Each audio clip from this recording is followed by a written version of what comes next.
You are looking live at the Kennedy Activity Center in Bloomington, Minnesota. Day 2 of the Minnesota Fall Classic about to launch into orbit. Jeff Disher here, second day in a row as we get set to see West Point take on Milwaukee. I've got Josh Hederick to my right, and we're set for another dandy day of handball, sir. Yeah, what a way to start it out. So Milwaukee of the Midwest and West Point out east, definitely in the collegiate ranks, pretty much been a dominant force in the collegiate ranks for handball in America since I can remember. I can tell you two things. Army will run, and they ran last year. And they ran last year. And Milwaukee is going to really focus on slowing them down. So watch for Milwaukee to really hustle to get back on defense, slow the pace down. If they can play their game, especially with the experience that Milwaukee does have, if they can slow it down, stop Milwaukee from getting those fast break points, you could see a close game. Last year, semifinal game, Milwaukee versus Army. Yep. Went to overtime, went to shootout. So very, very close game. We could absolutely see another nail biter here today. Milwaukee, it looks like we'll get the first or the opening throw as West Point getting in a few warm-up tosses before we kick things off, so to speak. And here we go. Milwaukee with the opening possession as the men in blue up the floor. This goes to Ryan Peterson, who, if we're looking at it in a hockey perspective, quarterbacking the power play, if you will. Great thing about handball is right before the hitting starts, hand shaking, good sportsmanship in the sport. One thing I love about it. Nachi on the near side, and I've loved it too the more I call it. Peterson with a shot that gets blocked. Here comes West Point. Aycock, near side, kick save made. And the rebound over to Gruzinski as Milwaukee goes back up the floor. Yeah, great save by Joey Williams, the man, the myth, the legend from Detroit. He was up in the booth here yesterday commentating. Really saw the fast break, did not move much, really just waited for that shot to go, and he knew exactly where it was going. Didn't need to move much because he read the angle. Exactly. Milwaukee with possession here. Peterson drops it over, gets this to Nachi. Nachi, off a man, stolen by West Point, and they come the other way. Mark Miller up the floor, almost a steal near the mid-circle, but West Point keeps the ball, far wing, tipped in, and scoop shot just over the head of Joey Williams, and it goes by the wayside. Milwaukee with the ball. I'd actually say West Point should slow it down just a little bit. I know they're all about fast break, and they're all about getting that, but they haven't gotten 1 point off of it yet in 2 tries. Slow it down next time. That'd be my best suggestion to them. And wouldn't Milwaukee be looking for the fast break if you're West Point? I mean, possibly. I just really think that you got to get something going. Get a point on the board. It's still 0-0. If you get ahead, you put some pressure on Milwaukee. Peterson drops this over to El Sharawi. Eventually getting it to Nachi. Nachi drops it off, far wing. Shot from near the 9 meter would not materialize, so Milwaukee has to try again. Bear hug, halts play. Clock rolls. Milwaukee keeps the ball. This goes to Nachi. Nachi fakes left, drops it off right, kick save made, loose ball, quick rebound wouldn't go, and West Point recovers. Great saves by the goalie. This might turn into a keeper battle. Mm-hmm. As a former keeper tender myself, I've got to love that. Yeah, if I'm not mistaken, same goalie as last year, I believe. Did a fantastic job goaltending last year at the Fall Classic. If it is the same goalie, he's back for more. Eventually getting this to Sheffield. Sheffield goes near wing, gets it back. Sheffield fakes the shot. And West Point is on the board first. I believe the goal will go to Noah Sheffield. That is exactly what West Point had to do. Now they're putting some pressure on Milwaukee. They can get some fast break points. If they miss it, whatever, they're still up by 1. Peterson tried a shot, almost got bear hug, dropped it near wing. Quick shot, and it would not go. Yeah, great position by Knutson. Good job. 3 minutes in, 1-0 West Point. They're looking for more. Bear hug, halt play, clock moves. West Point with the ball. Gray works it near wing, gets it back. He's quarterbacking the point, or the power play, if you will, as this comes to Miller. Miller near side to Gray. Gray dropped it off, got it to Miller. Gray works it far wing, got it back, up top of the key, wouldn't work. Miller with a shot and a goal. Yeah, Milwaukee, that defense, they got to plug that middle. I mean, that's exactly where it looks like West Point is going to and directing towards, so they got to do a better job of really closing those gaps, getting more in towards the middle. Right now, I don't think I've seen one wing shot that wasn't a fast break. Milwaukee down 2-rip, almost 4 minutes in. Opening game of 8 on the day here in Bloomington at the Fall Classic. Pool play day. As this is dropped over to Nachi. Nachi drops it off. Quick shot, blocked. Rebound, far wing. I believe the shot was courtesy of Momin El-Sharawi, and it goes wide. Nickname is Mox. He did the right thing about taking an extra dribble and getting some extra steps in there. I think maybe the pressure from the defense just got him just a little bit. He's got to slow it down because if there's any contact that's made from that wing defender, it's going to be a 7-meter. It could be a 2-minute maybe. Joey Williams with another kick save, and it's 2-0 West Point. 20 minutes and 2 dimes left to play in the first half as Milwaukee brings this ahead. Across the timeline they go. Nachi goes back to Peterson, and Peterson grabs. Nachi and Peterson play catch. Good way to warm things up, but they go far wing. Peterson couldn't handle, but he regains. Nachi playing the left designated as the pivot, however, not on this exchange. Loose ball, West Point ball. It was a kick ball, so we'll stay here. I would have loved to see Mox take that more in towards the two defenders, a little bit of an opening right there. If a defender goes over, you can dump it right to the pivot. Quick shot off iron from Peterson. And turnover. I mean, that's the thing is, like, you can't be too eager to get it into the pivot. You really got to draw that defense. You just got to keep going and be like, I'm going to shoot until the last minute where you're like, nope, I can't. I'm dumping it off. And you dump it off if you draw the defense to you. Yep, leads absolutely. to an open man. And again, first game, you got the blood flowing a lot of times like that. But hey, good redemption. Mox with a great steal. And I believe Milwaukee will keep possession here as we roll on. Mox doing a great job of just really getting in there, getting the hand on it, making up for the mistake that he made earlier. 19 minutes to play, first half of play. Jeff Disher, Josh Hedrick, who will be playing later, along with Joshua Linga to our far right, pressing buttons and making us go. Milwaukee with possession. Bear hug, halts play before Peterson could even think about a shot opportunity. Milwaukee keeps possession. Peterson drops this to Nachi. Nachi, Peterson. Peterson thought about it. Steal. Here comes West Point on the fast break. This goes to Aycock. Aycock with a shot. And it goes in. 3-0 West Point. Joey put his foot in the right area. Same spot as the last time that wing made that shot. But maybe not in time. Maybe the wing put it up just a little bit. Joey might get that next time. That right wing should change up that shot next time he has a chance. He played the correct angle, too. Milwaukee did Williams. Milwaukee with possession. Peterson. Nachi. Those two liking to play catch. That pass from Gruzinski was stolen, and West Point goes on the break.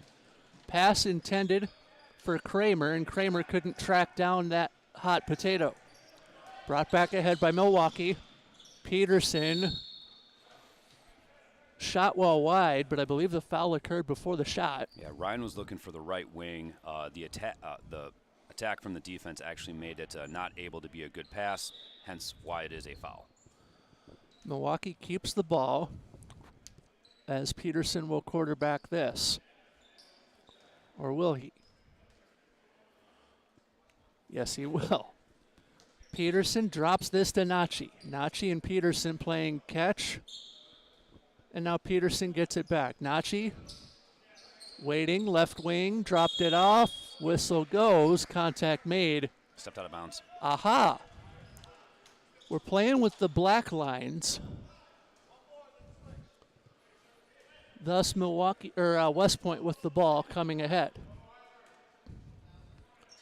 Dropped over by Gray to the far wing. Gray dribbles ahead. This goes to 14 in black. That's Aycock. Quick shot, save Williams, and the rebound goes to Milwaukee.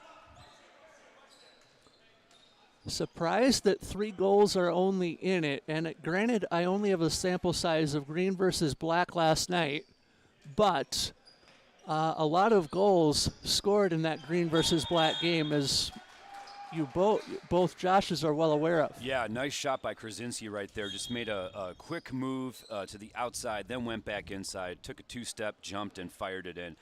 21 of Milwaukee, Kevin Krasinski. He is going to definitely have a rocket arm, and Milwaukee's definitely going to look at him to make in some of those goals whenever they're down, just like they are right now. Miller dropped that over and got it to Gray.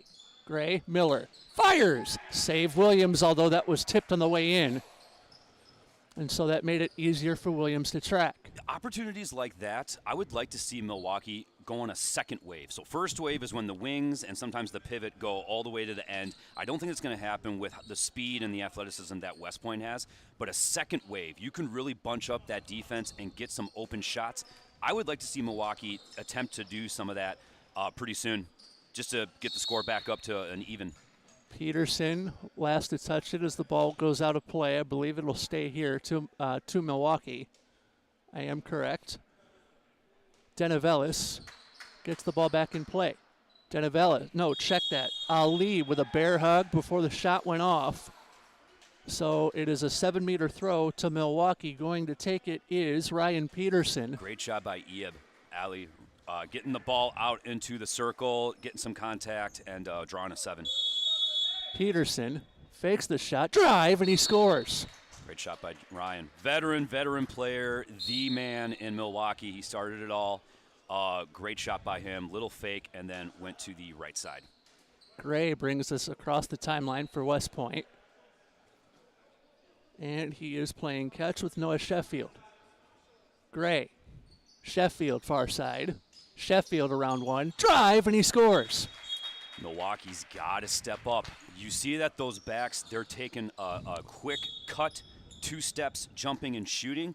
As soon as you see that cut, you got to jump up, you got to make contact and make that shot a lot tougher, or draw that 9-meter penalty or foul. And we're getting dangerously close for Milwaukee to a point where one-and-done possessions will not necessarily work out the best as a foul halts play. Great feed by Ryan Peterson, drawing the defenders to the shot. Oh, there we go. Peterson, great goal. Yeah, and again, they probably were figuring he's going to go to the pivot again. He got a wide open shot and fired it in. Another strong arm for Milwaukee, number 12, Ryan Peterson. West Point with the ball. Gray and the shot fired wide. I like what Milwaukee's doing right now. West Point, they might need a little extra time. I like that they're keeping it slow. They're developing the offense. They got to get something going so that this game doesn't get too away from them in the beginning. West Point is essentially, Milwaukee is dictating the pace of play. And that's exactly what they want. That's exactly what they want. Leads to a fast break. Will it go? Ooh, it stays in. At least. Oh, unfortunately, no, I think he stepped on the line, yeah. But West Point is having to play a slower game thanks to the way Milwaukee is playing here in the early first quarter of the game, half of the half. Yes, absolutely. Again, I feel like they're in control, and defense is stepping up a little bit. I like a little bit of that 5-1 coming up, but then going right back down to 6-0. 4-3 our score, 12.5 remaining in the first half of play as this one is grabbed by Gray. Loose ball grabbed by Miller. Miller bounces one that goes up high. Yep. And West Point's having a little trouble getting that ball to the pivot, but I got to say Milwaukee is handling the pivot very, very, very well. I think that has more to do with it than West Point not able to get good passes to the pivot. Milwaukee's cutting off that angle. Yeah. But I will say they are still having some gaps open in the middle with how aggressive they're playing. They've got to watch out for that, especially if the West Point players find that out, and with their athleticism, they can get through those holes. Peterson almost got through 2, but usually 1 into 2 doesn't go. Peterson Before he got the ball back, the whistle went. Milwaukee maintains possession. And I believe they false started. Here we go again, legally this time. Quick shot and a goal. Really love what Kevin did there as far as changing it up, not going high corner, but bouncing, going underneath. Got it through the goalie. 4-all our score, 11:25 to play in the first half. If you have a chance, definitely contribute in the chat on the video page. We'd love to hear from you, where you're from and what team you're rooting for. Is a quick save made by Joey Williams. Awesome save by Joey. That right leg of his is his saving grace as of right now. I'd kill to have his right leg in terms of goaltending. I will tell him that later, that you made a compliment about his legs. I think he'd be very proud of that. See, I can also do that same business. Great shot there and a great goal. Yeah, great right-handed shot by number 39. Did an awesome job getting a little bit of an angle. Did the bounce shot. Luckily, it went in. That's Akraf Bikri, the back or the wing player from Milwaukee. Miller. 5-4, our score in favor of Milwaukee. Yes, so that's it. West Point playing from behind. Great opportunity for the pivot. As far as the movement goes, this pivot might be a little raw, might be a little new at it, but great right wing shot right there. Again, another righty. Way to represent the right-handed right wingers of the world. Back-to-back right-handed right wing shots. But back to West Point. That pivot, he really needs to get that pivot movement down. Great shot by Kevin. Ooh. That is a dangerous shot from Gruzinski, 6'5", Milwaukee, just like that. So number 15, let's take a look at this pivot. Let's really make sure that they are going to utilize and yeah. Proctor scores. There you go. If you had those gaps, take it. Milwaukee brings it up on the ricochet. 6-all our score, under 10 minutes to play in the opening half. Day 2 of the Minnesota Fall Classic, the first of 8 games on our air today, as we get towards the end of group play that will formally end Sunday morning. Brought ahead by Nachi. Peterson with a wide open shot. Kick save made by West Point's goalkeeper as they come ahead. What an aggressive stop. And on the ricochet, West Point scores. Huge momentum change. Great big stop by the goalie, especially on a pivot shot. And then all the way down, getting that goal. That's huge for West Point. Let's see if they can capitalize on this. That's a 2-goal swing. And in the game Joey was up here for the green-black game last night, we referenced 2-goal swings in the green-black contest on a number of occasions. Milwaukee brings this ahead. Nachi has it stolen from him. Here comes West Point. 3-on-0. Great save. Did it go across? Ref says no. We're going to call timeout. The net was off. Let's see this replay. Oh, that's tight. That is tight. But hey, referee sees it on the floor. We don't have any instant replay reviews at this tournament, so that's the way it is. Great save by Joey. He's turning it on today. That is excellent to see. He's keeping Milwaukee in this game. So you're saying Joshua Linga should bring cameras above the nets next year?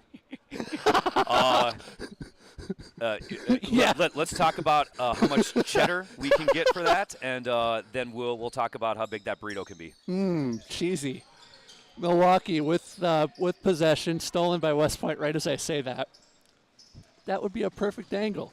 However, quick shot by Aycock goes by the wayside. Williams with the save. That West Point right wing took a great shot. Got to go more on that lower angle, hip angle. He has to watch out about the face shots. There's a new rule in IHF rule in USA Team Handball that if it looks like there's a direct shot to the face, even if it's ill-intended, but it's a direct shot to the face, it could actually mean a red card.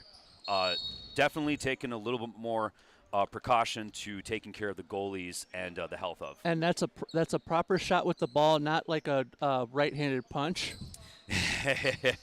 Yeah, exactly. So basically, like if you take a shot and it just goes straight to the face and it Okay. isn't like over the shoulder and the goalie moves the head, it's going to be a red card. Nice Great shot by goal Ryan. there for Peterson, as it is now 7-7. 6:50 to go in the half.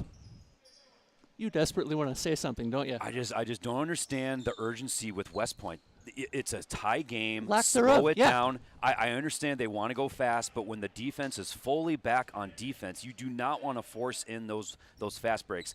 I would think there should be a timeout called really, really soon, even though it is a timeout, because this West Point team is not playing the West Point way currently right now. That we know of. Yeah, and again, credit to Milwaukee. Great shot by Nachi. That went in. 8-7 our score. 6 minutes and a dime in the first half. West Point now has it stolen from them, and Milwaukee comes back up the floor. Jeff Disher, Josh Hedrick, and Josh Willinga pressing buttons. As we are glad you've joined us from the Kennedy Activity Center, day 2 of the Minnesota Fall Classic, the first of 8 games today, and a number of surprises coming your way over the course of the next 2 days. Brought back ahead, Bear Hug halts play. One of those surprises involves an interview with the player of the game. We think at the end of the game, or at the least, we'll select it up here. Absolutely. Milwaukee with possession and an 8-7 advantage. 5:25 to go in the half. 5:26 on the clock, I should say, as the halt to play stops the clock. Milwaukee resumes possession. Peterson goes to the far wing, that being Kiros, but he could not handle the hot pass. Yeah, I've been in that position that Mox has been in. It's just getting a high ball, trying to secure it, but also waiting to take the shot. Sometimes you just got to not focus on taking the shot, just get the ball, make sure you keep possession. Sometimes that's easier said than done. Sheffield drops it down to his wing. Sheffield gets it back. Loose ball, Bear Hug halts play, and a little extra afterwards. I like that. Again, just keep feeding it to that pivot. Eventually that pivot's going to break through, but just make sure that he's getting his hands on it. West Point's Thomas Mitchell with possession as he gets this to Sheffield. Sheffield quarterbacking the offense for West Point as this comes to Gray. Gray gets it back. Gray, Sheffield. Sheffield jumps. He shoots and scores. Again, Milwaukee, they did make some contact. They got to come a little earlier. Milwaukee with possession as they cross the timeline. 8-all our score. 4 minutes, 3 nickels left to play in the first half. As Peterson and company come ahead for the men in blue. Peterson with this, drops it off to Jagger. Jagger back to Peterson. He gets it to Aisa, and Aisa is harmed, drawing the whistle. Jagger down low to his wing. Trying to get around one is El Sharawi. Back to the pivot. Quick shot up high, and it goes in. Yep, great shot by number... It was Aisa. It was Aisa. All right, great shot by Aisa. Nice cut. Looking at that replay, it made a nice cut into the left and then went to the right, made that 2-step, had a wide open shot. Some of the technical innovation at play, as you just saw on that replay. Quick shot, whistle beforehand. Yep, looks like a travel. And it was. So Milwaukee will take possession, no goal on the play. 9-8 our score. I am genuinely surprised by that. If I were to look at these two teams before they set foot on the floor, I would not see a one-goal game at any point in the game as a possibility. This is a tight contest. Again, Milwaukee is outplaying West Point right now. Agreed. And I know there's more from West Point. So they hopefully, halftime, they can readjust and get something going. But Milwaukee's taking control right now. Great save by made. the goalie. That's a key. The West Point's goalie is going to help them stay in this game. West Point's offense just really needs to get rolling. West Point's Noah Sheffield brings this ahead. He's got Colin Gray with him in back. Gray dropped it down to his wing, but the pass stolen. And that steal courtesy of Aisa. 2 minutes, 13 seconds to go in the half.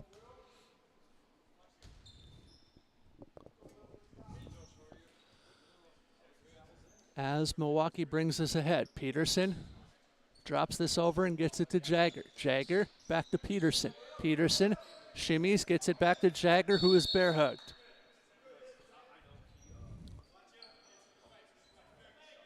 Jagger, Peterson, quick shot, save made, and it's still 9-8 as we get down to the nitty-gritty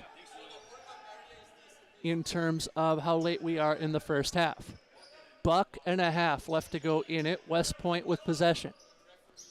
This goes to Thomas Mitchell. Mitchell, bear hug to the floor, draws the whistle and the foul, leading to a 7-meter shot for West Point. That you saw the foul on the replay there. Quick shot, quick goal. And with about a minute to play, it is now knotted at 9. Milwaukee with possession as a bear hug led to that goal under a minute to play.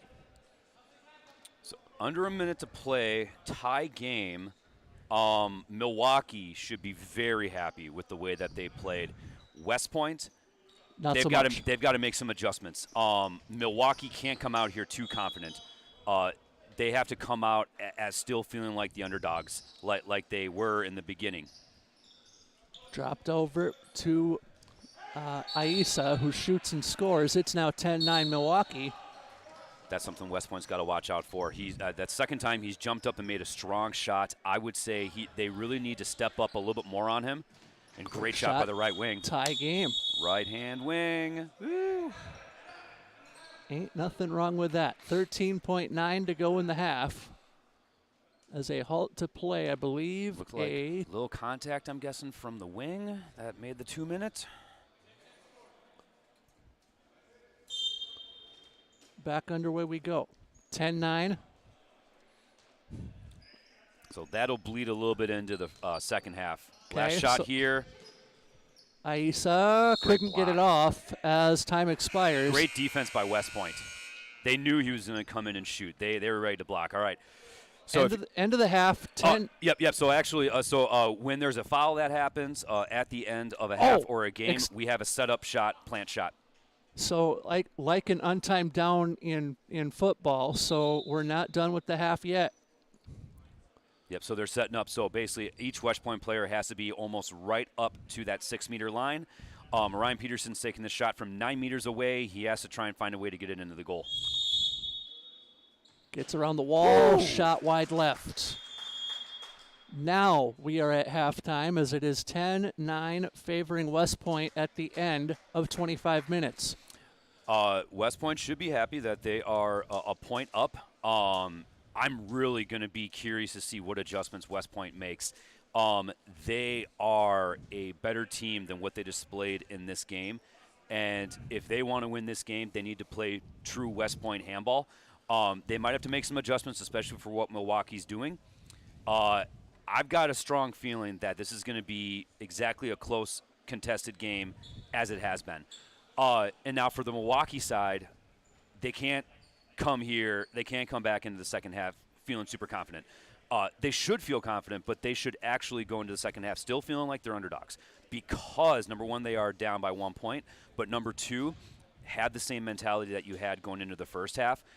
Take away what West Point does well, but also adjust to what they might do differently, and they could come out victorious with a big upset. Josh Walinga saw as much as we did in that first half.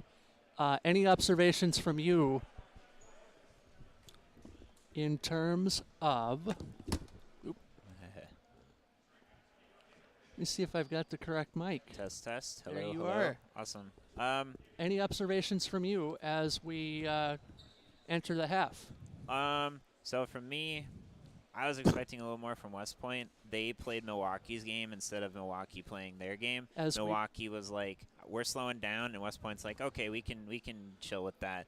But West Point is known for their fast and aggressive style. Fast breaks, constantly moving, 1-2 pass, shoot, aggressive defense. I didn't really see that in the first half, and that allowed Milwaukee to just kind of take a breather and not get worn out for the first half. And Milwaukee dictated the pace of play throughout. Yeah. It is 10-10 our score apparently as I'm looking at the scoreboard. That they may be switching. Yeah, they're they're switching sides. I see you. So 10-9 our score at the end of the half. We are correct. Yep, it should be. It should be. If not, then sorry for that mistake. The best part is we're correct up here. Yes. 10-9 our score at West Point. I should have learned with all the hockey I've done over the course of the last year or so to never trust an in-house scoreboard. Yep. Yeah, very true. However, basically Milwaukee needs to play the game that brought them to where they are. Holding West Point to a minimum of maybe a shot per possession. As you see the upcoming schedule, next up we have Fargo-Moorhead taking on CalHeat at 11:15, followed by the two of you getting your chances to come to the fore as Chicago Inter plays their first group match at 12:30. We end the quote-unquote day session with Minnesota Black taking on the New York Athletic Club, who is a team I'm actually looking forward to seeing later on this afternoon with the night session, if you will, starting at 3 o'clock. CalHeat will take on the Milwaukee United. West Point plays again versus Fargo-Moorhead. And the last games of the night feature the home sides, as Minnesota Black hosts Chicago. New York Athletic Club will, quote-unquote, travel to see the green Minnesota squad. Yeah, we're looking at strong competition, especially with how it's starting right now in the first Group 1 game of the day, West Point versus Milwaukee. CalHeat obviously coming in as defending national champions. They are bringing a little bit of a mix of like a 1-2 team, so it's not the what you would see at a Chicago tournament or a Cal Cup or a Nationals. They're bringing a little bit of a mix, but regardless, they are going to be one of the most prepared teams coming in next to Chicago, next to West Point. So they definitely should still be looking as one of the favorites. I would definitely say probably the looked-on favorite to take Group 1 as far as the top spot. West Point, as we just see, Milwaukee, as we're just seeing right now.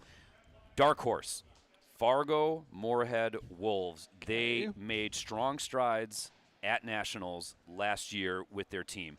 They are looking to show people that it wasn't just a one-time fluke. They're looking to continue the success. They're looking to continue the momentum that they have been creating. A great young team now establishing a couple years of establishment, and they are really looking to come in against a tough group. I mean, West Point established, CalHeat established. Milwaukee definitely showing that any doubters out there can take that back a little bit. Fargo-Moorhead's definitely looking to take that group by surprise. So Group 1 would be your so-called group of death? Yes, I would definitely say that. Group 1 would definitely be the group of death. I just feel like all across the board there is experience, there is pedigree, and it's going to be tightly contested games, and I think we're seeing that in this first game. Group 2, definitely a strong group, especially with Chicago Inter and NYAC in there, who are always strong candidates in the national championship picture.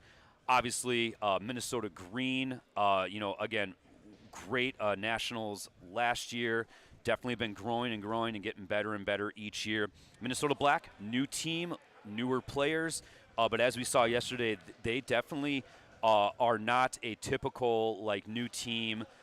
They're a little bit more established. They're a little bit more understanding of the game. Yes, they're going to have tough battles, learning. As we all know, first tournament that you play competitively, it's a little tough. But again, I feel like both Minnesota teams are just going to get better and better as we go on through the tournament this weekend. And that pedigree for Black really came to the forefront. If we can go back to that standing slide a second, Josh. that pedigree for Black really came to the fore last night in their 32-14 loss to Green. But what Joey and I took from that would be a learning experience as they get to games later in the day, later in the tournament, and into tomorrow. Walinga, a quick thought from you before we head back to the second half. Yeah, I mean, Green team, they're the experienced guys. The Minnesota Black, they're the newer kids on the block, to say. It happens. I've been in the position of Black my first year playing. You know, you're young. What are you going to do? You're kind of just thrown in there. But with that being said, it's a very good learning experience. And if a lot of those players continue to play, they are going to get better, because even though they might, I hate to say it, get stomped a couple times, they're going to learn. And that's kind of what the important thing is, and that's how you grow, especially in such a small sport in America as handball. One last thing about Black, a lot of athleticism on that team, very similar to what West Point is, but if you get the right coaches, you get the right people helping them out, yep. A lot of times what's going to happen is they're going to develop faster, and they're still going to have that athleticism. Second half about to start as they are switching or trying to switch sides on the scoreboard. We, I believe, had it correct at 10-9.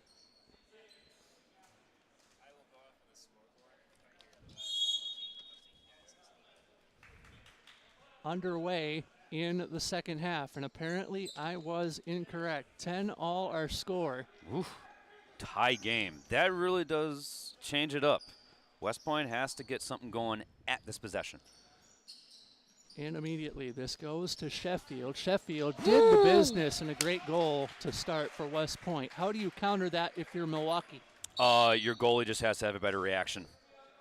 In all honesty, especially, and it's tough because you think the ball is loose. You come up, they slap it, it's right past you. It's really just a timing thing. Jagger with this as he goes to Aisa. Far side. And Jagger. Jagger dropped that off. Aisa gets around two. His shot, save made. And West Point looking to turn and go. They're looking for a fast break. Dropped off by Sheffield. Over to the far wing. Quick shot, kick saved. Milwaukee on the break. Loose ball picked up by Aisa.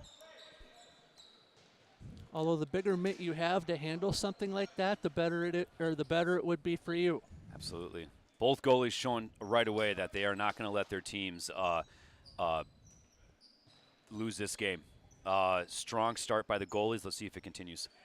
23 minutes and a half remaining in the contest as Aisa drops this over left wing. Aisa, loose ball. No need for a backcourt violation here as Aisa has the ball travel to Nachi. And a quick shot from the wing goes in. That goes to Jagger. The veteran Roth with a right-handed right wing shot. Wow. What a shot. You know, that's experience right there, folks. Dare you say right-handed rocket from the right wing? You could say that. West Point with a shot of their own. It goes to Noah Sheffield, and he puts it home. Trading goals here early going second half. As Milwaukee will handle the ball at the timeline and beyond. 22:38 left to play in the second half. Jagger handles at the top. Jagger looking for a shot, drops it off Aisa. Aisa, far wing. Aisa looking for it, but a whistle goes, halting the possession. And as the clock continues to roll, Milwaukee continues to roll with possession. Aisa gets this to Jagger. Will actually wait.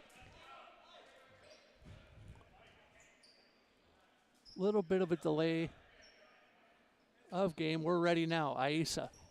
Jagger. Far wing. That was dropped off by Nachi, and a bear hug halts play. Milwaukee really slowing the possession as we're we're back to Aisa, and a kick save made off his shot. West Point dribbling on. This goes to Kramer. Kramer with a shot save made. Rebound to West Point, but a whistle halts play. Yep. Black defender. Oh. Yep. Black defender stepped inside when he was trying to grab the ball. That's unfortunate because that could have been an easy flip and goal because Joey came out to try and grab the ball. Could not handle it. Restricted area? Restricted area. Okay. Yep. Basically, the West Point Black player had their foot in the circle while trying to grab that ball. Turnover. Milwaukee with the ball. Jagger drops this off Aisa. Aisa far wing. Aisa gets it back top of the key. Bouncing ball, goaltender's ball, West Point with it. Yeah, Roth not usually a pivot. Going in, again, when you're not used to playing that position and getting hit and trying to catch the ball, it can be tough sometimes, but it looked like that's exactly what happened. Couldn't handle the ball, got some contact, and it was a turnover. Sheffield manhandled, halting play. West Point with the ball. Sheffield gets it back from Colin Gray. Gray, far wing. Great possession here from West Point as Gray with possession goes to Sheffield. Sheffield to Gray. Gray, far side. And West Point handles it with a little help. Good defense by Milwaukee. Great effort. Sprawling D from Milwaukee although West Point saved the possession. This goes to Miller, who gets it back, quarterbacking, if you will. Miller jumps up, wide left is the shot, and Milwaukee will turn and go. 20 minutes remaining as Milwaukee comes ahead. 12-11 our score to West Point. This comes back over to Peterson. Seeing a bit of ball movement from Milwaukee, trying to slow things down. Peterson, loose ball, fast that's break. Unfortunate. West Point, Sheffield scores. Although the official says not so fast, my friend. So I can understand the frustration of the Milwaukee player, but the plain and simple thing is you really just can't make any contact, arms or body. Body maybe you could get a little bit more away with when there's a fast break player that is in front of you. And again, some referees are going to call it a little different, but why take the chance to get a 2-minute when more than likely it's going to be a goal? Or Joey has had a few fast break goal stops. Why not just put the pressure on the West Point player, not have your hands there, just use your body in the angle and let Joey do it. Great shorthanded goal by Ryan though. 13-12 our score as 19 minutes remains in the contest. West Point coming ahead. This goes to Middlebrooks. Middlebrooks gets it back over and back and forth he goes with Killebrew. Great last name, especially if you are from the land of 10,000 lakes. He is a descent of Harmon Killebrew, by the way. Aha! Learned that last year when he was here at the Fall Classic as well. So that was a cool Minnesota connection. Indeed, it is. Milwaukee with possession here. Wagner dropped that over. Actually, that was Grzinski who drops it over and scores. Right rocket. Woo! That was a fast one. We can appreciate that. Killebrew with this. Just going to call it RHR, right-handed rocket. That's an RHR goal. Speaking of a great save by the midsection of the Milwaukee goalkeeper, Joey Williams. So referee is indicating that when the pivot had clear possession of the ball, pivoted and was going in for the shot, I believe Mox, the right wing, did pull on his jersey. Can't do that. So a tug leads to a 7-meter throw for Sheffield, and he scores. Yep, there we go. 14-13 our score to West Point. Ooh, great job by Milwaukee being one person down. I think we're about done with that 2-minute penalty. I believe that's about done. And yes. It's still a 1-point game.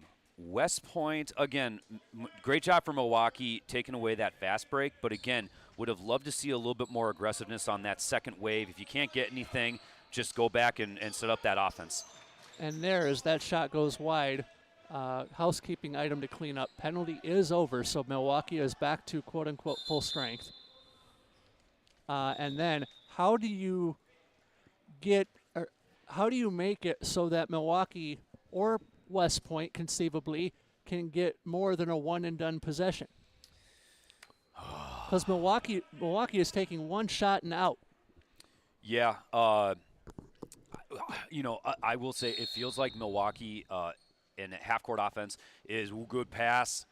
Great shot. Yeah, he did step in. I had a pretty good position. Unfortunately, his foot did step on the black line. So the shot doesn't count. And Williams with the save there.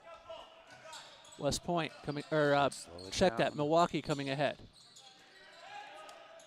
Grzinski goes to the floor hard. Loose ball controlled by West Point. Whistle goes, halt to play. West Point with the ball. That was unnecessary. They should have slowed it down. Quick shot. Save. No, it wasn't. Goal scored by West Point. That's huge. Williams couldn't keep it out.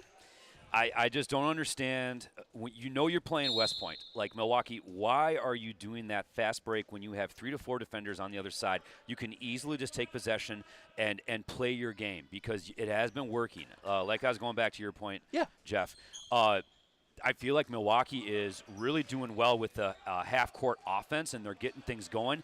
Unlike that, you can't just go right away and shoot. You have to get it around a couple times. Take your time, let the time bleed, and just slowly get back into this game because West Point is still not quite getting offense going the way they want to. So it's still your game. Middlebrooks near side as he gets it to Killebrew. Killebrew dropped it. Middlebrooks goes over to Mitchell. Mitchell, far wing. Quick shot and a goal. Great shot. That's the way to get some separation. But not insurmountable by any stretch of the imagination. No. Still a game. Oh, yeah, Milwaukee can easily get back into this. But like I said, I would like to see them slow down this half court, really take their time. 3-point game, and the way that their defense can still play, they could get back in this easily. Peterson sends that over far wing, gets it back. Peterson, switch. Peterson pushed out of play, ball out of play. Will stay here, though, as Milwaukee maintains possession.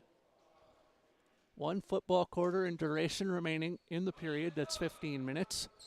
And it goes to Nachi. Quick shot up high. I believe that sailed on Grzinski. It's unfortunate. Might have slipped off his hand, not as the way he wanted it, but that could have been a goal if he would have gotten it on net. Absolutely. In control, yep. I agree with you. Middlebrooks dropped that off, got it to Killebrew. Check that. Whistle before the shot. Great defense by Milwaukee. West Point maintains possession. Farrell Harris drops this off to Jagger. Or check that. That'll go to Middlebrooks from Killebrew. And now Milwaukee gets possession as that ball will be kept alive by Milwaukee's goaltender, Joey Williams, who gets it to Beakery. Sent ahead by Milwaukee. Down 3, 13:55 to go in the contest. But each of these teams has a group game later to fix some things. Whistle, halt to play. Milwaukee with the ball. Loose as Grzinski got around one to get the shot away, and it would not go. Almost took out the camera lady. Now that is unfortunate, and that should be a goal taken away. Far wing off the pipe. Great job for Joey taking away a little bit of that angle, making the right wing having to go inside. Luckily hits the post. That's usually what you want to hope happens when you're a goalie. Keeper's best friend. Been there, done that. 13 and a nickel left to play in the second half, as it is Ryan Peterson with this. He goes cross wing and gets it back. Peterson looking over his options, and he goes left side. Ball loose, out of play. This should go to Milwaukee, and it does. Granted, we had an angle as good as the official did. West Point now with possession. Quick shot. Johnson, it goes. Again, I'm not a huge fan of that pivot pass. 3 defenders on top of the pivot. Should have just passed it right to the center back. 12 and a half. Timeout called. Yep. By West Point. Or Milwaukee. Great job by Milwaukee taking that break. 17-13. The game's getting away from them. Again, I feel like the offense is just a little too quick, a little too speedy, and they just got to really slow it down. That's exactly what they did the first half, and now they're trying to play with West Point, and that's exactly what you don't want to do. And if you're a goaltender, I'll bring Walinga into this part of the conversation. If you're a goaltender for Milwaukee, how do you handle or manhandle West Point's offense that you're seeing? So the backs are doing a step to the right back. They're stepping to the right and going to the left. If it's a left-hander, they're going to try to go for the far post. Mm-hmm. So what you really want to do is rely on your defense to get that far post, and then you protect it. But if they're not doing that and you know that's where they're going to shoot, you can almost cheat over to that side slightly, and it goes vice versa if it's a right back. So if it's a step, and then shot, what you want to try to do is set yourself up so you're not taking as much of a dive to save that. But and then if you're the attacker, you've got to make sure to get the ball away, unlike what we saw there what we saw on this end with Peterson having that shot launch. Yep. To the back wall. If they're shooting it properly, it's going to be hard to see the ball. But at this level, since it's not like European handball, it's a lot easier to track the ball as a goalie because there's not so much flick to it. Now, CalHeat's kind of an exception, and same thing with NYAC because they got some really experienced players. But essentially, you're just trying to look for the ball and cut off as many angles as possible. Bear hug halts play. 12 and a dime remaining in the second half as Milwaukee with possession. This comes to Gruzinski. Gruzinski, instead of taking the shot there, dishes it off. I don't like that as much with being down 4 as I would maybe in a closer game. I don't like that decision. I would say great pass by Kevin. Ryan, I don't know if it was a defender why he did the bounce pass, but Mox has to make that shot, 100%. Yeah, that's a great angle for a left wing. I really do have to say Mox has to make that shot, even if it takes a little extra time. Middlebrook scores there. Yeah, great goal by West Point. Way to capitalize. Timeout. Actually, timeout on the floor. Maybe a stinger for Ryan. That hopefully he's okay. Would be unfortunate. Yep. Looking maybe the knee. Okay. Shooting, and it looked like it kind of just nicked him in the thigh. Got it. That's painful, especially for as burly as West Point is. 11 minutes, 15 seconds to go in the contest. Opening contest of 8 today. Shot blocked by West Point. Fast break.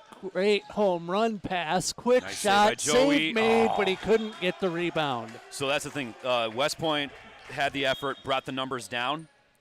Will Leary with the goal, by the way. Yep, and even if Joey made a save, it was going to rebound, and West Point was going to get it and try and make another shot. All Joey would have to do is make 3 more stupendous saves. Yep.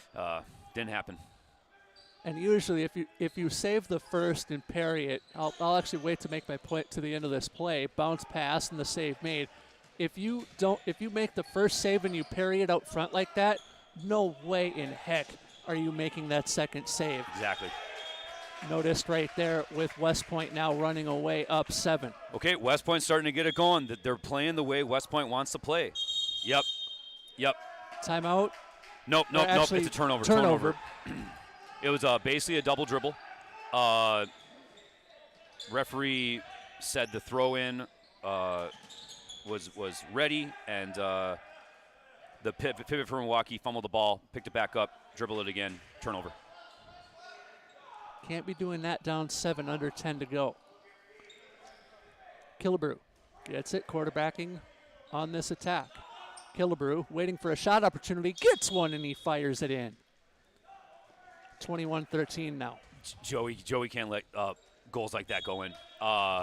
But again, same thing on the Milwaukee defense. Got to always have your hands up. 9.5 to go, second half of play. How does Milwaukee get back into this in terms of goal differential? I mean, we'll see. I mean, they just got to keep going and try and get those goals as much as possible. But I don't know. We'll see. Quick shot and nice a goal shot. There. Got a friendly bounce from the post, 21-14. That's pretty much what they need right now. West Point brings this ahead. Killebrew delivers it to Middlebrooks, who shoots and scores, 22-14. Right. And you can't be trading goals here down the stretch if you're Milwaukee. Because if you trade goals with West Point, being that they're +8, you'll get burned every single time. Yeah, I mean, it's the goal differential is definitely separating and separating. Milwaukee, they just got to keep getting good goals. That's a great shot opportunity right there by Farrell Harris, and it does not go. The save made. Pivot's looking for a little bit of contact, but it's tough. I mean, it could have been 50-50. Really just depends on what the referee's going to call. West Point keeps the ball. Fast break here for Milwaukee. One-on-one now as a trailer comes back. That's Middlebrooks. Quick shot, quick save. Milwaukee player goes to the floor. That would be Peterson. West Point player did get in front. That is legal. And now West Point with a shot delivered by Mitchell. Would not go. Loose ball, flipped up, but the whistle went before the shot, so I don't think that'll count. Nope. Black player had his foot in. Yep. West Point black player in the restricted area. Exactly. 7:50 to go, second half of play. That restricted area rule reminds me of the NHL's crease rule back in the late 90s, where it felt like you couldn't have a toe in the crease. Yep. Back in those days. But eliminating that and the two-line pass helped the NHL to where it is now. Yep, exactly. Milwaukee with possession. And they get the shot off after a little bit of a lackadaisical play. Yep. And they score. The Milwaukee player saved Milwaukee from just a couple mistakes. Again, I really don't understand these pivot passes where you're just planting and you're passing. West Point's ready for that. You got to get some movement. I don't understand how a veteran team like Milwaukee is doing that. But great job on number 10's. Is that number 10 for? I believe it's Aisa. Aisa, yeah. Aisa listed as 20. Oh, got it. But, but great job for him to be like, all right, you know what? I got to get this goal, and he did. And with Milwaukee playing CalHeat later on today, you've got to grow up quickly if you're going to play a team like CalHeat. And we saw that going back to last year. Yes. If you play a team like CalHeat, like you're playing West Point now, you're going to get run out of the gym. Well, I would say Milwaukee should just look at basically playing the way they did first half. They play the way they did first half. I think it'll be a difference maker when you're going to play against CalHeat, because it's going to be a challenge.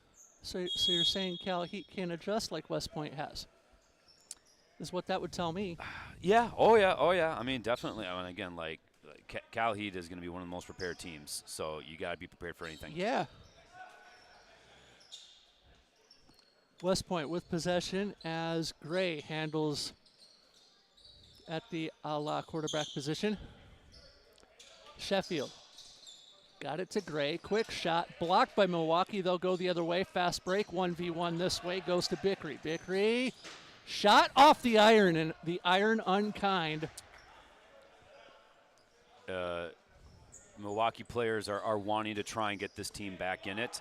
I think they really need to look around their surroundings and see if teammates are open, especially when you're that far away from the goal. And you're taking ill-advised shots, and that will not help you down 7. No, it won't. Far wing, shot, bounces in. I believe the harm occurred before the shot, so we have a foul call, timeout. I would say 7 and a 2 probably. I would agree with that based on the official signal. Taking the 7 meter is Noah Sheffield. Sheffield with his left foot on the line. Right-handed shot is what that tells me. He shoots and scores 5-hole. And that is not Joey Williams' best friend. No. All right, 23-15 now. 6 in the dime remaining. So All right. At this point, it's not looking good for Milwaukee, especially with the player down. I'd say right now, like, don't give up. If you get a couple quick goals and defense holds strong for West Point, like, awesome. But just try and just get some things going that you can take to that next game, especially after that turnover. Ill-advised pass there was not. I was just about to make a point about ill-advised decisions. That pass being one. Sheffield, far wing, delivers, and a bear hug halts play as it was Colin Gray getting bear hugged. Gray gets this. West Point with the ball, up 8. Shot from Sheffield as he goes down. I believe the shot went wide. Injury timeout. That's not good. Another 2-minute penalty for. Explain what happened there. Extension of the arm. So basically, a West Point player was coming in for a shot. Milwaukee player made contact, but he extended his arms. It puts the player in a dangerous position. Okay. West Point with the ball. Gray got it to Sheffield. Sheffield around one, got it off, and he scores. Yeah, it's falling apart a little bit for Milwaukee with those 2-minute penalties. Again, they just got to just work on synergy. They got to work on working together, especially when you're down with 2 players. Use this as just like a growth opportunity because it's not looking like this game is going to be theirs. And they'll need to grow in a hurry for what they've got coming up. They play CalHeat this afternoon. And from what I remember from last year, CalHeat was was like a West Point in that they were very polished. 4:25 to go in proceedings as a whistle halts play. Milwaukee with the ball. This goes to Bickery. Bickery, bear hug, halt. Milwaukee maintaining possession, but you've got to start getting some shots off if you're Milwaukee. Yep. And I actually like that they're taking their time, again, getting that growth, but you can't do stuff like that. Nope. Because it will burn you every time. We'll most likely see the 2-goal swing here as the pass swung over. Quick shot, called it. 3:50 left to go, 25-15. Yep, using those gaps. There you go. Battled for on the floor. West Point with the ball. Fast break. No. Thrown right back in the net. What an eye. Saw the goalie came out a little bit. Shot it. Wow. And you're up 10 at that point. You can afford to make the pretty play like that from across the midcourt line. Exactly. Milwaukee with this. They're down 11. It was Aisa to the floor. 3 minutes and a nickel remaining as Peterson handles this. Goes to Jagger, goes to Aisa.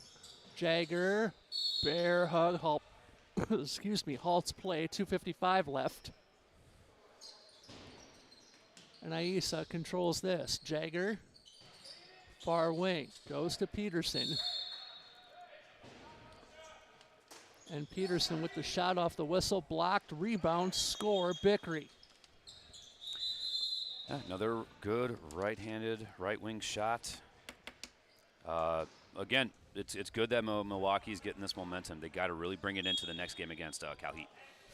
Speaking of CalHeat, Joey Williams and I will see them next as they take on Fargo Moorhead in their first game of the tournament. And unfortunately, it was looking like, with Milwaukee, if they were going to win, definitely Joey, I think, would have been the player of the game with the great stops that he had. But with West Point looking like they're going to win this, stepped out of bounds. Yep, stepped out of bounds again. So as far as players of the game, I don't know what you think, Jeff, but I'm looking at 26 goalie for Army, or I'm looking at 14 the right winger for West Point. Reason for the right winger is because I felt like when there were goals that needed to be had to give some separation from Milwaukee, he always came in the clutch, especially being a right-handed right winger. And speaking of coming in clutch, as Williams does that for Milwaukee, Knutson, big hit there at the mid-court line, leads to a 2-minute. I don't. Boy. He was in front. I don't know if there would be a red card. But it is under 2 minutes, so this could be a red card, everybody, because when it's under 2 minutes and it's not even really that close of a game, though. I would say this is going to be a 2-minute. I would agree. Yep. Good call by the refs. If it were a closer game and he did that, I could see a red card just because of the taking away the breakaway when it was a. But yeah, hopefully number 10. Hopefully the Milwaukee player is doing okay. Aisa. Yeah, Adam Aisa, the wing, as he gets up on his own. Yep. The way he bounced off the floor, though, led me to think that more was coming from it because that contact looked the way it did. Yes. 99 seconds to go in the game. West Point will go ahead and win. I'll toss my vote in for Knutson, the goaltender for West Point. I think we have our player of the match. Walinga? Yep, that sounds good to me. Okay. I do not doubt the goalie is going to give the goalie the nod. So, but rightfully so. None taken away from what Knutson has done today. Definitely keeping it in the game. Strong game, strong match. Yeah, absolutely. Oh, here we go. So West Point right now is bringing 7 on the court. They're bringing 7 on the court. They're taking the goalie out. Deeper off, extra man looking just to get the ball a little bit. But we got to watch out for that.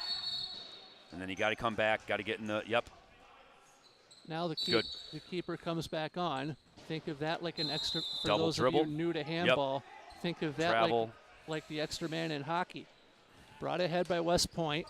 Shot, and it bounces over Williams, as I don't think his toe made contact with the ball. Speaking of bringing new fans into the game, we have games upcoming where we will talk more X's and O's as a shot goes in there for Milwaukee, bringing the difference to 10. If I'm not mistaken, I believe that we are doing Minnesota Green versus Chicago Inter, and then I think the next game that we're doing is going to be West Point versus Fargo Moorhead Wolves. Yep. That's something I do recall. And it may be CalHeat Milwaukee too. We're undecided as of right now, but either way, we'll have 2 games today for that. As time expires, 10 goal game to West Point. We'll have a player of the game interview here in a moment with Knutson, and we've kept Walinga in for this purpose while we get Knutson. Walinga, Josh Walinga, how does Milwaukee recover in time for their next game later against CalHeat? So I think what they need to do is they need to look at what worked well, especially in the first half, because their first half play, no game's perfect, but that's as close to perfect against West Point as you can play. You're playing your game. You're not playing West Point's. And so if they can gauge into that and say, hey, we are going to play how we're going to play. We're going to pass the ball around. We're going to set up opportunities. We're going to get plays going. I think they'll stand a decent chance against CalHeat. CalHeat is a very good team, but I know that sometimes when teams are very good, they can They're overconfident, maybe? Overconfident, yeah. I don't think CalHeat is one of those teams, but if Milwaukee plays their game, at least the goal differential and the space that's going to be a lot less than it could be. So with that in mind, with our good tie-breaking friend goal differential in mind, if we can bring up the standings for Group 1, I'll do this myself as we don't need the update as of yet. Okay. But with that game going final and Milwaukee United losing by 10 goals, that will obviously put West Point at the top of the group. Yep. Milwaukee second, and we have yet to see CalHeat, yet to see Wolves, who we will see throughout the course of the day. Waiting on Spencer Knutson as he comes down the track now. So it will be goaltender upon goaltender upon goaltender. I'm a former hockey goaltender, and a lot of those same concepts are things that I've loved to have seen over the course of the last couple days, definitely, and the last year or so.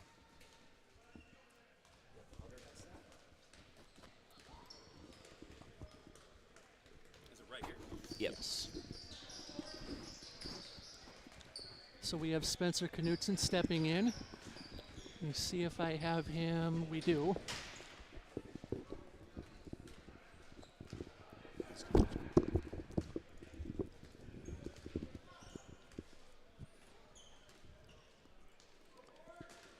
There we go. Thank you. Spencer, Jeff Disher here, along with Josh Willinga. Your thoughts on your team's effort in Game 1 of the tournament for you?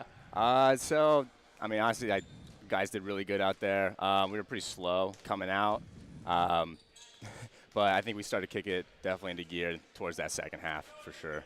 That's my question is what in halftime, what was said by Coach Mark Ortega just going into the second half? What was really kind of the game plan established from a little slow start in the first half?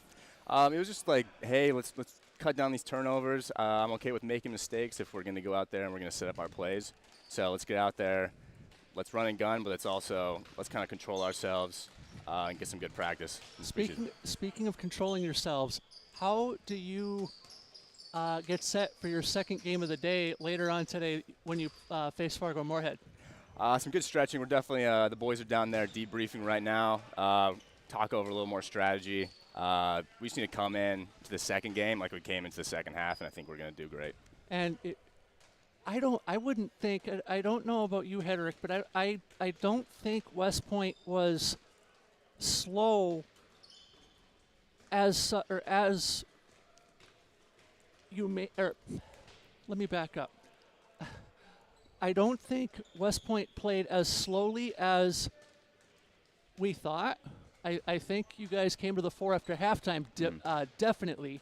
But I do feel like you adjusted to Milwaukee's game as the first half sort of shrunk. Does that make sense? We definitely came in with some first game jitters as well. We started getting into it a little bit more. And, yeah, I think this is going to be like a great developmental kind of tournament and all, so hopefully come out good on the other end. Well, hey, pleasure having you up here. Of course, thank you.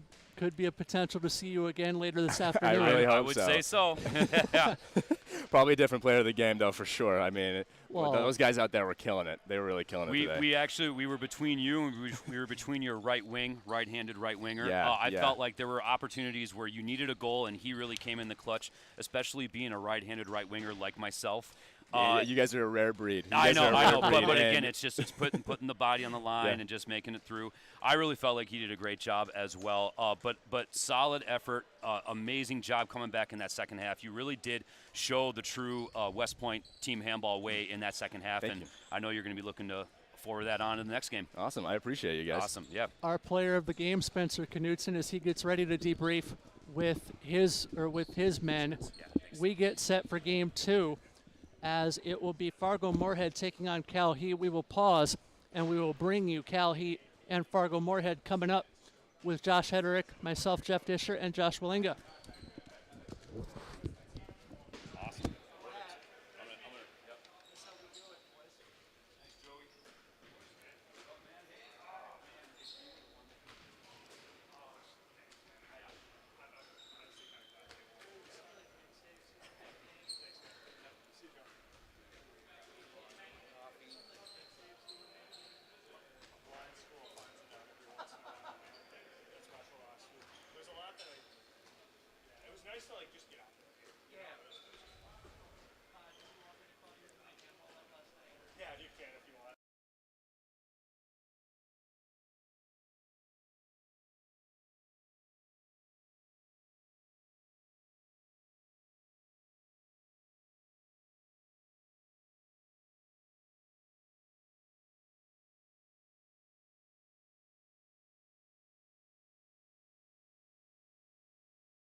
Yeah.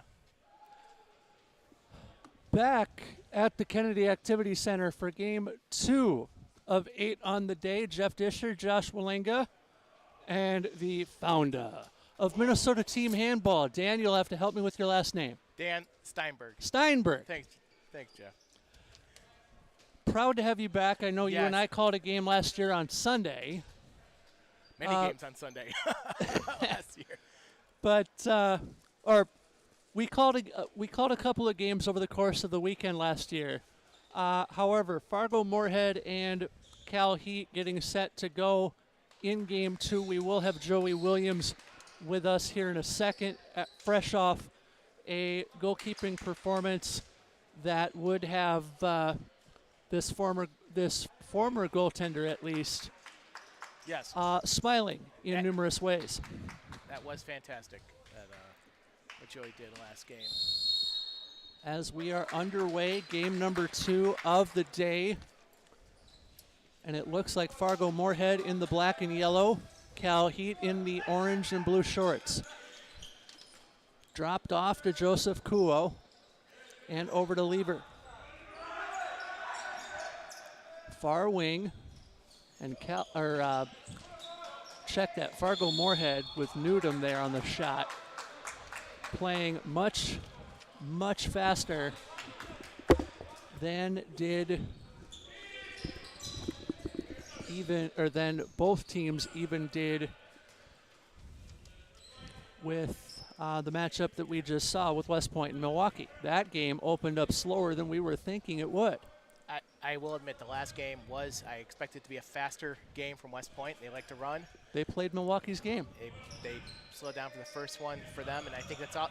And also that's West Point's first game of the season, I believe, as well. Aha! That could be why. Lever drops this over, got it to Ogendahl, and that shot goes begging. 0-0 our score. And just a heads up for everybody out there, for both teams, this is their first game of the season. I know in USA Team Handball and what they call the sub-leagues, you're looking at playing maybe around, in tournaments, maybe around 10 to 15 games a year. Okay. Not as many as... Quick shot goes in off the hand of Alan Coombs. So Coombs scores the first goal of the match, 1-0 Fargo Moorhead. And a quick steal leads to a fast break. And a shot, no, bear hug halts play. McCormick with the shot. And there's also been a yellow card issue to McCormick there. As we are 2 minutes in, Joey Handball joins us. Fashionably late, as always. How you gentlemen doing today? Awesome. Thank you. 1-0 to Fargo Moorhead. And you just came off a performance for the ages that we'll talk about as the game goes on. Great goal there for Fargo Moorhead as they go up 2-0. Alan Coombs with the goal as CalHeat advances into their offensive zone. So far, Fargo Moorhead is 2 for 5 on shooting, and CalHeat's only shot them all once. So it's been pretty. It's moving at the pace. I think both teams are just feeling each other out this early in the game. That was much like Milwaukee and West Point had to go through as CalHeat scores their first goal with Ogendahl. 2-1 our score, 22 minutes and a nickel remaining in the first half. As Fargo Moorhead in the dark looking to answer. You just came off a goaltending performance for the ages. Talk about what you're looking to see here defensively as a nice save made right on cue by the CalHeat goalkeeper, Omar Bentahar. Well, as the old saying goes, a broken clock is right twice a day. So, it was my first game playing in a long time. It was nice to get back out there and sort of feel that adrenaline rush again. But I'm just happy to be around handball in general and to watch some good teams play like CalHeat and Fargo here. Lever thought about getting a shot away, but he drew body contact. That halts play. And it's going to Open up a 7-meter right here. 7-meter throw to CalHeat. Who will take it? It will be Ogendahl. Ogendahl shoots, fakes the shot, but he bounces one in. 2-all our score. I wish we had the ISOCAM working because I'm feeling a bit of the CalHeat myself. With a reference to Anaheim and a reverse retro from 2 years ago. Quack, quack, quack. It's probably one of the coolest hockey jerseys I've ever seen. And we are not that far from where the Mighty Ducks were shot. No. Oh. I've actually called a hockey game in that building. No kidding. Last season. They're actually in many places, and where they filmed around here in the Twin Cities. So. New Hope Ice Arena, that spot, Dan. Right. And as Ogendahl with this shot off a 7-meter. Off the pipe. 1 for 2 on 7 meters for CalHeat. Goalkeeper's best friend, though. Let's see, hopefully they can improve that moving forward. And something that we saw in the West Point game, or West Point Milwaukee game just completed, Milwaukee slowed the first half of that game down to a point where West Point had to crank it up in the second half. There's a shot there, up and over the cage. Back to that last game, I was surprised with West Point not going to a man-to-man defense. Yeah. Well, but they've done that in the past to change the pace of the game. But that was the last game. Nice shot coming off the right side. That one went in. 3-2. Our scores were under 20 minutes left in the first half. We have NYAC here today too, don't we? We do. Correct. Okay. I'm wondering if he's still playing. That one NYAC wing player comes off the side and does his dive into the circle. I believe you're talking about Ty Reed. Yes. The man, the myth, the legend, Ty Reed. Ty Reed, that's right. Still doing it after all these years. Former Flensburg Handewitt player, which is a top Bundesliga club. In Germany, for those unfamiliar. Frenetic pace in the early going as Fargo Moorhead brings this up the floor. 3-2 our score.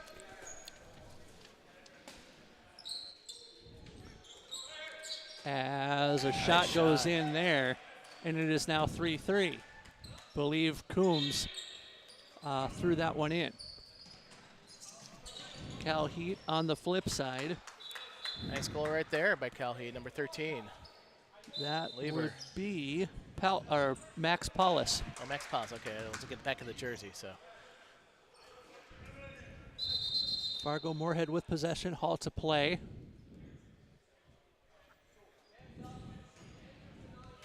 Okay, just a tug on the shirt. That's usually what happens in the pivot position. You get some tugs, you get some marks, you get some hands not going where the sun doesn't shine sometimes. All part of the fun. That's right. CalHeat with possession as Paulus brings us ahead across the timeline. Down to the far wing, whistle goes, bear hug, halts play. Speaking of pivots and legends, and I know Jeff, I know I'm always name dropper right here. I got to drop, I'm sure he's watching right now. A good shout out to Drew Dolan right now. Drew Dolan is with Air Force, but he's with the United States Air Force, but he's playing for CalHeat. Drew Donlin, Drew Donlin. Oh, yeah. You're right. And great shot there. CalHeat goes ahead 5-3. Great player. Minnesota native, no less.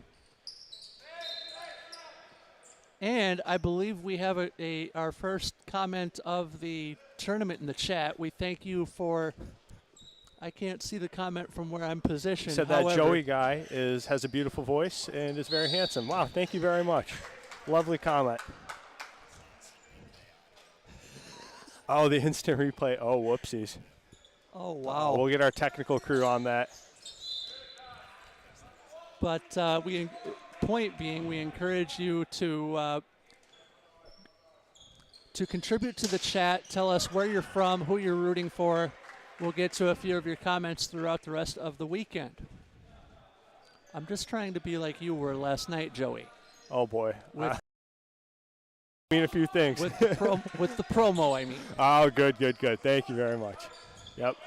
And a tug on the shirt there leads to a bear hug and a 2-point takedown if we were in a wrestling ring. A lot of hooting, a lot of hollering.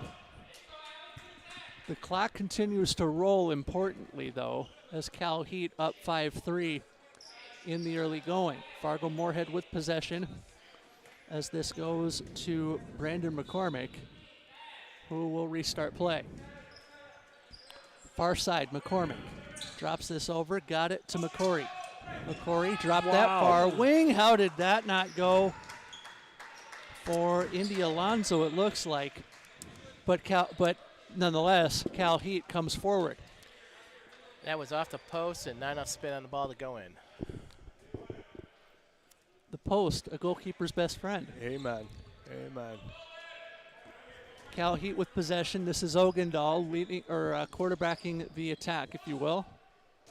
Ogendahl goes over to Paulus. Paulus gets it back to Ogendahl eventually. And great work or great ball movement for CalHeat here as Crozet gets one and it bounces up over the net, nearly hitting a camera person on the floor.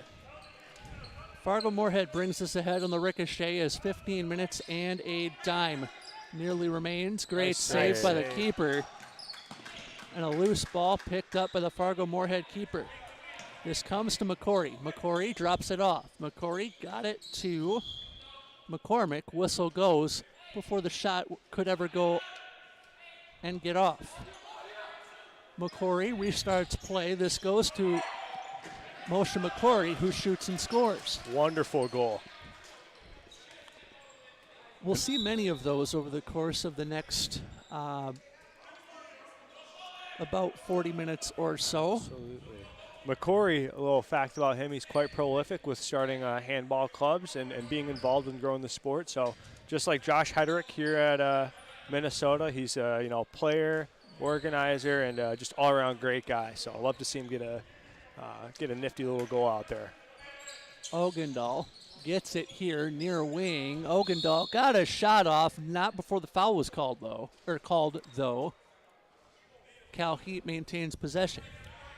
Ogendahl will restart play, and this gets to Paulus. Paulus shoots, scores. Paulus with the goal to put CalHeat up 6-4.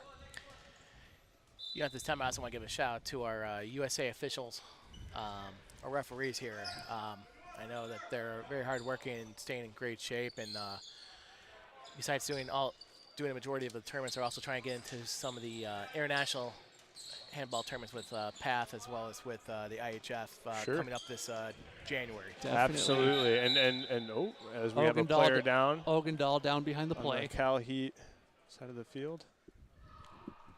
Ogendahl looks like he took some contact to the head.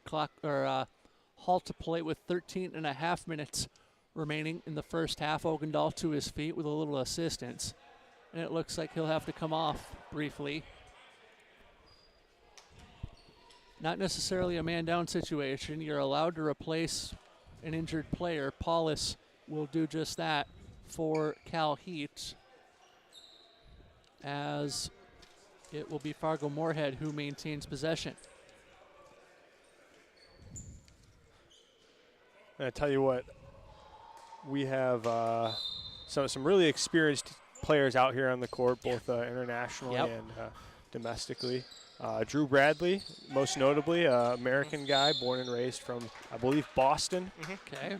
Former Boston player, alternate for the junior national team, and now current CalHeat player. So did you play with him on the junior national team? I don't think we had the chance to play together, but he's come to Detroit to train one time. But it was enough to kind of hit it off, and he's a really good guy, great player. And really active in the beach handball community as well. So yet another jack of all trades. Master of many. Yes, precisely. Beach handball is a sport that I've loved to watch. I've watched a little bit of it as a shot there for CalHeat's Max Paulus. Ends up leading to a goal, 7-4 in favor of CalHeat. It's a nice bounce goal by there, and Joey, if you want to comment, please, on bouncing the bounce balls as a keeper. I know for when I played, they were tougher. Oh yeah, those tend to be tricky, especially if you get somebody who's skilled at putting a little bit of spin on the ball. You know, it's hard to see from home, but the ball is actually covered in some sticky resin, which allows players to put a little bit of spin on it. Like you just saw as that ball entered the goal, 7-5 now in favor of CalHeat. Nice low shot there. Brought back ahead by Lever, and a whistle goes, halting the play briefly. Lever handles this. It goes to Paulus. On the restart of play, Lever, far side. Lever thought about playing catch with Paulus. He'll take the shot himself. Bounce goal for Lever. 8-5 now. Go ahead, Dan. I will say for San Francisco, I'd say over half their goals have been one bounce going in so far, which has been very challenging for the goalkeeper. Most certainly, especially at the speed at which they're shooting, right? Yeah. Goalkeeper out of position, but CalHeat saving Bacon as Bradley scores. 9-5 now. And that's one thing you've got to adjust to on a quick attack like that. If you're CalHeat, if your goalkeeper's out of position, timeout called here by Fargo. If your goalkeeper is out of position like that on the far side, and I believe that goalkeeper is, I saw 32, that would be Bentahar. If your goalkeeper is scrambling and swimming and out of position like that, you've got to step up as an attacker and get the ball the heck out of the defensive area. Definitely. Gotta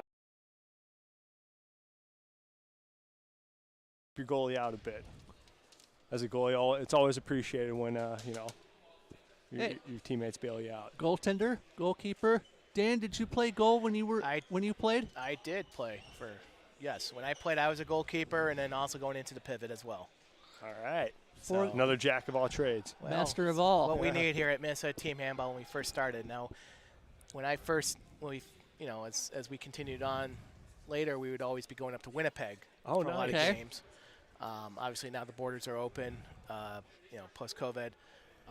So maybe there'll be a good game between the Winnipeg guys and the Minnesota guys soon.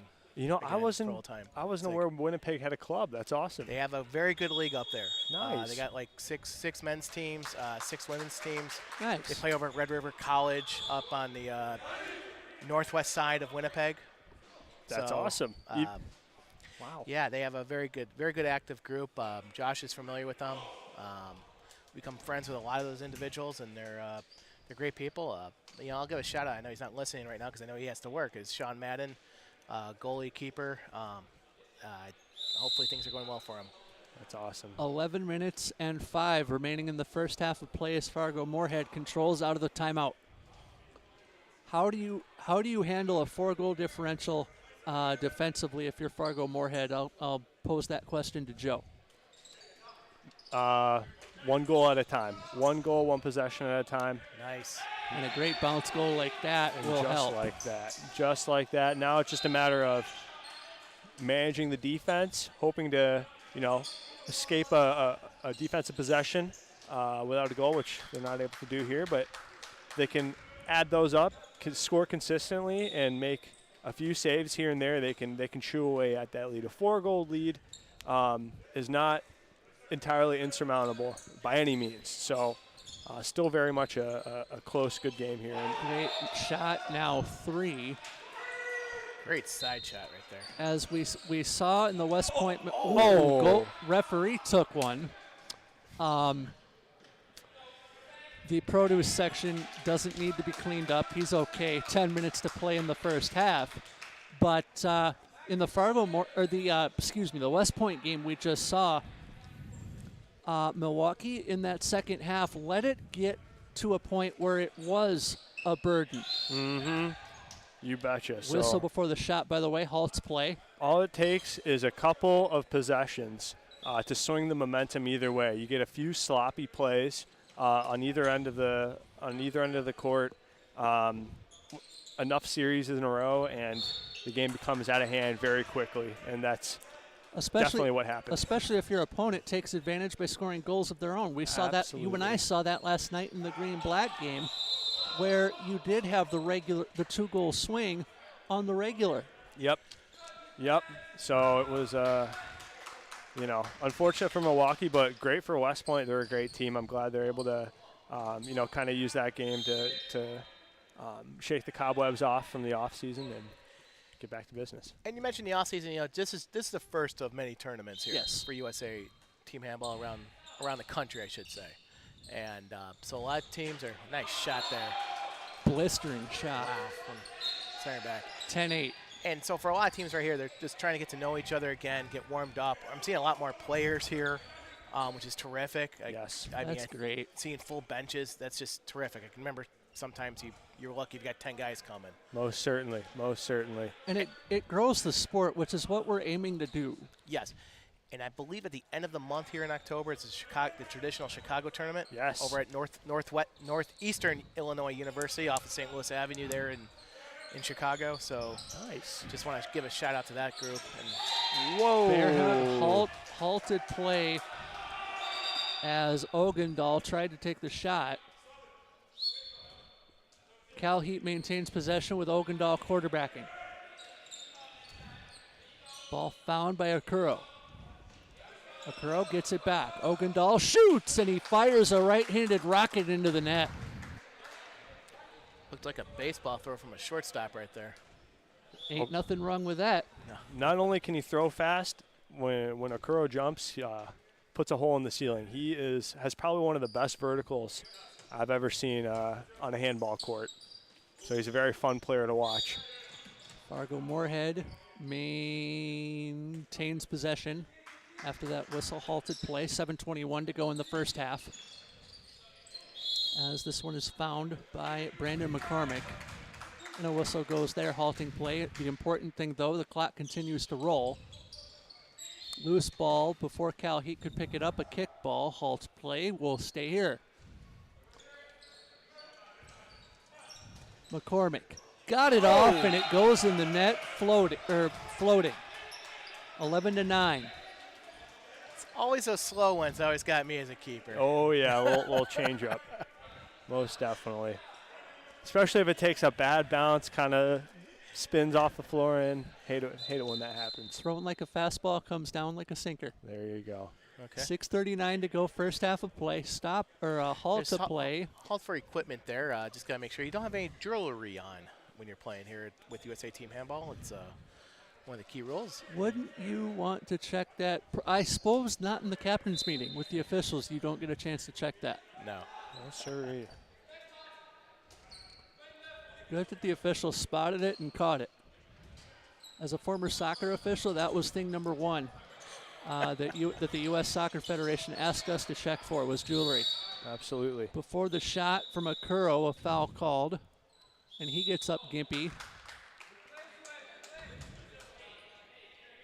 6:19 to go in the first half, 11-9.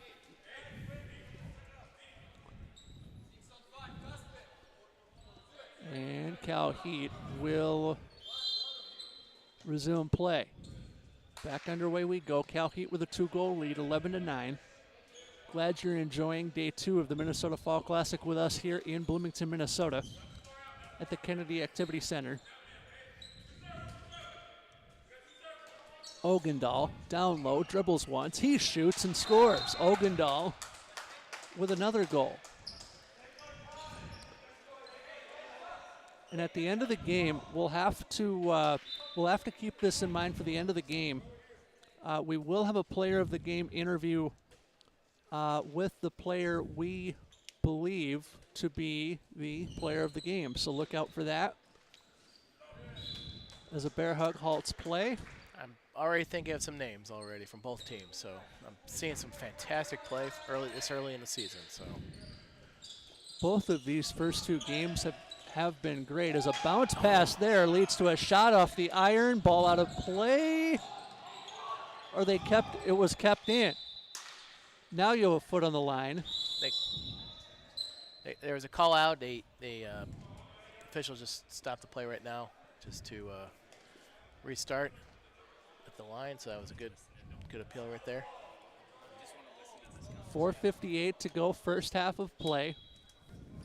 Coming up at halftime, we'll get impressions from the 3 of us. And we will also bring Josh Wallinga into those, as he is the man pressing buttons for us. Very important job. It is. He is making the stream, or helping make the stream go. Sorry about the audio. We're going to get the replays. 4.5 minutes left to play in the first half. As a whistle goes, we'll keep it right here. Fargo Moorhead with possession. Okay, here we go with what they call a 9-meter pass in. And it's as simple as that. Fargo Moorhead with possession as McCormick finds this. Loose ball, quick shot on the rebound, and Moshe McCory puts it home. Okay, there's been 2 minutes. Goals accepted at 2 minutes right there. So kind of like a double whammy. Pretty much for San Francisco right there. Actually, no goal. And they're going to go with 7-meter. A little bit surprised.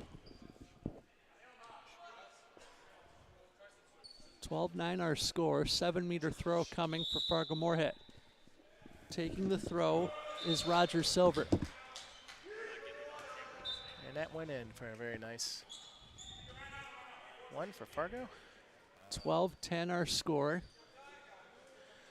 So let's see if CalHeat's going to set up and practice something right here. I know they have their annual tournament in January, February out there, the CalHeat Open. And I need to issue a correction. It's 12-9. 12-10. I was right the first time. 12-10 our score. CalHeat with the lead. So running some high rolls right there. Great jump shot from CalHeat's Zuidakuro. And nice block by Fargo Moorhead right there. Indeed. Most certainly.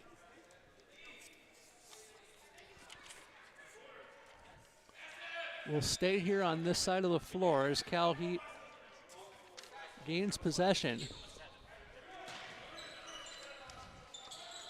And a shot from Akuro gets blocked on the way in. That's the second time by McCormick right there, number 14 for Fargo Moorhead with the blocks. Both in the middle as a pivot.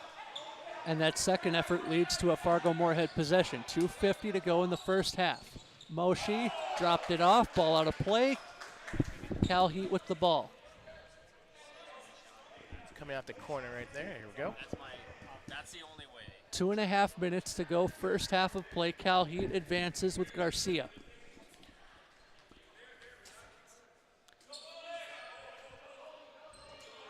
This goes to Kanice. And I seem to remember him from playing on CalHeat last year. As that ball out of play, Fargo Moorhead with possession on the fast break, or they tried at least. Moshe shoots one, blocked on the way in, the rebound to Moshe. Now he's shoved. And we're getting the physical play ratcheted up. Yes, You're darn skippy. That's true. Love to see it. Love to see a good, intense game. The real cool thing about handball is tensions get high. It's a physical sport. You're hitting each other. And then afterwards, everyone goes out, gets dinner. Yeah. And we're all pals. So it's a really cool environment. Great save. Moshe shoots one in the glove save made on the ricochet. CalHeat with a shot from Akuro, and it goes in floating. 85 seconds to go, first half of play. 13-10 our score. Some good math right there. I had to add that up for a second. 85 seconds. Minute 20. Minute 25. Yeah. 85 seconds. Yes. McCory goes cross court with a little help from his friend Brandon McCormick, who shoots one, and it goes wide. 60 seconds to go in the first half as CalHeat takes possession. Quick change for Fargo Moorhead on the defensive front. With Fargo Moorhead, they should slow up their offense going into the second half to work on some stuff for going for the future for the year. So the opposite of what we saw in the second half with West Point and Milwaukee is what you're saying. Bingo. Exactly. 35 seconds left in the first half. 13-10 CalHeat. How do you come out for the second half if you're CalHeat? And we can talk about that at halftime too. But how do you come out for the second half if you're CalHeat up 3? Have to keep their composure, have to remember who they are, their strategy, and really rally here. But I think it's going to be tough. Definitely tough for Fargo-Moorhead if you're picking passes like that. That lead into 2-on-0 fast breaks as a goal scored by Hodgson. However, I do think they should be very proud of how they're playing right now, because this is, for all intents and purposes, a very close game. And we've had 2 of the 3 games, or, well, 2.5 of the 3 games in the books already as being close. Which you love to see. Which you love to see. And still, and like I said many times before, it's just early in the season right now. It's for teams to be working on stuff to when they go into, the West Point tournament in January and the CalHeat tournament in February, as well as I think there's a March tournament somewhere. Well, the American Handball Championship in June. Right, and then you get to the USA Nationals in June. That's where you have to really be clicking in order to win either the Open Division, the Elite Division, and of course hoist the American Handball Company Championship trophy, which is probably by far the most coveted trophy in North America. And you're saying this from experience, I'm guessing. I'm saying this from experience, so no bias here, absolutely. Absolutely not. Yes. I don't know who's going to do this. Left camera, right camera. Oh. And folks, go grab a soda pop, go take a water break. We'll pause momentarily. We'll have the second half for you coming up. Okay. It's pretty straightforward. So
check. Okay. I believe we've got that sorted out.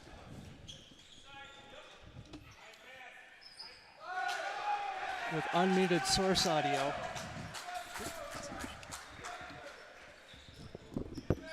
As we are back to play, never really left, if you will. 14:05 left to go. 4-3 our score in, and I'll have to in favor of Minnesota Green. I believe that's actually Chicago. That is Chicago Inter. Yep. Yeah. Yep. Chicago Inter with a 4-3 lead. 13:50 left to go, first half of play. Yep. Minnesota showing some fight by clawing back. A couple goal deficit, and now with the opportunity missed to tie things up. As this is brought ahead by Chicago Inter. Ebert, the movie reviewer, gets to the cross, and he has to go back and grab or pick up the trash. Ebert with this. It goes to a Sarek. We appreciate you hanging with us as that shot comes up high from a Sarek. Intercepted there by Chicago. So Chicago regains possession. Far side, that one dropped off. Bear hug, halt play. 13:03 left to go in the first half.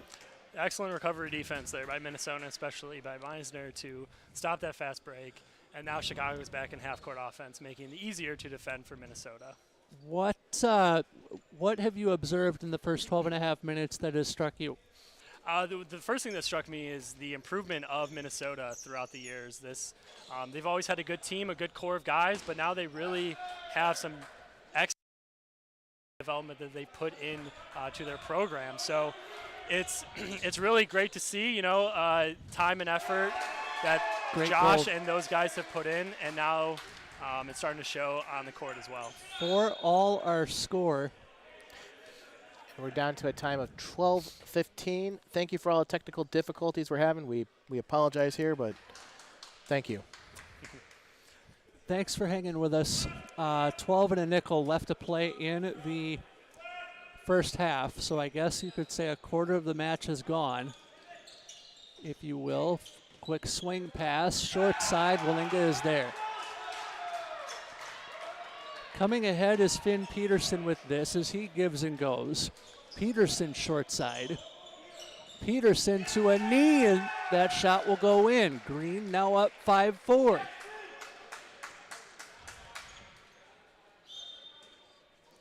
$11 and a half left to play as Chicago Inter looking to answer. Something that has been a theme over the course of the first three games of the tournament, Ryan, has been the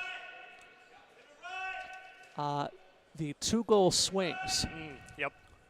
And we're seeing that come to the fore here as both teams are playing well, definitely, but there are the lackadaisical bits where a two-goal swing is given up. Yep. So handball is truly a three-dimensional sport in that you have to be solid on offense, defense, and within your transition as well. So back to offense and defense. If any of those are lapsing, good teams will take advantage of that, like Minnesota has for the past, 7 to 8 minutes. And you're going to see teams like West Point, like CalHeat, really start to push the pace, especially as the first half turns to the second half, and start taking advantage of some of that, not running back on defense, not covering, and that's how you get those two-goal swings. The officials discussing something as 10:37 remains in the first half of play. I wish we were able to get a red card coming out. They have given a red card to our first of the tournament, Stefan Storage. That is actually it's a blue card. A blue card.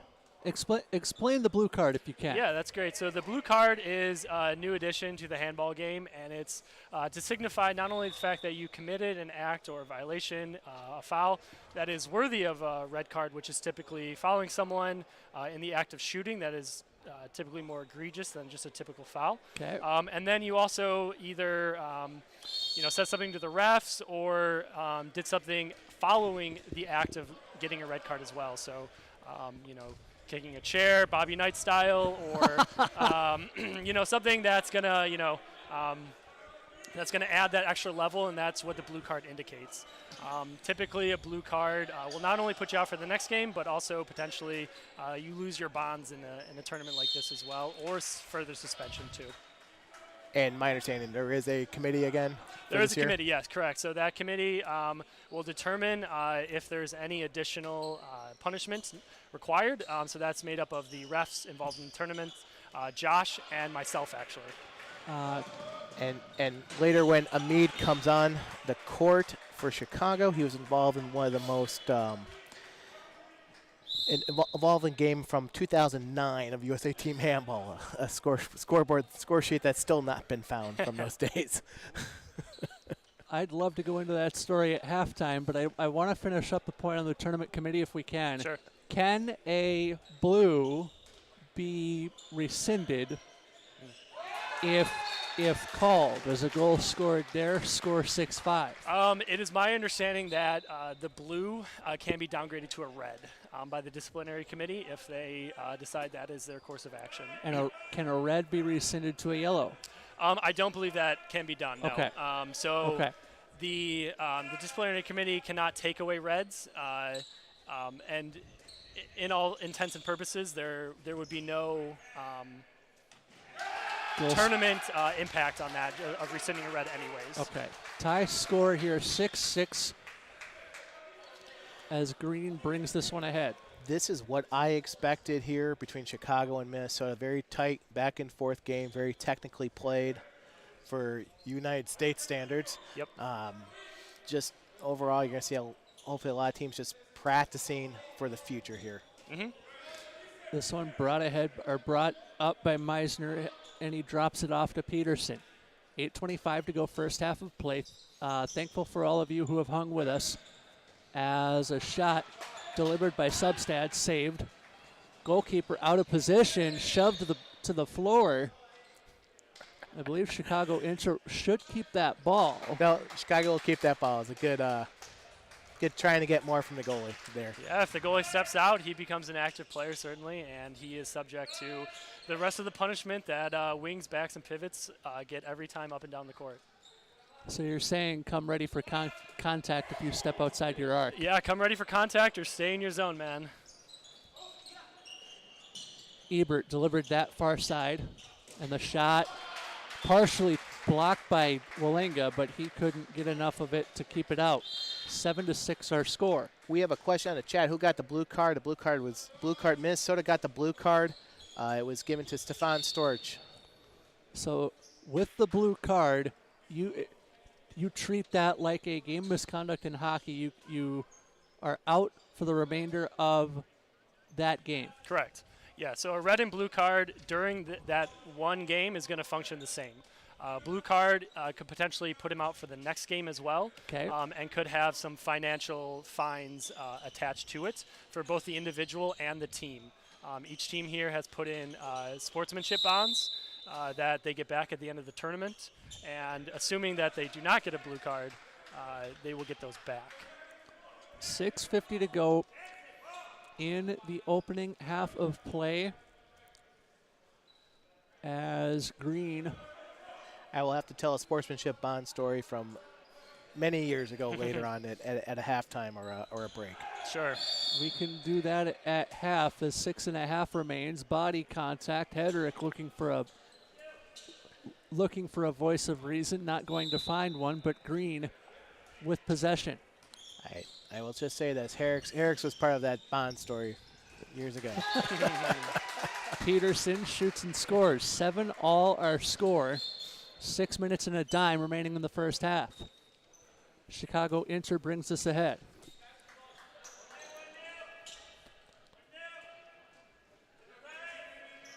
And a very slow advance over the midcourt line for Chicago Inter, attempting to slow the game down. I don't blame them right now with this game turning out to be chess versus checkers, if you appreciate the analogy.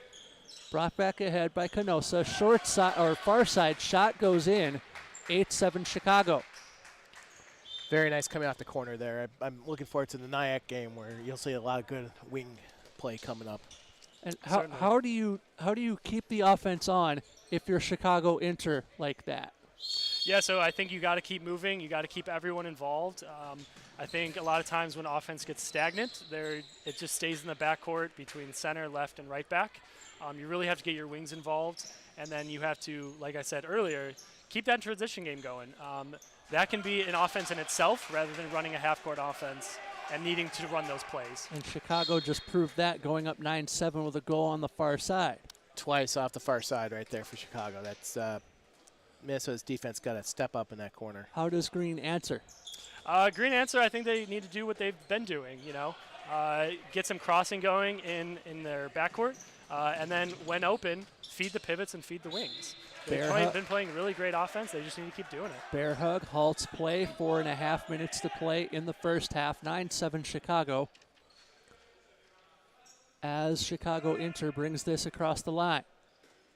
It'll go to Welgus. Whistle halts play before the shot. Explain what happened there, Ryan. Yeah, so as 38, Marco was running past. They grabbed the jersey, tried to pull him in the direction that he wanted him to go, and you can't do that. You got to let him go if he's past you as a defender. Really, your best defensive position is going to be squaring up shoulder to shoulder. Anything other than that, if you grab him as he runs by, that's probably going to be a penalty. Shot, score. And as 4 minutes remains, it's now 10-7, and we've got a football game breaking out at Kennedy Activity Center in Bloomington.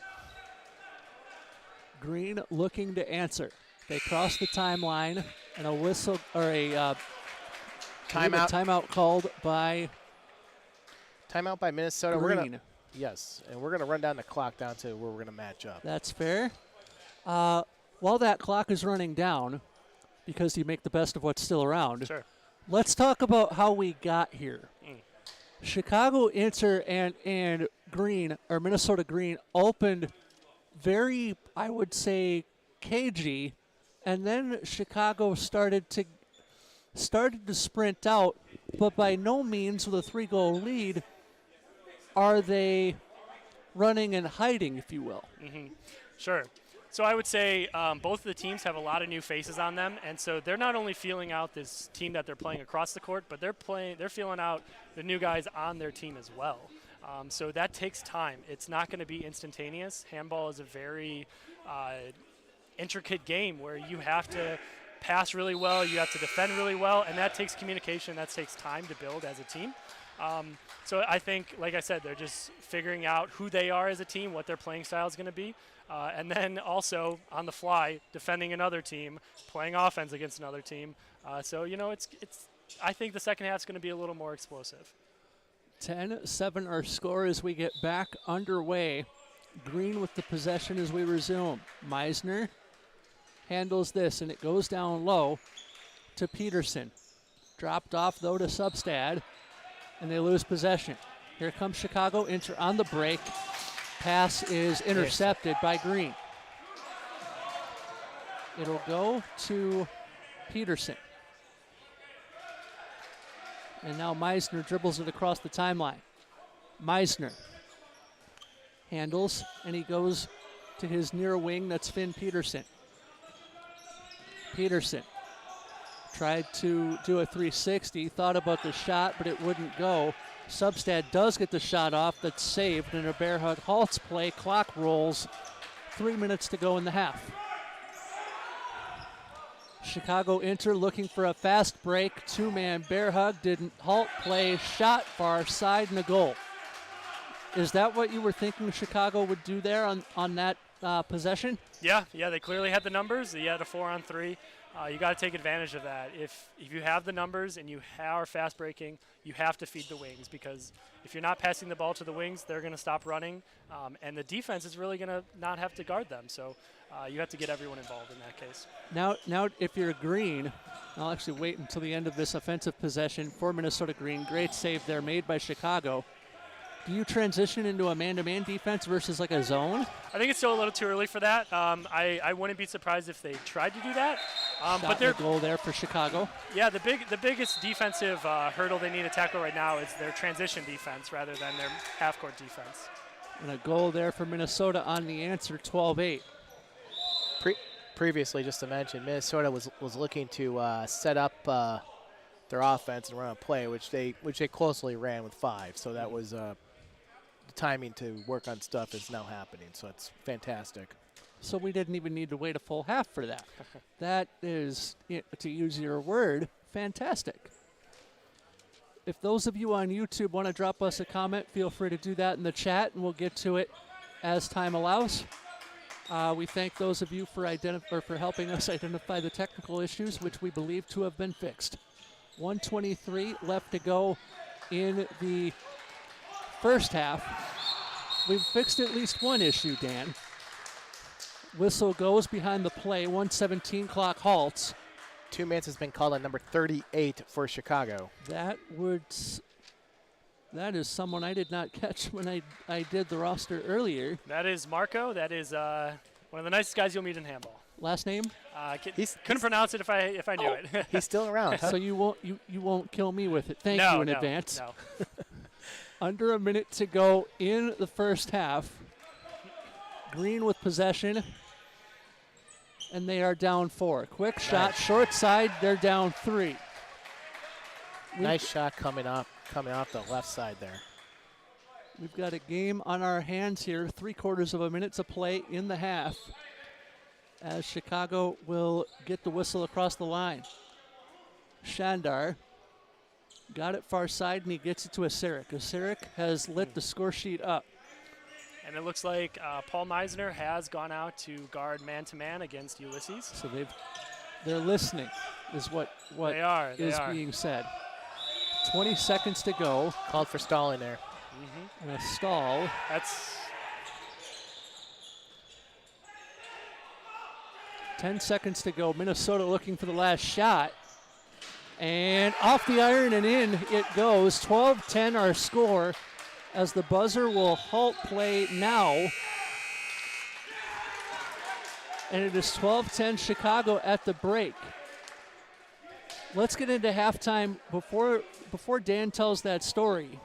The bond, which one? The Bond one. The Bond one? Oh, okay. Before Dan tells that story, because this is the first of many games where we take you kind of inside the X's and O's, sort of, Ryan, help us understand how that half changed for both teams, starting with Minnesota Green from where they were at the outset to where they finished. Yeah, so I think the most obvious thing we saw was the pace picked up. Chicago really took advantage of actually the new throw-off rules, which is you can now throw off from anywhere within the circle taped near half court. And that's the yellow for when the court is on screen. Exactly. And so they started fast. They started their fast break offense, and Minnesota was not always quick enough to respond, and so that led to some man advantages on offense. And then the other thing was that Chicago really found their way. They started hitting some shots. You saw their big backcourt guys, Ebert, Ulysses, Stefan. They really started to find their shots, and some of them started to go in. Now, for the rest of the story, our own Paul Harvey, if you will, Dan Steinberg, tell us about this Bond story that you've been saving for a half. A future 30 for 30, no, future 30 for 30. No doubt, yes, no doubt. Well, Sports Century, maybe. Yes, that's right. I think maybe the 30 for 30 podcast. Yeah, there you go. Yep. There you go. Because I mean, there's no record of this game, even videotaped. Yeah. But Burned them all. Let's gather around the campfire. While the score sheet has been Yes, taken away. The campfires. So the first time I think a Bond was ever introduced in USA Team Handball was in 2009 at the U.S. Nationals. And that was a $300 bond, and I had to make. And if your team got a red card, it was you had to pay the bond. Sure. And then also, if your team did not help out at the scorers table, you had to have a bond. Now we had the late game on Friday night, and in Elgin, this was in 2009. So Chicago tournament, I'm guessing. This was the U.S. National Tournament. Okay. U.S. National Tournament. So I had to make sure that I was up at 7 a.m. to be there for an 8 o'clock game in order to make sure that my $300 bond was not cashed. Oh, no. Then, which was good, I did the game. And then right after our last game, which Minnesota Team Handball won. It was our first victory ever. It was Josh Herrick's was part of that. I asked, I go, are we going to need to have somebody else here afterwards? He goes, no, these 2 people are going to volunteer. So do I lose my bond? No, we have 2 volunteers. You're welcome to stick around, which we did. We stuck around for the Seattle game because we actually had to lend a player out to Seattle for a 12-pack of Coke. So we didn't actually we didn't lose our bond money with that. But that was the first time we were introduced to a bond in overall in I guess in the handball community. And so it did cause some waivers and some concerns. And hopefully, I think going forward, I think a bond is very good. Now, I don't know how this will be handled from the blue card that was issued earlier to Minnesota in this game, but that's the internal of the Minnesota team as well as the committee. Sure. And You're a part the of term, Ryan. and then Correct. and then I'll tell later on there was an actual game where both bonds from both teams was taken up and Sure. later on, and that was impressive. So as we get ready for the second half, first we appreciate y'all sticking around. Do we have any comments from the chat that are not related to technical issues that we should get into? You know, I'm seeing a lot of cheering from the Chicago fans out there. Jane Nice. Martin, Irina, Constantinos, and excuse me if I'm mispronouncing names here. So, Well, I think the way I'm going to go with that is you remember the game instead of remember the name. I'll be here all weekend. And I would be remiss to not to compliment Minnesota and the gentleman here in the booth that I'm standing next to for their great work this weekend. Because You're welcome back anytime. This is a really great tournament that Minnesota puts on every single year. It has grown every single year. You get some of the best teams in the country. I would say 4 out of the top 6 teams in the country are here today to compete. And it's great to just be part of it. It's great to be in the booth here. And I just want to say thank you to everyone. Well, my second year covering this tournament, and I haven't had a chance to tell either of you this story. I was actually watching the Olympic 2020 handball final last year, and I'll keep it very simple. And I think Dan, I mentioned this story last year to you. I basically said, "Self, are there any local handball organizations that you can reach out to?" Turns out that there was, and I got in touch with Josh Herrick, and here we are making improvements to the broadcast year by year. And more, I'm sure, coming as we get ready for the second half of play. Excellent. It's funny you mentioned that. That is that origin story for you to enter the sport is the same as many people. I also saw it on YouTube and saw it in the Olympics and thought, well, this is pretty cool, so I'm going to check it out. Thanks to teams like Minnesota, people have that opportunity to learn a new sport, be a part of a really great organization, and meet some of the nicest people you meet in this entire world. 25 set to go on the clock, half number 2 underway. Green with the first possession of the second half, down 2 as Morfa handles this. Morfa, the Shaquille O'Neal of handball, and I've got a Shaq story for you, Ryan, that we'll get to here in the second half. Morfa leads to a shot for Green that goes in, 12-11. By the way, Shaquille O'Neal performing after the U.S. Grand Prix race in 2 weeks as a performer, and that's after the podium ceremony, I believe. Yeah, I think the description of the nickname is apt. I think DeAndre Jordan is another great comparison as well, both being lefties. Both can really jump, and both great athletes. But is DeAndre as awful a free throw shooter as Shaq was? You know, they're both pretty bad. They are both pretty bad. It's hard to pick your poison on that one, honestly. Chicago with this possession as they're up 12-11 early second half. I am impressed at how Minnesota is staying with Chicago. Yes. This is nice save. How do you even to get that shot away, you had to break through a two-man wall. Bear hug, halts play, and we'll go the other way. And just to put in some context, Chicago is, they got second place at Nationals last year in the Elite Division. Minnesota also, I believe, a top 4 in the First Division, which is the next step down from the Elite Division. So they are really punching above their weight right now. Relegation involved at Nationals? What's that? Is relegation involved at Nationals? Nationals? It is not. It's more of a seeding process. There is a qualification process for the Elite Division. Tournaments like this one give you points in order to qualify for the Elite Division. So your standing at the end of this tournament give you more points the better you perform. Okay. So you cannot be relegated at the national level based on a tournament result. That is correct. Okay. Just wanted to clean up that piece of business as a shot hits the iron, and the iron kind for the goalkeeper. Whistle goes, halt to play. And the halt to the clock with 22:32 left to go in proceedings. And a 2 minutes right there to Minnesota. Ooh. Number 8. Sarek, the victim of the harm. And Minnesota's sending in their specialist right now. Oh, wow. For penalties. I'll say. Taking the shot for Chicago will be Canosa. Canosa fakes, drives, scores. And it is quite common to bring in specialists both to shoot and to defend penalties. Some goalies just have a better knack at making saves. Oh, I apologize. Chicago did get 4th. They actually lost to CalHeat in the semifinals. I apologize. Thank you, Irina. As long as we clean up the business. Yes, yes.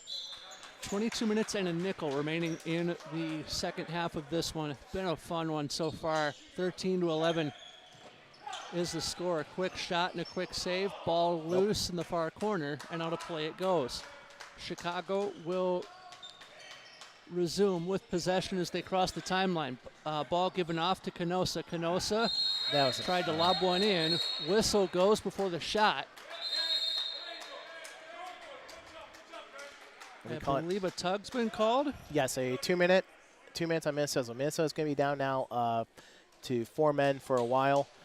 I'm a little bit surprised there's no yellow card given there. And a 7-meter, it looks like, so a double whammy, if you will, for Chicago Inter. And it could be triple, quadruple, because you would want to score. And I believe the two-man disadvantage is score at will. It doesn't end, or each additional penalty doesn't end on a goal like it would be hockey-wise. Correct. You have to sit there and take your punishment until the other team will score as many goals as you can. One other thing to keep in mind is that you're only allowed to have 3 2-minute penalties throughout the game, and then it is an automatic red card. So I believe number 26 just got his 2nd, so he needs to be a little more careful on defense. That's Hijalte Clausen, the back for Minnesota Green. Whistle halts play. Green with possession as Morfa trying to get around one. His shot bounces wide. They're going to stay here. Green maintains possession. So that tells me that was tipped on the way through, which works. Morfa gets this back. Huge shot. Kicked away. Tipped on the way out. And we should see a passive play being called. Yeah, I was going to say. What should have been called? Ball kicked. Yep. That'll be a 2-minute penalty for kicking. As the name implies, this is handball, not kickball, so you cannot use your feet. Sometimes there are accidental contact to the feet, which is just a simple team foul, but if you purposely do it, you will get a 2-minute penalty. Now a 2v1 with a trailer for Chicago. Great save, Walenga. When he had 2 Chicago Inter players breathing down on him. Hedrick with this near side. 1 into 2 doesn't go, as Josh Hedrick just proved, although Hedrick got the better end of that from a physical perspective. Sure did.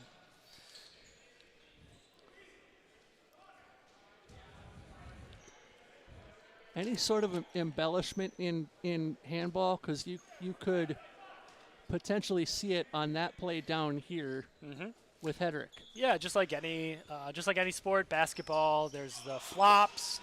You're going to see some flops as well. You're going to see some loud grunts that seem a little unnatural because they are, because you're trying to get the ref's attention that that someone did, push you over or cause an offensive foul. When are you next in the booth with us? In the Fargo-Moorhead game, I will tell you a story about embellishment. Okay. From my playing days, playing adapted floor hockey back in my high school days. Not to give age away or anything like that, or the fact that cerebral palsy is a thing. Brought ahead by Chicago Inter as they go right to left on your screen. It is 15-11 to Chicago. So they are looking to go up 5 and start the hiding process. This goes to Ebert. Ebert drops it off. Got it to Canosa. Canosa behind the back, and he loses the ball. As a Green player dragged down, and Green wants the quick restart. They get it, and score. Yeah, I think if Minnesota wants to claw back into this game, they're going to have to really rely on Chicago's fatigue and take advantage of that on transition. 18:35 to go, second half of play. The third of 8 games on our air today. Only 8 today. Okay. Only 8 today, 7 tomorrow, including the championship game scheduled for 3 o'clock tomorrow afternoon. Nice one by Chicago coming off the middle right there. 16-12 our score. Those seedings, by the way, determined by pool play record. No traditional elimination bracket tomorrow late morning into the afternoon. 18 minutes remains in our third pool play game of the day. Loose ball back to, towards the midline. You don't have to necessarily think about a backcourt violation if you're Green, though. You could theoretically cross the midcourt line and grab the ball without penalty. Yes, yes. Inter now breaking in. Quick shot by Ebert, and a right-handed rocket goes into the net past Wallinga. And the restart for Green. And Ebert having himself a great game. I think if we were to review his play today, definitely 4 stars. Now, you bring up a great point. We've got a player of the game interview coming with a player to be determined.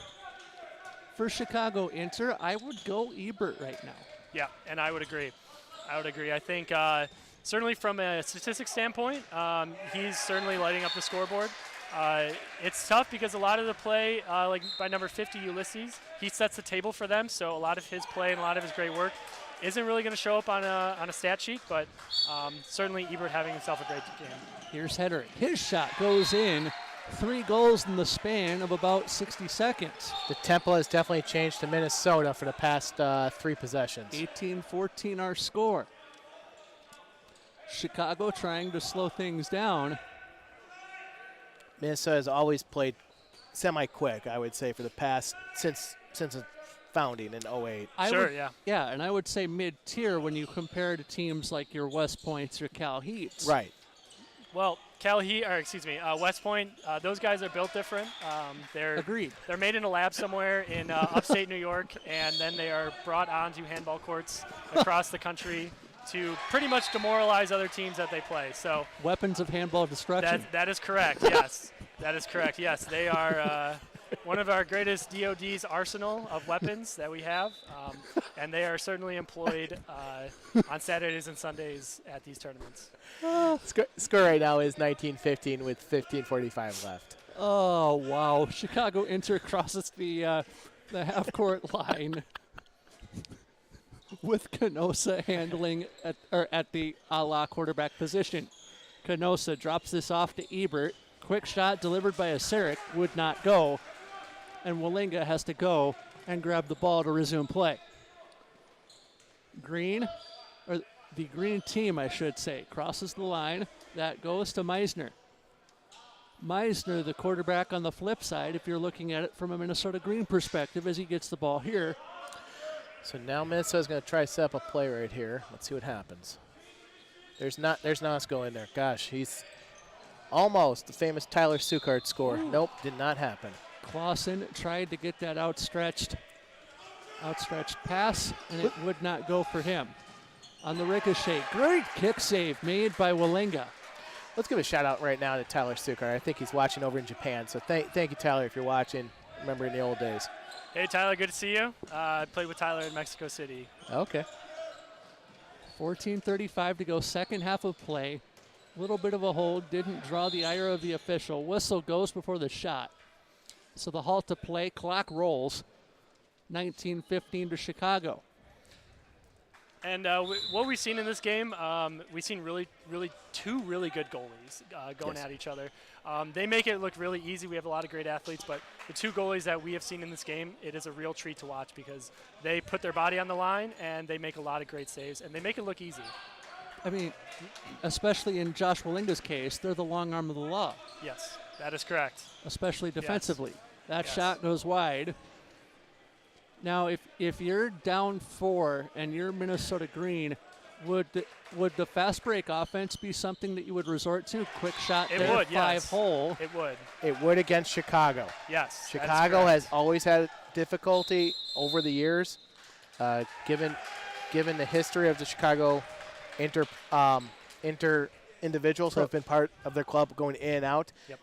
The faster game has been a difficult game for them. They mostly like to slow it down. Mm-hmm. Yeah, Chicago's going to get up, and they're going to keep their lead, and they're going to slow the game down so you can't employ those fast break tactics. And how do you, in Chicago's case, I know we've seen it, but talk about it for those who are new to handball. Talk about how you slow the game down with a 3-goal advantage. Yeah, so you're gonna want to play on offense until you get that passive call.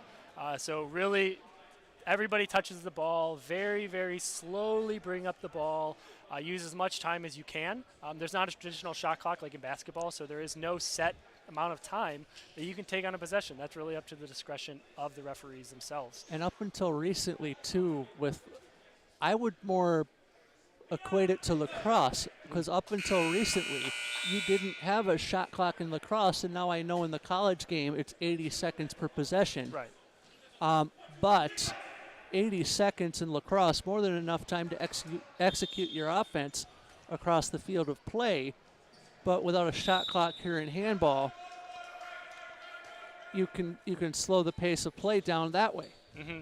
Yeah, and those passive calls are going to be different times of the game as well. So they're not going to be standard throughout the game. As the clock ticks down, those are going to be much shorter, and that arm's going to come up much quicker. And that's discretion? That is discretion, correct, yes.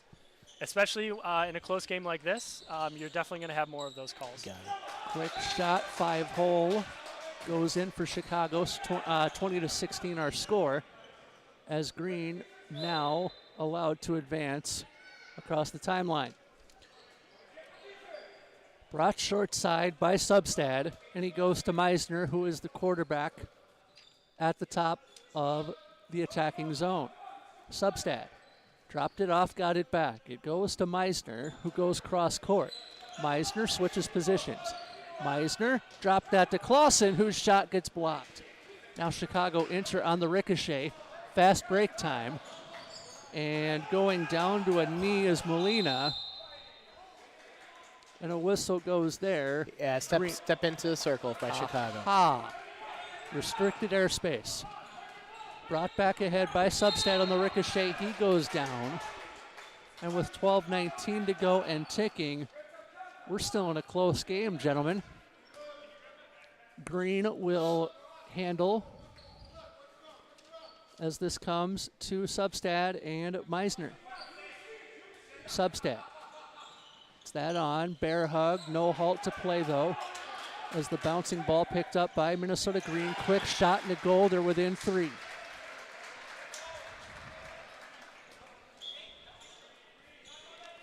Chicago enter on the ricochet. Controlled by Shandar. Shandar eventually gets it near side, and now Chicago looking to call a play. 11 and a half minutes to go in the second half as Canosa dropped it off. Quick shot there, and it goes in. 21-17. And there's a big difference between our clock and the clock on the scoreboard. Which is why we'll refer to the scoreboard time of 11:15 to go in the half. 40 seconds isn't all that terrible, but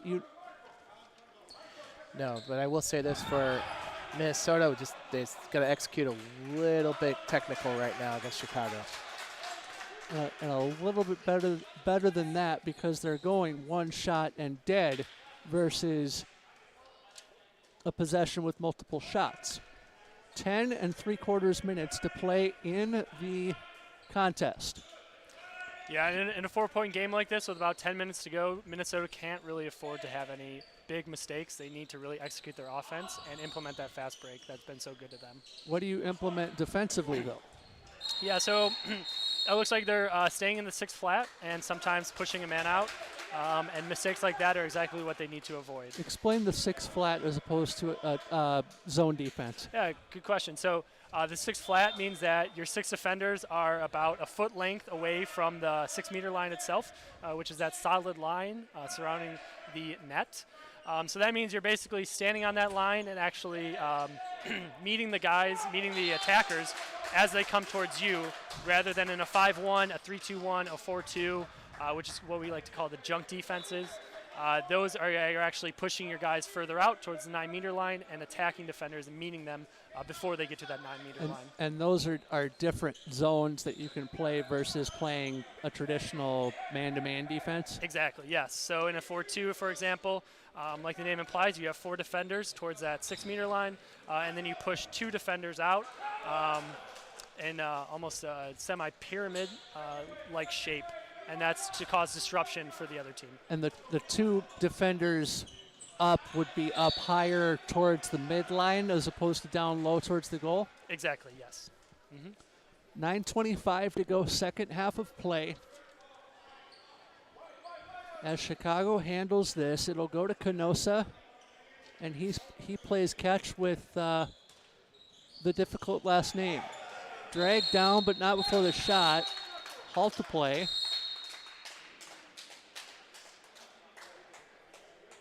I believe 2 players came together. Advantageous situation for Chicago. And we have a 2-minute penalty. So Minnesota will be down to 4 men. So 9 minutes and a dime when we get back to play. And I believe Minnesota has been there before. Canosa will take the shot. Walenga out to play the angle. 5-hole goal. And it is 22-17. 23-17. Third strike. It's I will say for Minnesota right now, this is a time to practice for the future. Sure. Yeah, and for other tournaments going further for them, especially next week when these especially not next week, 3 weeks of Chicago tournament. That is correct. Yes. Okay, in 3 weeks when both these teams. Weekend. When both these teams will see each other again. Yes. And my point earlier, I mentioned that Chicago had gotten second. I was incorrect. They had actually gotten fourth. That Minnesota is really one of the better teams that might be up in Elite this year, that might move up from D1 to Elite, or they will be a strong front runner for that Division I crown. And so playing teams like Chicago is going to be great practice for that eventual national championship. We'll have to speak about the points or the point breakdown later. For national, you're yes. questioning. It's shut up. You'll get you get certain points. It's the way it works. It's by region, and then if you win certain tournaments, plus last year's champions automatically entered in.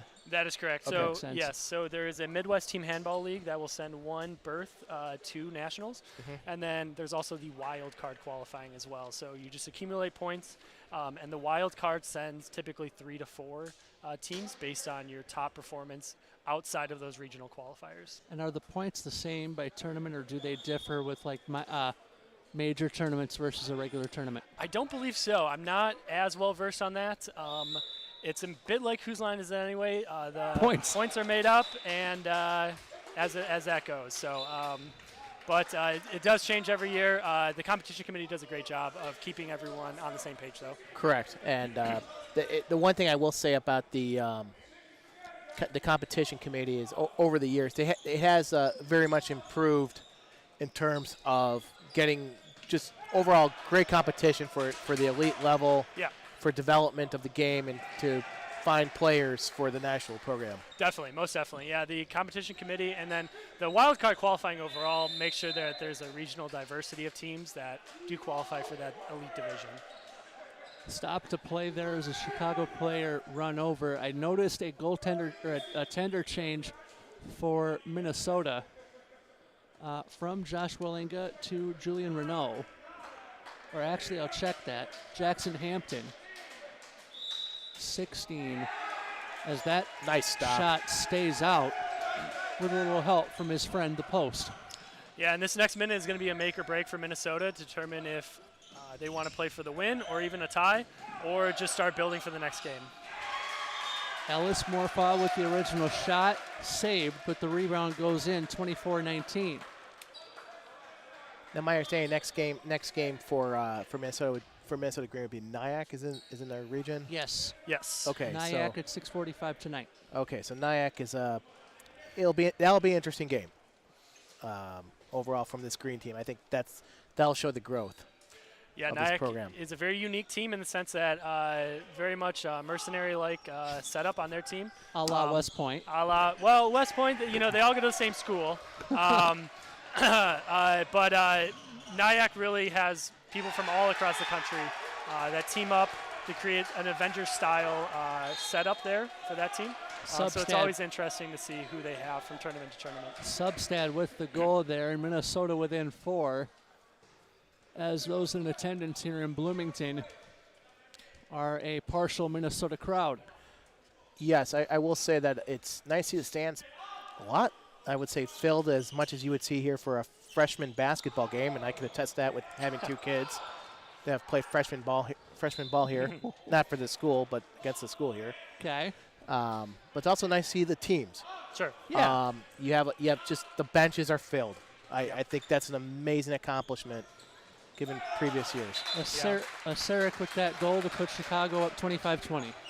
And the fact that the tournament has grown from 6 teams to 8 teams and continued to bring in quality teams, even with the addition of those 2 teams, just shows how well organized it is and how much effort Josh and the others have put into this. Shot by Substad, got blocked. The rebound for Substad goes in. Minnesota back to within 4. And hopefully next year, if the border's open, we'll get a team from Winnipeg down. That'd be great. Toronto, also a very, very high-quality team from north of the border as well. And they will be at the Chicago tournament. The Toronto team you're talking Correct, about. yes. Oh, okay. Yes, Okay. yes. So there's actually 12 teams that will be attending that tournament. Oh, wow. Plus a women's division too. Yes, yeah. Let's get a shout out for that. I would also be remiss if I didn't mention that Chicago has one of the best women's team in the entire country. So not only are they're doing it on both sides, men and women are putting up quality teams each year. 26-21 Chicago, 4 minutes and a dime remaining as we go down the stretch. Minnesota with possession as we restart play. Meisner quarterbacking as he gets the ball back here. Meisner dropped that off. Green maintains possession. Body contact on Peterson halts play, but not the clock. So the clock now starting to become the enemy of Minnesota Green as this is advanced by Oseric. Oseric shoots, save made, rebound goes in.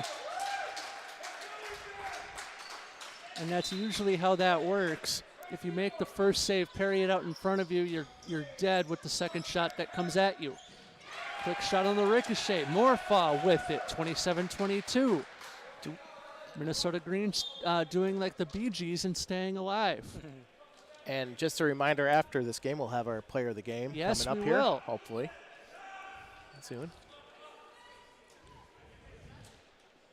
I'd still go Marius Ebert. I don't know about you, Ryan. No, I would agree with that. He's played really well. I agree there. Even though we're about 3 minutes away, but I think that's a think it's a clear choice. I Okay. think for Halt to play. 7-meter throw up coming for Aseric. Aseric has had a great second half as well, making his case for player of the game as well. You're not wrong. Goal. 28-22. But does Aseric's, I guess the question then becomes, does Aseric's case for POG outweigh that of Marius Ebert? I don't think so. I think Ebert's played a full game. He's played most of the minutes in this entire game. Yeah. And so he's put together a real quality offense, defense resume for winning player of the game. I would agree. 28-23, 2 minutes and a quarter remaining in the second half. We'll make that. I would say let's make that determination now and peg Marius Ebert as our POG. Goal scored by Meisner. And it's not over yet, though. So if Chicago ends up winning this one, it would be Ebert. Yeah, we don't want to be too premature in awarding, a player of the game No. to the losing team or even a tying team. So, yeah, we'll see what happens. Minnesota going out man now. That's right. Man-to-man D as that ball out of play. It goes to Green as they're looking to rush the floor. 98 seconds to go in the game. 28-24. Minnesota Green's got to hurry. Quick shot and a goal. They're within 3. It has happened in USA handball. It has. Yes, It many has. times.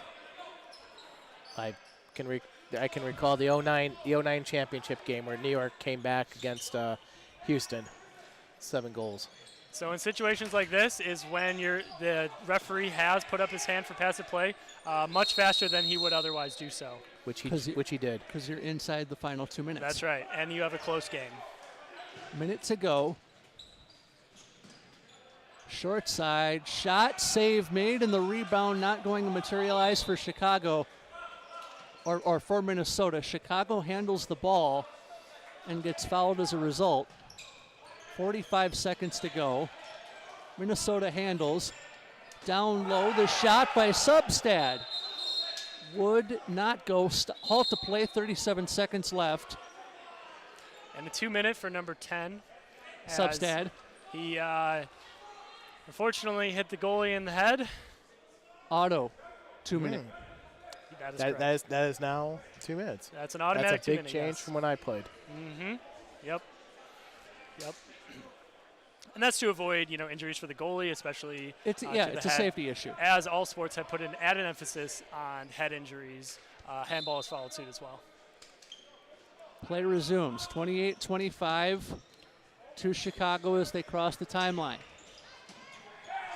And that should just about do it as Canosa will score there. 29-25. I like Minnesota Green's desire to not give in, as this should just about do it with the clock running down past 10 seconds to go. So let's award the player of the game to Marius Ebert for Chicago. Quick shot there, buzzer will sound. And before we get to the end of this one, let's see if we can't grab Marius Ebert for the player of the game interview up top here as the teams shake hands. But we also have Minnesota Black and NYAC to look forward to. Kind of talk about impressions on NYAC. Ryan. NYAC, so it's hard to have an impression in their first game because, like I said, their team changes so much from tournament to tournament. So they are really an unknown quantity. You have some of the stalwarts on their team, Jordan Fithian, Ethan Pickett. Those guys have been around on playing for that team for a minute, but there's still a lot of new faces. And I think for them, again, like we said for Chicago, they need to figure out how to play as a team together. And so playing against a more inexperienced team like Minnesota Black is going to be a good first go-around for them. We'll pause. We'll grab Marius Ebert, and we'll have that player of the game interview for you in a moment. I agree with. I just want to say this with what Ryan said about NYAC. NYAC is a amazing. NYAC is a just an amazing group of individuals who have come together to form a team. So thank you on there. 5-0. Got it. Awesome. Thanks, man. That was fun. Oh, I'm not done.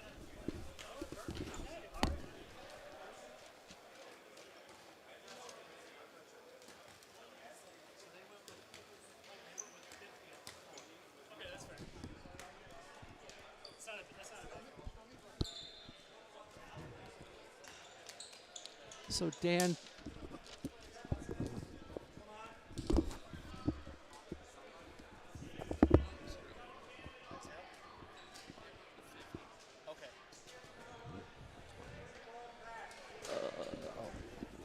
Oh, 50? yes. Okay.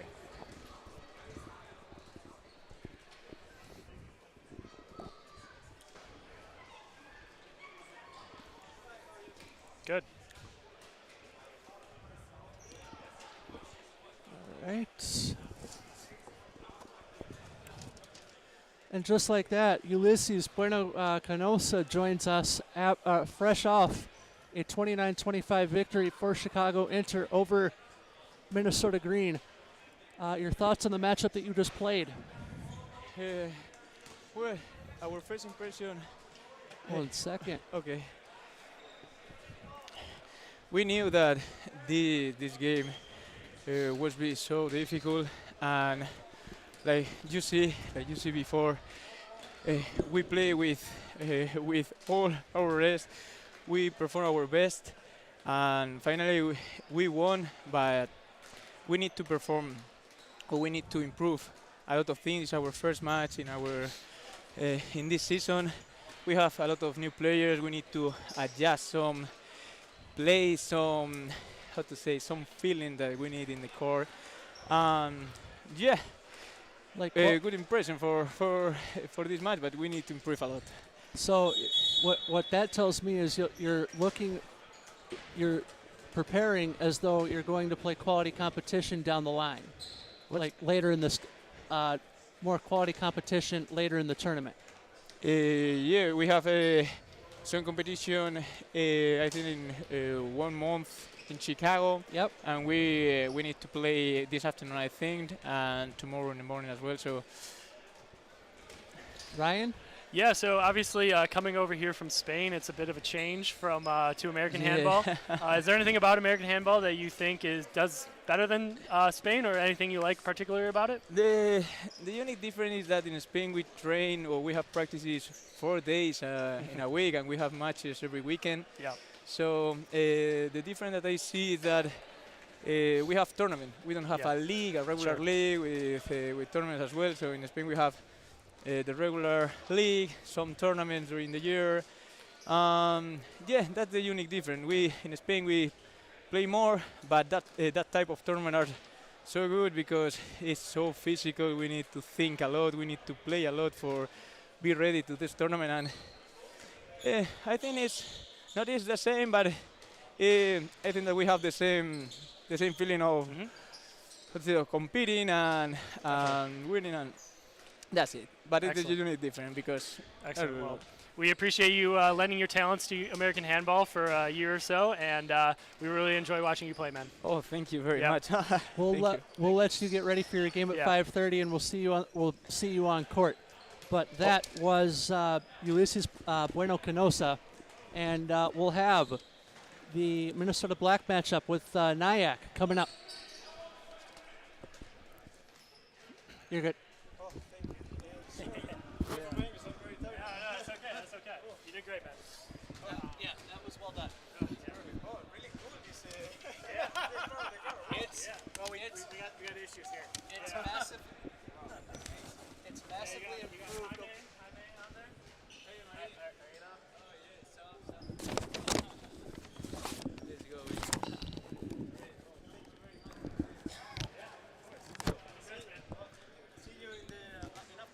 Indeed. But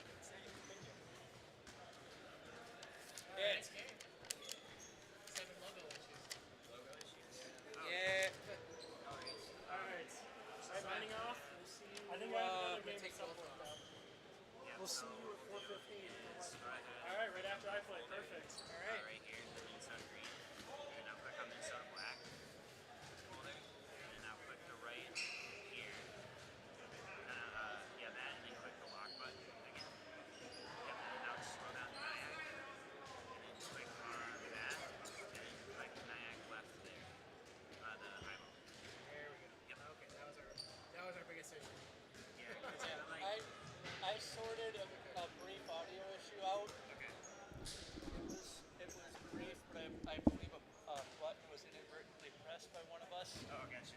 I'm not naming names. I mean, I can sit and do it. That's fine.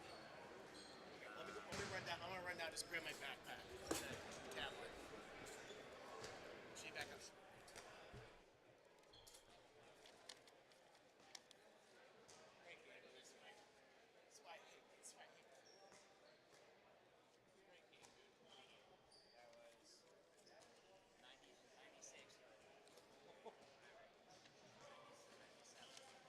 That says hardly any defensive help. You were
Game number 4, excuse me, of the Saturday session here at the Minnesota Fall Classic. Jeff Disher here.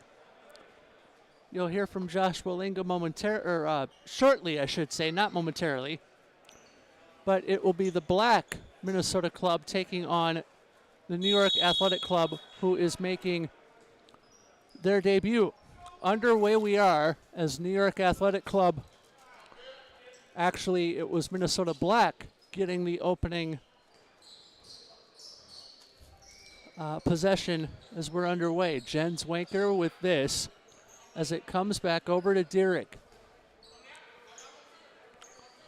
Dierig near side as that pass is intercepted from Ty Dill. And a shot by Will Considine goes in 1-0 in favor of NYAC.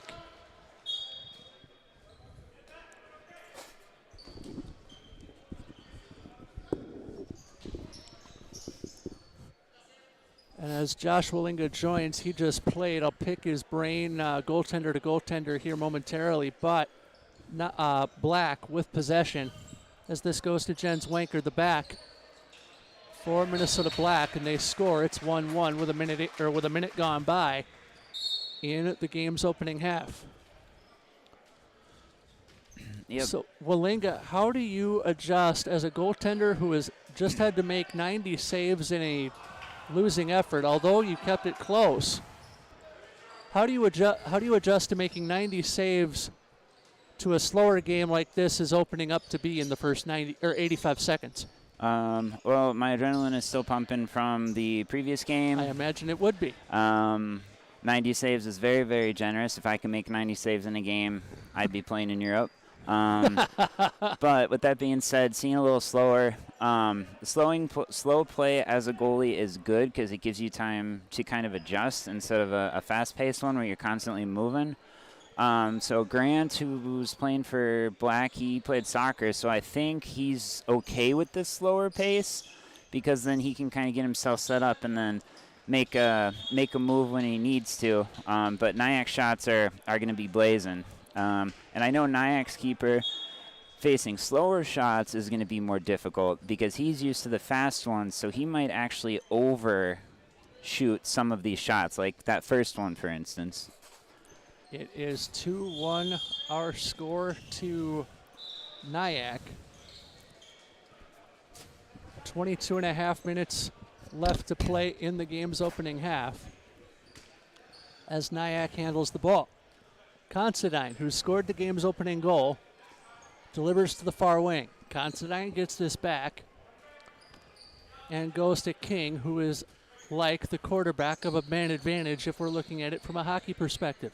So number three is King. King. King. Boy, that guy looks just like Cap Chamberlain of Atlanta, Georgia. Out there, same haircut, same style, same body type. Huh. Net goes off, or the net is off on the far side, thus the stop to play. Minnesota Black will now resume play. 22:05 left to go. Game's opening half. Nice to see Jan being the quarterback for Minnesota Black. Number 29 there. Jens Winker. Wickner. Yep. From Plymouth, off of Medicine Lake there. Not too far from yours truly. Interesting. Very good, Dish. Ball brought back ahead by Black. And Dill. Ty Dill, a player to watch out for last night in the Black-Green game. That Joey Williams and I called to kick the tournament off. 21-26 left to play in the first half.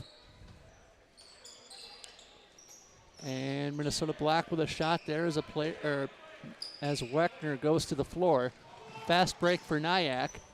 Quick shot. Good save. By Considine, goes by the wayside. A nice save made by the keeper. Black will bring it across the timeline. I will say this game is going to be a lot slower than our last game. I don't think you can get any quicker than that last game was. It felt quick. It can be quicker, but for American handball, that felt pretty quick from my point of view. Agree there. Yeah, and there were times where you, Wallinga, were having it, at least from where it looked like from here, a quick shot wide. You were having to deal with defensive breakdowns.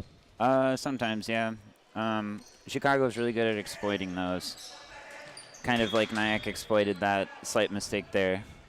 Yeah, 4-1 to NYAC. 20 minutes and 13 seconds to go, first half of play. As Dirick went over. Now Dirick at the near corner. Whistle goes, halt to play. Under a hockey period remaining in duration here in the first half of play. As this goes to Weckner. Weckner, shot, save. Rebound controlled by the keeper. And now a NYAC fast break.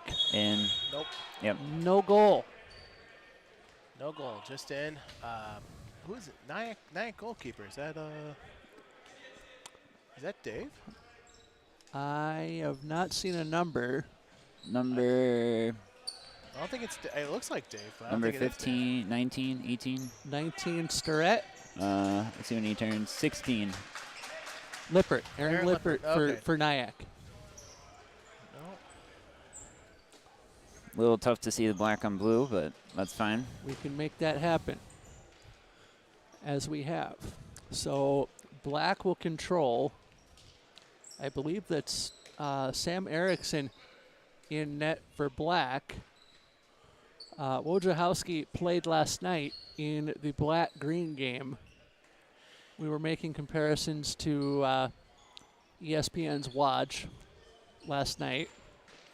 However, not appropriate now as a shot goes by the boards with contact halting play as Considine harmed. 18:23 to go in the first half.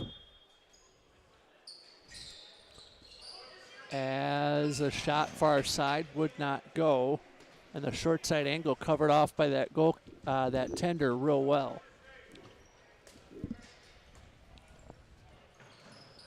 Now NYAC brings it up the floor, out of play. So Black will resume with possession.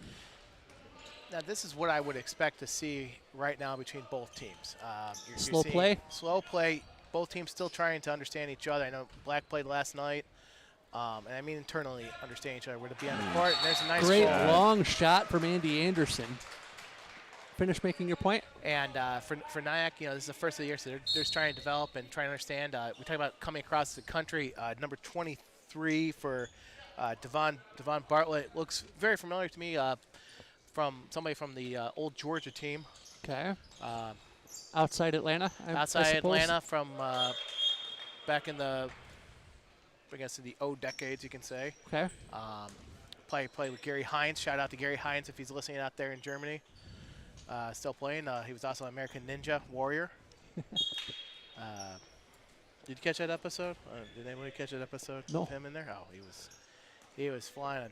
Unfortunately, he didn't make it to the semifinals for U.S. But we want to encourage you to continue contributing on the chat. We'll answer questions as they come up. NYAC with possession, answering a question far side as that ball goes in. That was number 13 for NYAC. Blake Havern, I believe is U.S. Army active duty at this time. Black will cross the midcourt line. 6-2 our score. Dill with this as he drops it back over, the ball blocked. Black maintains possession, or do they? They do. And they kept trying to go. They're actually using a double pivot right now, which is very, you don't see that a lot in American handball. And New York is up to it defensively. Yes. Brought back ahead by Windish. Nice and that shot save leads to a nifty kick save, as two goaltenders up high here can appreciate. Black trying to slow the game down, as that delivered by Anderson, who is a la the quarterback of the attack. Anderson running two. Whistle halts play, clock continues to move. 15.5 minutes to play in the first half. How long has Anderson been with the Minnesota team handball playing? Josh? What's his number? Number 6. 6, Andy Anderson for Black. I think he started last year. Black is a newer team. Yeah, I think he started last year, but I think he goes to school either out of the cities or in a different state. Okay. Or I think he's newer, but like he's done sports previously, hence his athleticism, and I think this just kind of like fit for him. Great save there by the NYAC goaltender as they look for a fast break that's blocked. And the ricochet for Black. Anderson dropped it off, and he got it to Dill. And now NYAC going the other way. The 2-on-0 breakout. Uh-oh, said the keeper, and he is scored on. That would be a no something drill if you're a if you're a goaltender. Or I do apologize. It would be the something drill if you're a goaltender. Yes, most definitely. Mm-hmm. And I will say this for Black, for Minnesota Black, they're staying with him right now. Mm-hmm. And a shot and there this just is up. what I would expect. Shot there just off the top of the post. Slower game. NYAC pace themselves for everything coming up. 13:48 to go, first half of play. As a steal Leads to a NYAC goal by Devin Bartlett. Or check that. That would be Alex Recker. And Minnesota has called a timeout here with 13:36 left in the first half. Six goal difference. I can see it. So let's do like we did. Still want to hear the Bond story, huh? More Bond stories? Well, no, not yet. Not yet. Let's do like we did with Ryan in the last game and talk about how we got here. So early in the first 11 minutes 24 seconds, you saw a start that was more slow, more, I'm not going to say closed-minded, but say closed-minded, and you weren't seeing both teams really open up the playbook, if you will. I agree with you there, Dish. It's you're feeling a technical side out. For Minnesota, it's the first time they're playing against competition outside of Minnesota. You know, they played against Green last night. They're trying to understand to move forward into the game. They will be part of Minnesota moving forward. For NYAC, it's for them to come together from all around the country as well as internally at where they've been playing. And this is NYAC's first game of the year, I would venture to guess. Yes, that's my understanding. Josh, was there two earlier tournaments taking place this past September 10th? I recall seeing that on the USA Team Handball schedule. I think they were going to, but they didn't because it was like such short notice. Right. Like I think if we would have found those out in like July, that would have helped get some teams there. But we were planning. Minnesota was planning to go, and then once we kind of found out, maybe not, then we said probably not going to go. Okay. So with that, that's how NYAC is getting together. It's their first time playing together, but you can obviously the technical skill level. A lot of individuals have been playing over quite a number of years. Oh yeah. They start with a 6 flat defensively. Yeah. 12:40 to go in the first half. As that shot floats in on the goalkeeper, who will make that save all day and all night. Fast break time for NYAC. Quick shot. That did go in. Ali, I believe, with the goal. Yeah, it's just being in the right place at the right time, and it's just natural, and you're just playing. It's just muscle memory from there. Quick shot for Black's Andy Anderson that would not go. And it's 10-2 as we get a quarter of the way home. Quick shot on the ricochet. NYAC scores. That goes to Windish. So, Dish, I don't know if you're aware the length of a handball court. 60 by 40. It's actually 60 by 40. It's 80 by 40. Or 40 meters by 20 meters. Okay. And that's virtually from, I guess you can call it the solid lines on the court to the circles. That's virtually the same length as a basketball court, a full-size basketball court. So which also contributes to why we've seen the fast pace of play over the course of the last 2 days. Yes, you're running virtually it's a basketball court. An NBA court's about 100 feet by 50 feet, and that's virtually 100 feet between there. Plus, you're adding another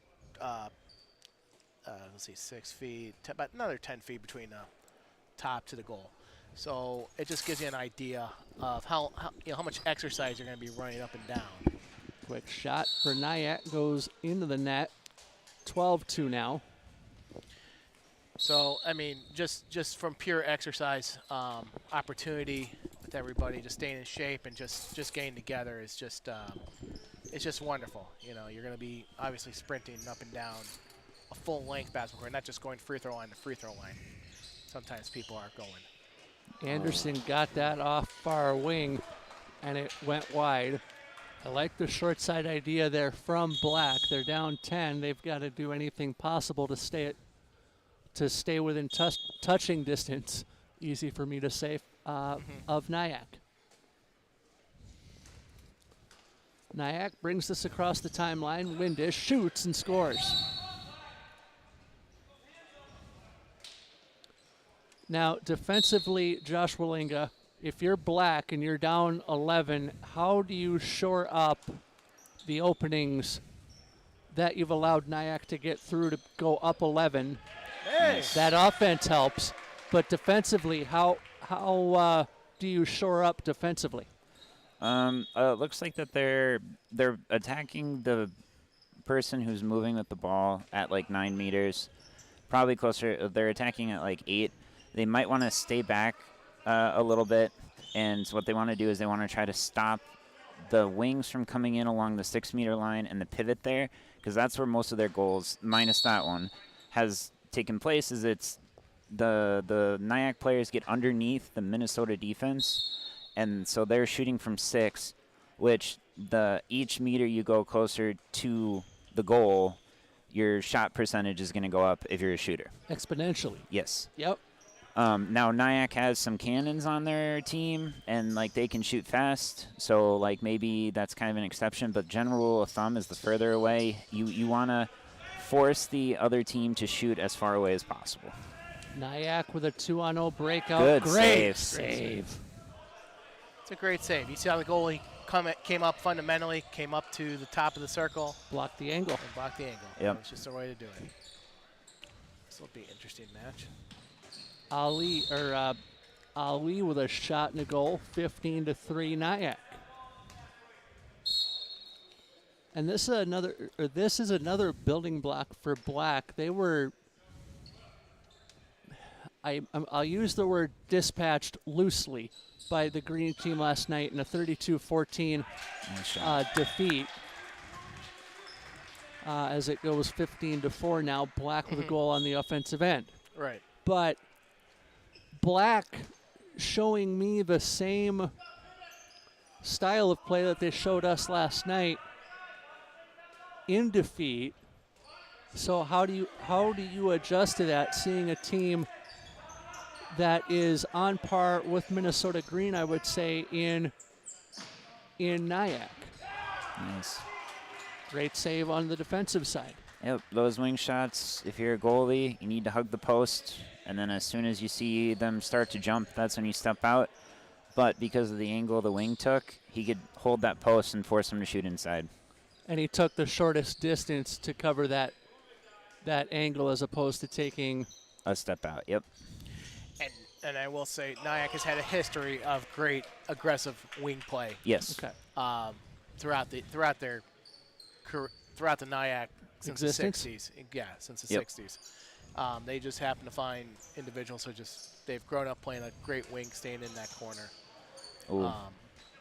Way to keep that alive if you're NYAC there, and the shot from Considine goes in 16-4 in favor of the New York Athletic Club. Any resemblance to the, resemblance is the wrong word. Any association with the Heisman Trophy given out in college football? That was the New York. That was the New York. Wasn't it? Oh, that was 2 different organizations, okay, if I recall. Okay. New York Athletic Club is more associated with Olympic sports. Yes. So they have a great history of just athleticism. With track, they actually have just those Olympic sports, a fencing group. Okay. Weightlifting. You're talking those Olympic sports that individuals are having to subsidize on their own more. And that's the one thing about That's the one thing about NYAC. They do provide some funding, as well as an actual health club in New York City itself. Great. NYAC also has gone over the past, just a little history of them. They've also gone over the history of, they used to be called Garden City. Okay. So that's just a little history lesson from way back when. So that's also a name they've gotten to know. So you're saying you're of age, Dan? I think NYAC they're very well known, very well, as you can tell right there, number 17 right there with the goal. They just gather up their players for knowledge, and that's the way that they are built. Still with the 6 flat defense is NYAC as this goes to Nice. Dierig, and the save made, or the goal scored, I should say, 17-5. Yep, Sam, number 9, he's grown to be a really good back. He's been with the club for about 2 years. It's a good save by Grant as well. Sam, number 9, has been very good. He's got a jump to him, and he's been honing how he's been shooting, and it's been helping a lot. So that's great goal there for Black, as they're down now 17-6. So that's Wojciechowski in net for Minnesota Black, like last night. Yep, he's been playing 3 months. He started last spring. I believe friends with one of our teammates, Chris, and showed up. He played soccer, and we're like, hey, we like you. I mean, you can never have too many goalies. I think we went from like just me and Nick Melnick, shout out to him. He's been kind of a mentor to me. To I think we have 4, including one women's goalie as well. Ball dropped off, and the shot from Dill goes by the wayside, 18-6. As a fast break for NYAC leads to a goal from Starrett. 4 minutes and a nickel remaining in the first half. Very quick moving now in the latter stages of the first half. Yes, this is where I would expect where the game would be going. And it's obviously it's learning for everybody right now, and it's also practicing for the future. I mean, NYAC has been playing elite USA team handball. They've been in the elite division in the tournament. Nice Great save. save. And I know for many of the NYAC players at this level, they always keep going in and out, adjusting just because of their work schedules. So. Yep. If I'm not mistaken, they were runner-up in the elite division last year, runner-up to CalHeat. Mm-hmm. And I believe 2 or 3 years ago, they won the elite division. Yep. Nice one. And apparently that push off just before the shot came off helped the play lead to the goal for Black. Yep, tough angle, made it through. Dropped over to Windish. Windish around 2. He got it to Havern. No shot. No, we'll check. I'll check. Bartlett. Yep, that's going to be 2. And a 2-minute called. I will say this with Bartlett. I believe Bartlett was from the Georgia team from the previous decade, I guess you can say. Definitely, I think when that team went away, he joined NYAC, I'm sure. Considine took the 7-meter, missed that, but he gets the rebound, 20-7 in favor of NYAC. 2:35 to go in the first half of play. Game number 4 of the day. The 5th one coming up. We'll see CalHeat again as they take on Milwaukee. Coming up later. That'll be an interesting game between CalHeat and Fargo. Moorhead. Milwaukee. Yep. Right. They played earlier. Fargo plays West Point. Fargo plays West Point. Okay. Honestly, both of those will be good games. Intriguing. Yes. Yep. Good save. Great kick save made by Wojciechowski. Minute 55 to go, first half of play here. Yeah, I do want to give a shout out also to our referees from USA Team Handball. I know we gotta give them a big thank you as well. I know they're working hard, they're working rough, and they don't see as many games as the guys up in Canada do. 7-meter shot goes in for Considine, 21-8 now. But those guys are trying to. Those guys are they're out there for the player's safety. They're keeping it well. They're doing as well as they can. Certainly. And this is also a great training opportunity for them as well, just to keep them going for the nationals. First tournament of the year. I would imagine it takes time for the officials to get back up to game speed like everybody. I will agree with you. As umping travel baseball games this past year, when I would take a week off, it took me at least 2 innings to get back in the swing of things. To call a good striking ball. So you're saying you didn't call it down the middle? Damn. Quick shot there. Speaking of down the middle, right there, number 13. NYAC. And it's Blake Havern. Yes. Yep. 40 seconds to go in the first half of play. Josh, correct me if I'm wrong. Is Blake ex West Pointer? I am not the right person to ask, unfortunately. Okay, I can't, obviously I'm a little bit out of it with everybody, so. Chest save there off the bump as NYAC will go ahead 22-8 as we get very close to halftime. And a shot by Starrett goes in, 24-8. And I believe that is where we will go to halftime. So buzzer sounds. And it is actually 23-8. The goal must have been disallowed on this side. And so, impressions on the first half, Dan? It's what I expected to see. You have a group that is that's developing. They're going to get better over their life, over the career, and moving forward. You have a team that's technically they've been playing for quite some time. Muscle memory is obviously a big factor from NYAC. They've just done a fantastic opportunity of just rolling the game, keeping the game moving. For Minnesota Black, good learning opportunity to play against great competition, and let's just be upfront about that. This is a great learning opportunity for them, in order for them to get better, in order to develop the club moving forward. In terms of going into Chicago in 3 weeks for that Chicago tournament, in terms of going into the West Point tournament in January, just want to give a shout out to that tournament, as well as the California tournament, I believe in February, and even to the U.S. Nationals in May and June. So that's how you're going to develop your team, develop your club. You gotta develop that talent. Well, let's take a short timeout. We'll have the second half coming up from Bloomington and the Minnesota Fall Classic.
back for half number 2 in Bloomington at the Kennedy Activity Center. NYAC over Minnesota Black by 15 going into the second half at 23-8.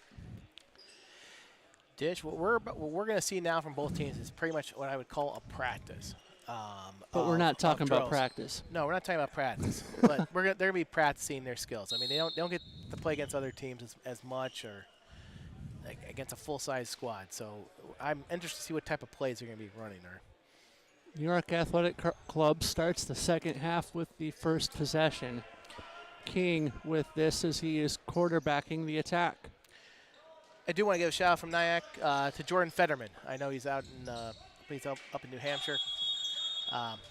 I don't know if he's watching or not, but I just want to give a shout out to him. And my man Devon, too. Stepped in the restricted area, I believe, and that leads to a 7-meter shot. So it would not be a step in the restricted area. It would be a 7-meter that leads to a goal from Alex Recker. Very relaxed there on the shot by Alex. And with a 16-goal lead, you can afford to relax. Yes, very much. Like I said, I'm interested to see if they're going to run some pivots. I see some clearing out. I just saw the pivot right there. Center back, center guy in the pivot, number 27 for Minnesota Black. He's trying to clear out using his body. Very good.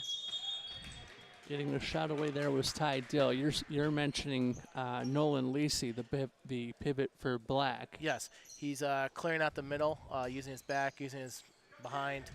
It's how you want to be playing physical handball at this group to allow the backs to come in for what I would call a clear runway towards the goal. Brought ahead by Windish, and a shot short side goes for New York Athletic Club, who are turning on the Jets. Running and hiding. Havern, I believe, the goal there. 23:15 to go, second half of play. So how does Black improve? Well, that's what. Okay, that answers my question only in part. They're down 16, but with their matchup against Chicago Inter coming later this afternoon, how does Black sort of get ready for that? Quick shot by Windish goes into the net. So how does Black get ready for Chicago? I'm going to go first on this, Josh, and I'm going to have you, since you're more with the club, you're going to improve by learning the game, setting it up. Mm-hmm. Slowing it down, becoming more technical, focusing on controlling the ball, catching the ball. Your center backs needs to come in more and set his body more for the backs to come in like a runway jet. I get you. And defensively, coming out, slowing the ball, making I guess you can call making the hug defensively. So just take it easy, be patient. Like right there. Great play by Black coming right up. Nelson delivers top of the restricted area, leads to a goal. Leads to a great goal right there. Sam Erickson. It's very basics right there. Knew where to be awareness of the court. Josh, I'm going to turn it over to you for that same question about Black going up against Chicago in the next opportunity. Yep. So my thought is they need to realize this is a tough tournament. And I think what needs to happen is they just need to realize, hey, we're here to have fun.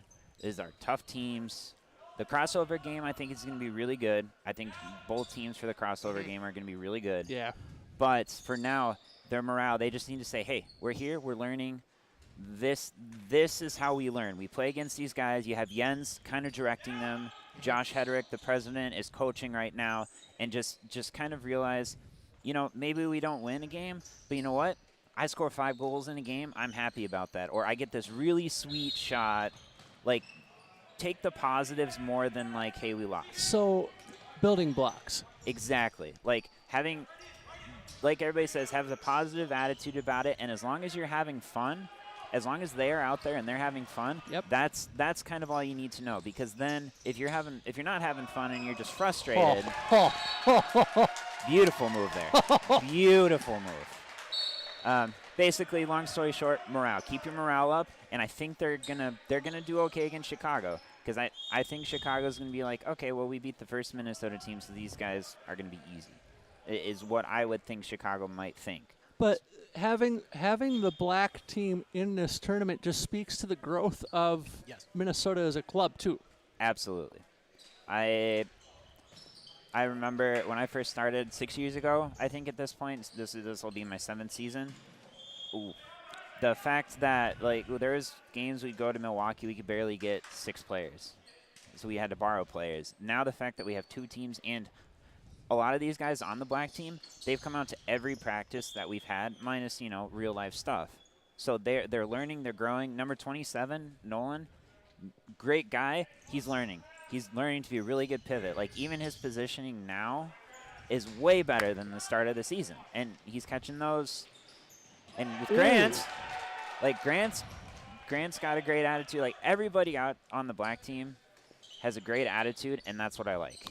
Alex Rucker got stymied on New York Athletic Club's last offensive possession by the keeper, and stymied with a kick save. And what you're also seeing too, you just see the growth. I mean, you're talking about players and stuff. We talked about. I'm going to mention this from NYAC perspective too. NYAC's a group that looks at other clubs and say, hey, come with us. We'll have you. In fact, we had a Minnesota team handball individual who played for NYAC, Ethan Pickett. I'm gonna give a shout out to him. I don't know if he's watching or not. Was he loaned? He was not loaned. Okay. He went give Ethan's athletic history. He watched it on during the Olympics. Joined us in 2009, 2010. Okay. Decided to go to. He came with us to Winnipeg.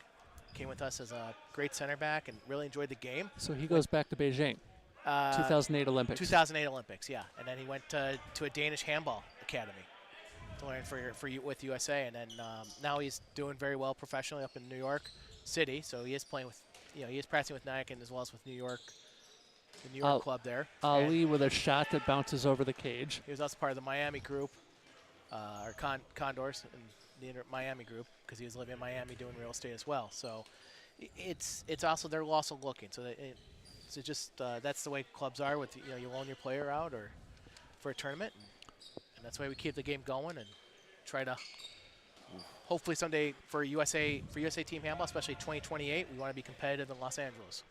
Yep. And actually, if Josh, please correct me if I'm wrong. This January of 2021, the USA will be playing in the IHF Cup, the World Cup of Handball. 2023. 2023. Yep. Okay, I thought it was 2023. I'm sorry, I'm a year behind. So it's and on top of that, the last 2 years we've had Club Super Globes, which they take. Basically, what it is it's a tournament of clubs around the world. They come together, usually in the Middle East, and they play games. And 2 years ago, CalHeat went over there. And I think the year before that was New York team handball, which is another big team. Right. This past year, a team from Mexico, they sent a team, so they're going to be heading over in 2023. But the fact that 2 USA teams are even competing in that's a big deal. Yes. 7-meter throw for New York Athletic Club goes by the wayside as the shot went wide. 27-11 as we get back to the ranch with Minnesota Black in possession of the ball. Dill works this cross court and the shot sails high, so Minnesota Black can't take advantage of of an offensive rush that they needed at this point in the game. New York Athletic Club looking to answer as this ball goes down low. I'm in prime hockey form already, as you can tell. Brought back ahead by Recker. Shot, and I believe the goal was not scored. Nope, he was in the crease. Line, yep. In the crease for your hockey term. Restricted area. I love it. I can float between the words restricted area and goal crease. We're good. Dish, I'm gonna say probably January when USA plays. I think you'll be on form. Call play-by-play. See, I'm already working at that point. Okay. Loose ball, far wing, Nice. quick shot and a goal. That was a great shot to the corner. Perfect placement of the shot, to your point. And that's where you would want to place it, especially if you can get the goalkeeper jumping. Nice. Stop. Good there. save by Grant. Now Kent Black answer down 15. Good save. Loose ball to NYAC. One thing you're going to see, one thing I don't know if people are noticing, the different goalie styles. Here, we see a contrast where and Josh, please tell me if you're seeing the same thing, where you have the Minnesota goalie is staying more in the box, staying more between the posts. You're seeing the NYAC goalie coming out and playing the angle more. He's coming out and playing the restricted area, coming up close to players that are taking the shot. And that comes from experience. The NYAC keeper, I don't know how long he's been playing, but it's been a while. Yes. Good shot. Oh. And so the natural reaction is make yourself as big as possible from an experienced goalkeeper standpoint. Whereas Grant, since he's newer, he's kind of relying more on his soccer skills, which is I need to play the line. Right. And it's just come over time where it's a different style, and I've been there both as a goalkeeper and soccer as handball. So. Yep. But you also want to make yourself big as as big as you can as a soccer goalkeeper too. Correct, but that's more of a diving than it's more than a diving, and I think Grant's kind of relying on that more. Where like, okay, I can turn my body and I can use my hands more, but like with handball, I need to stay center. I have troubles with that too. I came from a lacrosse background, and so I had a stick with it. So I'm used to stepping, but like the whole getting big thing, I'm still working on. Great save there by the NYAC keeper, but we'll hang here. Yep. 13:50 to go, second half of play. Black with the ball, passed over by Ali, and it goes to it goes to Weckner. Nice. And a quick shot goes in, 28-14 now. That's exactly what you want to work on right now as a players, as a team for Minnesota Black. Moving the ball around, being in key positions to take an open shot like that. Yep. NYAC on the flip side, quick shot by Ali. As I get that right, saved by Erickson. See here with Ali. Okay, it's not the Ali I'm thinking of. Omar Yasin Ali. Yes, there was another NYAC individual, Ali, cannot recall his name. Starrett with the goal on the near side. But that was years and years ago. Was playing also professionally over in Egypt. Yep, I remember him. Yeah, I thought you would, Josh. He had a nice fast uppercut throw, aim corner high. Yep. Weckner and Anderson couldn't control that as Ali will sprint here. Ali gets this to Windish, who scores. Yeah, as we're coming to the 12:30 mark, I think I think with player of the game, I think I can think of at least 2 or 3 players, and even 4 players. I think one for Minnesota Black I can definitely think of. Okay. But I think for NYAC, I have 3 on my mind. I've got 1. Okay. Josh, I don't know about you. We definitely have 4 between the 2 of us over here. Probably 3. Probably we're thinking one of the same NYAC players in there in that conversation. So. Yeah, it's their left back or their center back. I think would be my 2 choices currently. Number 23, Bartlett. Devin Bartlett. Yeah, and then number 6, I think. Ali. Yeah, Ali's there too as well. I had Considine, so I went a little different, but I'm out there with Considine and Aaron Lippett, number 16. Definitely number of players, but like I said before, this is a game of development. Yep. This game specifically, it's not. Yep, and Black is still, I would say, punching above their weight, and it's not about goal differential. Tournament-wise, it is about goal differential at this point, as Ali scores. Yep. But it's about getting better as you go on in not only this tournament but the season too. Yep. Yes, and NYAC's in a very competitive Eastern Division. Yep. You're talking New York City. New York City, both teams. I believe New York City has 2 teams. I think it's all one. It's all one now? Okay. Yeah. I just didn't know what the numbers were there. And then you have the Boston Team Handball Club, which has been a nice goal there by Ali. The Boston Team Handball Club, which has been very competitive very recently. Timeout called. Yep, that's needed for Minnesota. Continue your point, Dan. Oh, I was gonna say, you have Philadelphia and the DC Diplomats, especially DC Diplomats, which has gained many of the foreigners that have come into the DC area to work for the embassies around there, and they've actually just formed to play at school and come up to the UN school where the New York Handball Club is playing. So now, Josh, I should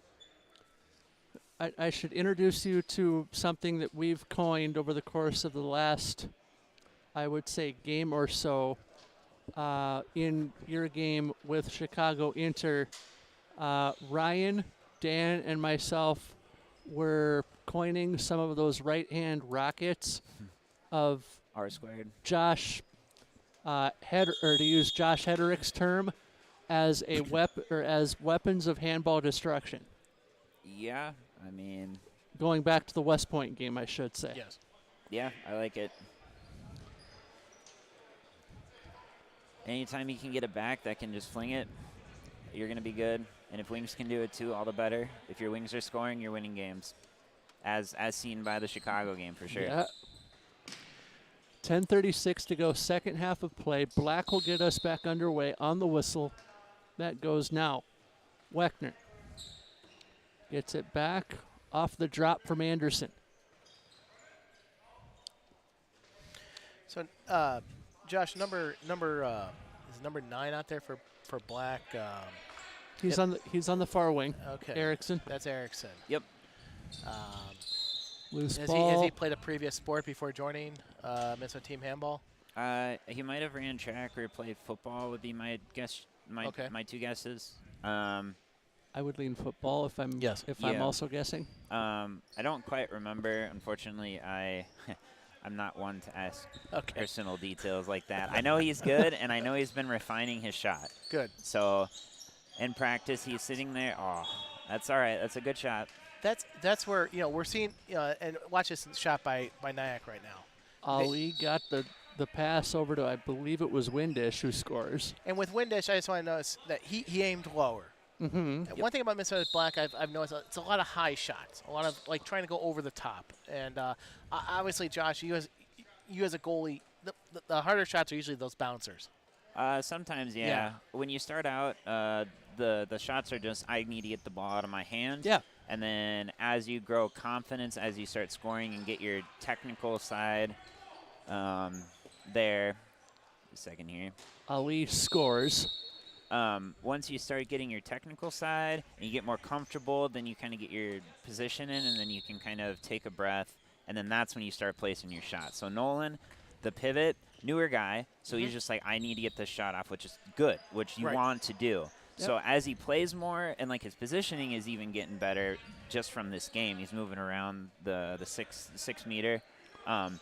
Once he gets more confident, he's going to be able to set, and he's going to say, I'm going to place it here. And you see how Nolan's setting. He's setting very well in the middle, right there. Yep. Kept alive. That's a line. Whistle before the shot. In the restricted area. See, I'm learning. Very good, Tish. 8:15 to go in the second half. No, it took us a game and a half to get back in the swing of things. From Hey last now. year. Hey now. Black with possession, but it's about fundamentals at this point as that shot goes wide from Erickson, and he knew it.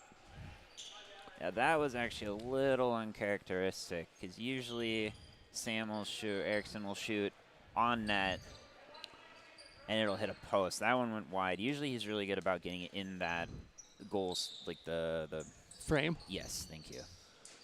So, shot and a goal, Ali. But I mean, it happens. I mean, even with Ellis and Josh and all of our shooters on the green team, sometimes it takes a couple shots to go. Erickson in that possession 2 possessions ago, Erickson was looking, I thought, far post upper 90 because he had gone far side, and it didn't miss that the far post near side from where we are by a whole lot. Yep. No, I mean it was close. Usually he's hitting the corner. Like he'll pick a corner. He's gotten good enough to do that. It might just be he's tired. I mean, they're running a lot of fast breaks. Yeah. As we mentioned before, you're running the length of a full basketball court every time. Yep, exactly. So. And that's quite a bit.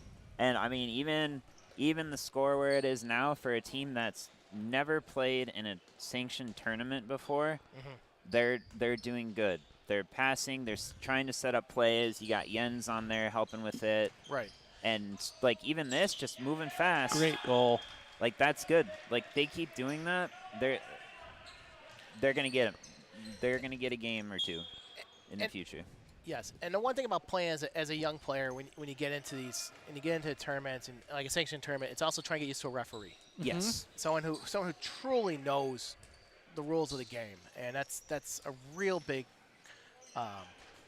jump shot there from Record goes in.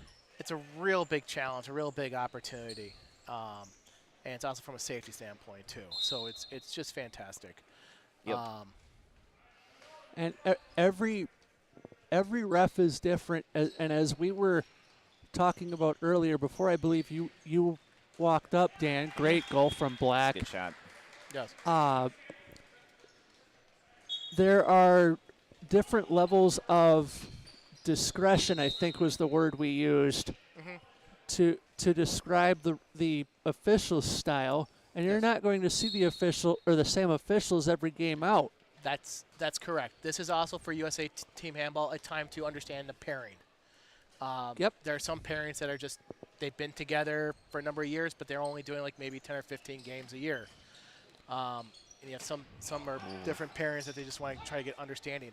And if you're an established pair, as that shot goes high and wide, you know from an official's standpoint how each other works from a strengths and weaknesses standpoint on what you can see, what you can do. And as a player, you have to adjust, unfortunately, however you want to characterize it, you have to adjust to that on the fly. Yes. Because you don't know, as a player, how long these officials have been together. Correct. And Ali scores 38-16, now 4:25 left. Yes. And that's also an understanding as well. And so for them, this is also great training for the U.S. Nationals. And that's when officiating really steps up. Mm-hmm. That's just given our Josh can tell you as a player in that.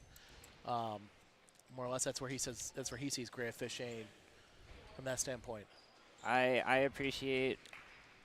So I reffed lacrosse for a year or two, and I was told when you're going to make a decision, make it consistent, and if you're going to throw yellow cards right away, do it every game instead of doing the 2 minutes right away. Yep. Or if you're going to throw 2 minutes, then do it every single game. It gets tough when that's not consistent, and I enjoy consistency in general, but if there's two, nice.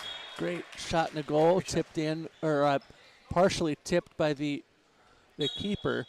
And I'll say this too, to add to the point. Last year, at this tournament, I was fresh, hadn't called a game of handball ever. Mm-hmm. I learned very quickly in that goal scored for New York Athletic Club as the game getting out of hand.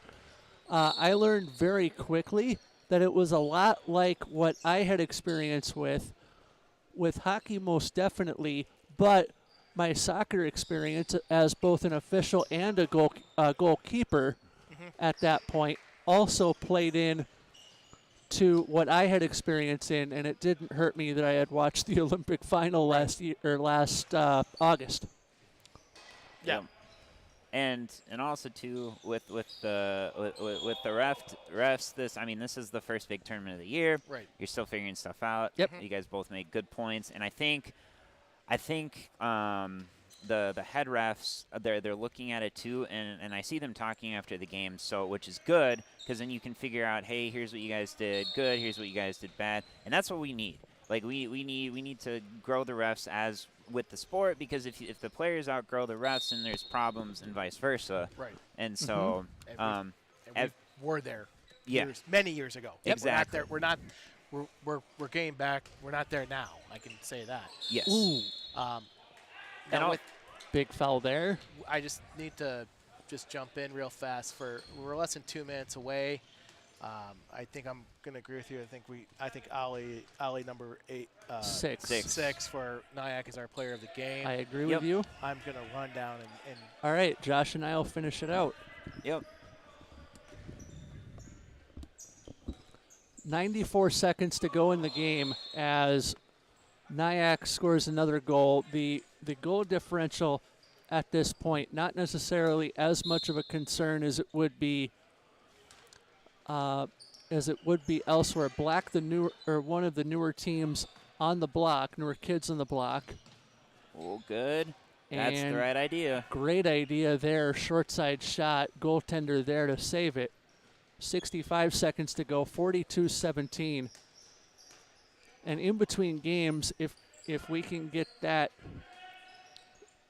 graphic ready, I'd love to see how the standings are breaking down group by group, so we can kind of establish who could potentially be where come Sunday mid-morning. 40 seconds to go in the second half here. This game done, but quick shot there, Starrett. So unfortunately, I think for Minnesota Black, you just kind of take this as like a learning experience. Learning experience for sure. NYAC, NYAC's not known to go easy on anybody to begin with. No. And I mean, they're slowing down, but I think they're trying to focus on their fundamentals too, because Chicago and NYAC is going to be a very good game. That was a very good shot.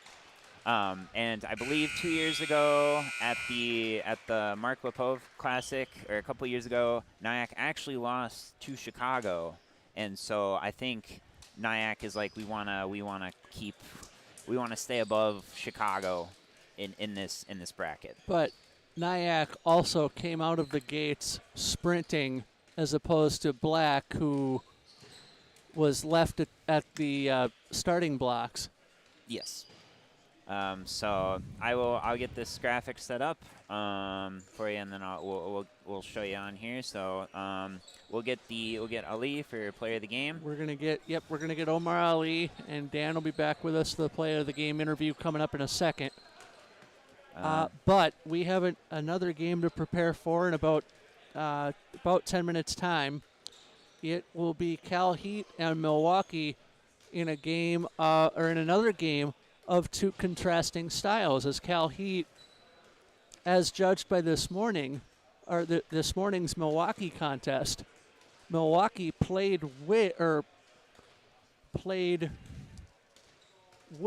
West Point for a half and a little more before West Point turned on the Jets and just sailed with their weapons of handball destruction to a victory earlier today. Yep. Well, that is a bit much there. All right, so we're gonna go off for a second while we get them up, and then we'll be back with audio probably in another minute or two.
Absolutely. First of all, I just want to say thank you guys for having us here in a great organization, Minnesota. It's such a great handball to play, and especially kick off the fall. We have a great time with the team. The team shows us a great future of handball in the next 5 years or so. We had a great time with them. We hopefully, one step at a time, we're trying to brush off some rust. Then hopefully the next game we'll focus on our mistakes, learn from it, and get stronger. And going forward, y'all have a matchup 6:45 with Minnesota Green. Right. So Josh Wallinga did a little internal scouting, I suppose. Goaltender to goaltender, I suppose too. But as you get past that game with Green tonight and go forward into play tomorrow, was there anything that you saw that you'd like to personally change in your own game? We definitely need some more momentum, some more chemistry. Certainly, it's the first tournament. There is less chemistry with the players. We don't know each other as well in terms of the chemistry of the field. I think having more passes, more back and forth, we will build that momentum as going forward where we know each other more. I think this one, if we work on it more, we will achieve a really a good deal of season as we did last year. In fact, we were second of the U.S. National Championship, and we actually went to play the World Cup qualification in Mexico in June. So definitely chemistry takes time. It's not an overnight thing, but hopefully after tonight's game, we're able to watch our games, learn from our mistakes, build some more chemistry, and have some momentum for tomorrow. And tomorrow you have a Chicago Inter. Yeah, you've got one more pool game tomorrow before we get to the seeding round mid-morning. So we'll let you prepare for the game at 6:45. Thank you for joining us up top. Yep, absolutely. Thank you so much for having us. Thank Indeed. you.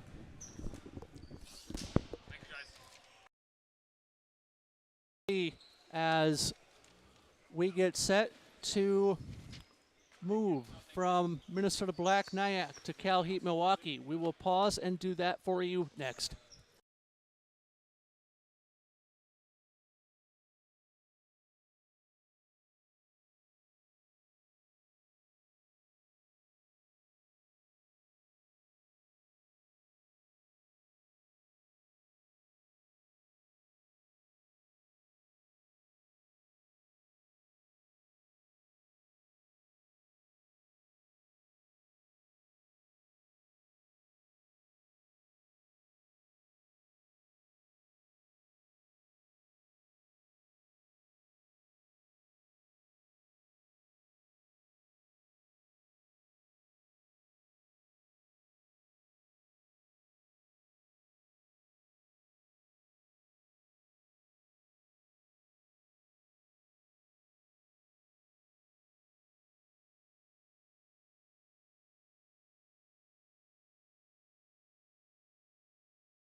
back at Bloomington Kennedy Activity Center in Bloomington, Minnesota for game number 5, the first of the evening session, if you will, as CalHeat and Milwaukee do battle in Minnesota Fall Classic pool play. Jeff Disher high atop with Josh Wallinga manning the buttons, and Ryan King joining us for expert commentary with his weapon of handball destruction as well. As CalHeat gets set to start with the opening possession of the game.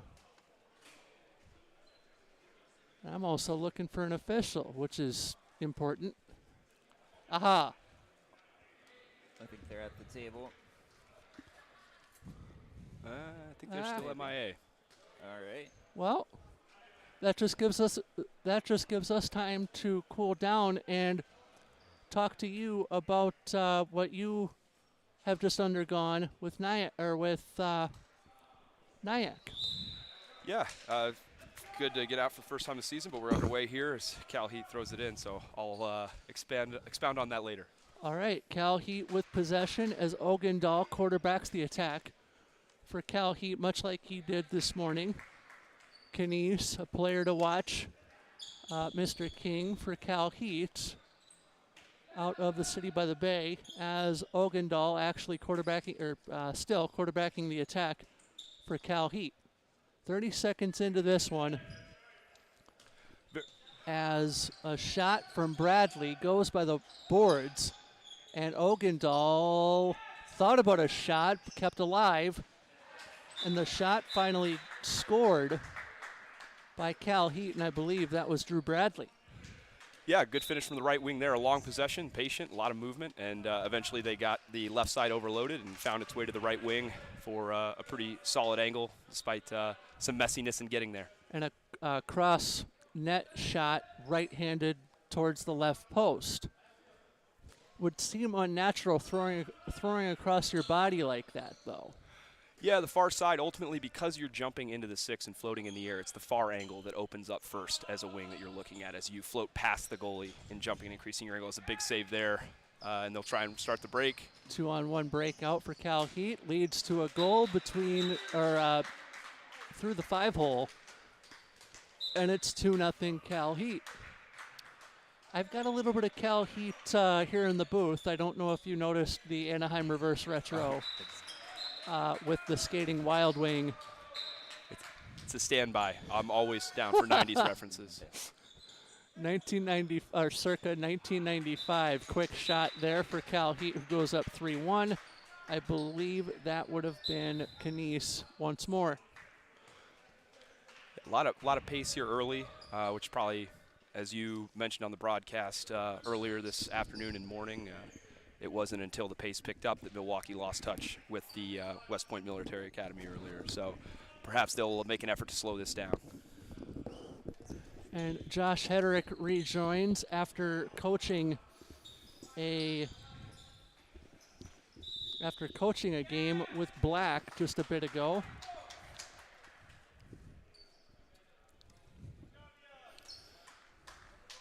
CalHeat with possession, check that. Milwaukee with a 7-meter throw off the iron. And this leads to CalHeat breaking out with a shot from Ogendahl faked. And a halt to play with 22 minutes to go in the first half. Now that you're sufficiently recovered from coaching and playing in 2 straight games, your thoughts on the first 3 minutes and some change?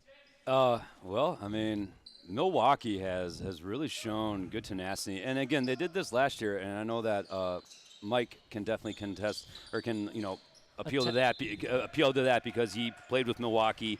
And I mean, they're showing grit right now, especially against, a really good formed CalHeat team. Great defense. Again, just like that, good hustle. So far, so good. Close game. Defense wins championships, so they tell me. 21-25 left to go, first half of play. 3-1 to CalHeat as they have possession in their attacking zone. Ogendahl quarterbacking the attack as it goes to Knies. You would think after a year of calling handball, I would know Karsten Knies. as he played for CalHeat last year in this tournament, foul halting play. The clock rolls, under 21 minutes to play. Knies. And this is the second time I've seen him today, so I have no excuse. Knies works this on. Quick shot and a quick goal for CalHeat, who goes up 4-1. If I'm not mistaken, a lot of the offense is going through that middle back. What's it, 53? 53 is Ogendahl, you're correct. Yep. Right now, he's been the solve for CalHeat. They're having a little trouble. It's early in the season, first tournament. Some of the touches that are a little messy. They're not getting a lot of flow in their offense, and he's really been bailing them out anytime they've been forced into a settled 6-on-6 situation. Bear hug halts play. Clock continues to move. 20 minutes, 20 seconds left to go. First half of play. So you're saying Ogendahl is CalHeat's straw that stirs the drink? He is the drink right now. No, the other movements are sort of spilling over the sides each time they try and go fast. As you see right there, that almost gets picked off, but they'll go ahead and, big save by Joey Williams there, but it's not over. Oh. And proving the point, the consistent point that we've made throughout the day, where as a goalkeeper, if you parry that first shot, as you make the save, you'll get burned with the second shot, third shot each time that occurs. Most of the time, yes. Not every time, but, nothing's certain. I mean, you're not wrong, Malinga. We've got what will probably prove to be the most 5 important minutes of the game for Milwaukee right here. This is starting to look a lot like the beginning of the end at the middle of the second half against West Point, as they try and go fast and matching speed for speed with a shorter roster that doesn't have as much experience together. Was not a successful recipe earlier, so let's hope they refrain from trying it again as CalHeat's starting to build some distance. Knies now the quarterback of the attack, or the straw that stirs the drink, as Garcia tried to get a pick. A CalHeat player forgot the ball. That leads to a breakout for Milwaukee as they cross the midcourt line, but not much further.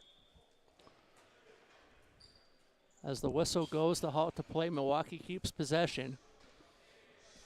A little chipping back and forth between Peterson and 53. Peterson wasn't exactly super happy with the defense that was played. Milwaukee maintains possession. This goes to Peterson. Dropped over far side, blocked, and out of play. Milwaukee keeps the ball on the far side. 18:25 to go as that pass stolen by CalHeat, who turns and goes. Ogendahl sent in, out of play, should be CalHeat ball, and it is. So they go back to the midcourt line. Don't have to worry about a backcourt violation like you would in the NBA. And I understand, completely different sport. Ogendahl goes cross court to Renault.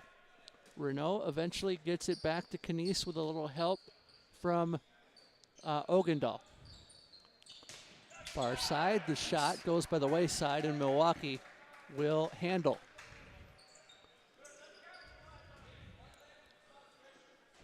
Milwaukee crosses the midcourt line as it is 28 in blue. That's Nachi. My favorite first name that I have butchered over the course of the day is Ikechukwu Nachi. Quick shot, short side, kick save made by CalHeat's goaltender Omid Buzanjani. But a late close there by the one defender will be awarded a 7-meter here, as they got their feet tangled as he came late and pressuring the shooter. Save goes off the board. Correct. 7-meter throw, Milwaukee scores with Kevin Gruzinski, who was a player to watch in their game earlier today when they played to open our day. Quick shot by CalHeat on the ricochet, goes off iron and out of play, will stay here. As CalHeat will slow things down. Again, this will be a test here for CalHeat. Their offense thus far has been first look, as in a fast break, Ogendahl or bust. So we'll see if they come up with something else, and it's an immediate turnover, and they continue a slow start in the settled offense. 5-2 our score, so Paulus busted that last possession for CalHeat.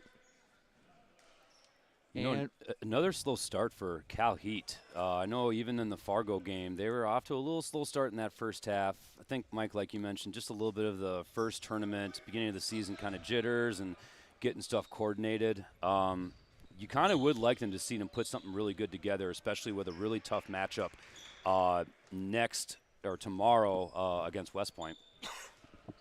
Absolutely, but to their credit, one of the things early in that Fargo game was that even when they got the offense going, it was a bit of a boat race early on, and they have stepped up more and played more team defense early on, which, as it's been pointed out. That's something that a boat race is something that we've hardly seen. I can count maybe two or definitely two today, and then maybe one last night that would qualify into boat race territory, if I remember the term from last year. Absolutely. So, yeah, it's interesting for both sides. This is the sort of stretch of a game where whoever comes out on the wrong side of this will probably look back at the last 6 minutes as what could have been done. There's been opportunities for CalHeat to extend the lead. There's been opportunities for Milwaukee with a string of turnovers and defensive stops to close the gap. But here we are, still with a 3-goal margin. 15-10 to go, first half of play. 3 goals, not insurmountable by any stretch of the imagination, as Knies and company control. Ogendahl transitions to the quarterback of the attack. His shot. And that's going to be a 2-minute penalty. Will not count. A yellow card comes out for that bit of body contact that Ogendahl took. It'll be Akuro getting the play moving for CalHeat. Cross court, somebody forgot an assignment, and that allows Milwaukee to regain possession. Under a football quarter remaining in duration here in the first half. That would be 15 minutes. So 14:22 left to go in the half.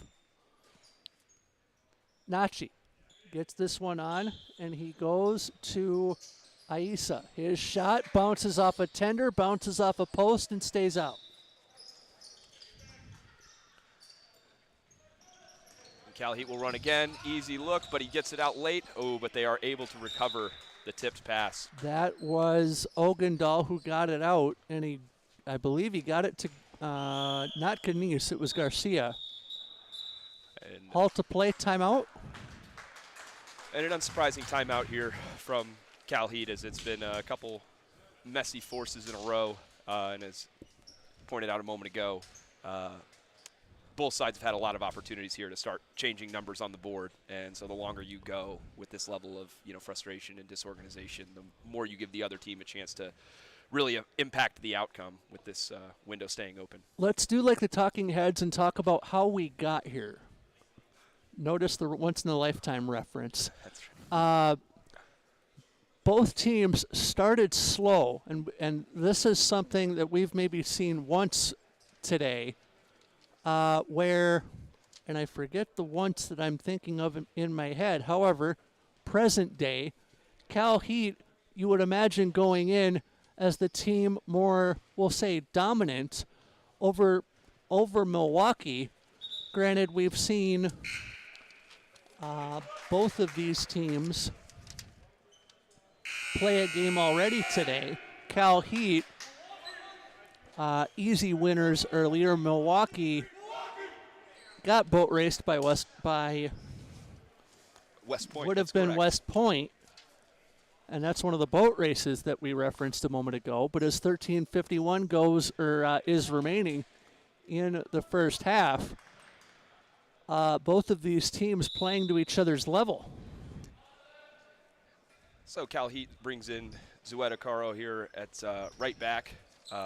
Changes the dimension for them as a strong outside shooter, so we'll see if that helps solve some of their half-court issues. Akuro gets the ball here, delivers to the quarterback of the attack, gets it back, and the quarterback of that attack is Lieber. Now the lob goes into the net, and it's 6-2 CalHeat. No need to worry about a backcourt violation in handball, but Milwaukee brings it across the timeline anyway. Brought ahead by Nachi as he gets it over to Aisa. Aisa to Nachi. Aisa controls this as a swap of positions occurs.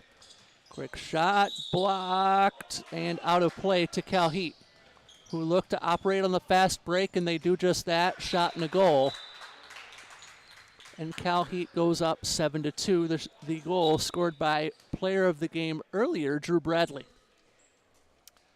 Yeah, he scores back-to-back there. One on a float on a nice angle wing shot generated by good offense that gave him a nice angle at the goalie. And then there, good pass from Zuedakuro that sets him free for a one-on-one fast break.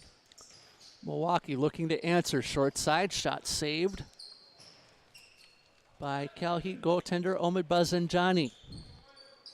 Quarter of the way through the first half as CalHeat looks to advance. Quickly across the timeline, Akuro shoots and scores.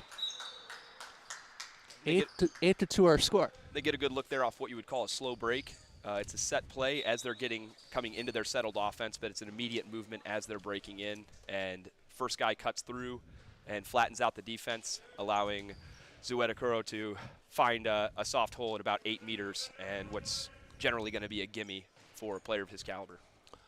Aisa looking for a switch, got it with Nachi. Double switch actually looked for by Milwaukee. Contact on the play, halts it. Clock continues to roll, 11:40. 11:35 now left to go in the first half. Aisa shoots and scores. Great shot from him, going cross body right to left. If I'm not mistaken, that breaks about a 9-minute scoreless stretch for Milwaukee. Generally speaking, you don't want to score something that's worth 50% of your points almost 15 minutes into the game. You're not wrong. Akuro had a halt to play. Hand motioning like a player, thinking that a call was missed, I judge.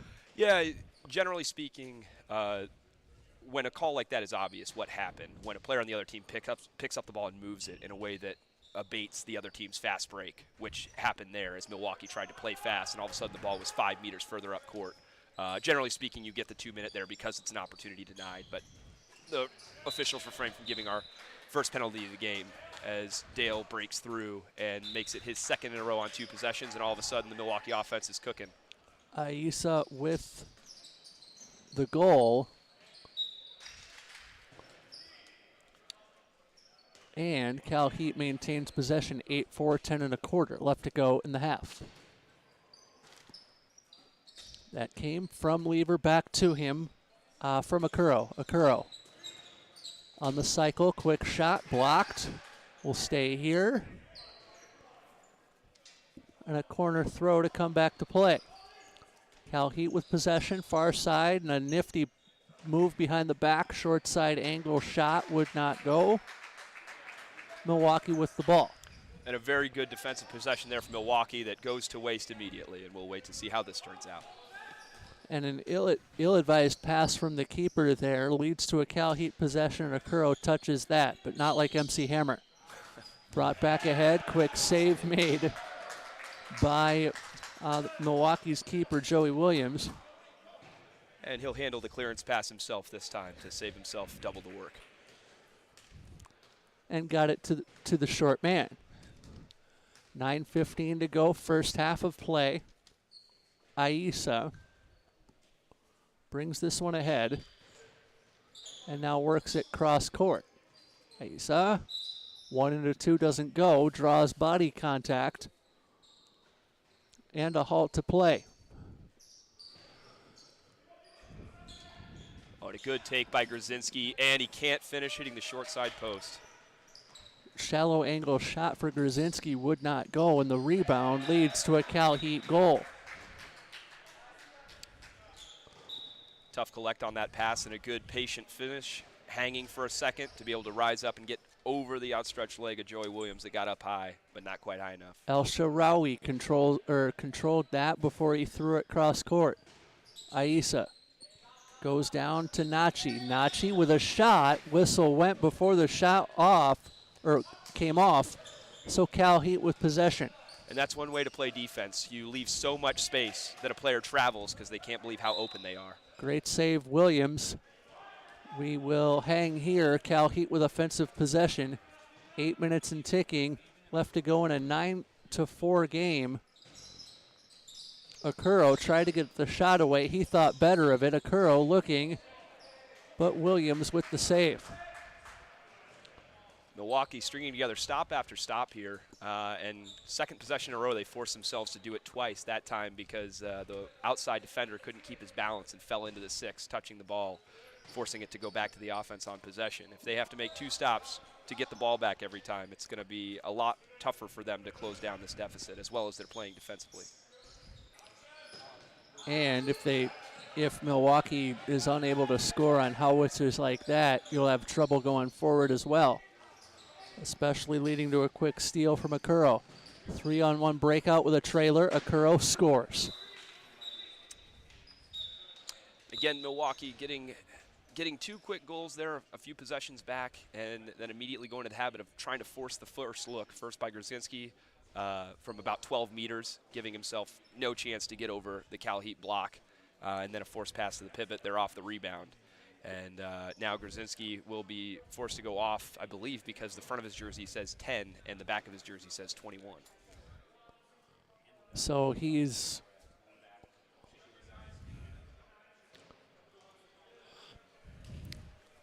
So when that happens, is that would that necessitate some sort of misconduct for a roster infraction? It ends up being whatever the rules are set by the technical committee for a given tournament as far as how strictly things are enforced. In a higher level tournament, typically tape to rectify an error is not an acceptable solution. But today, and for the first tournament of the USA Team Handball year, and it makes sense. We'll keep it moving. It makes sense. Those of you on the YouTube stream, feel free to drop comments in the chat like you've done all day. We will get to a few of your questions as time permits.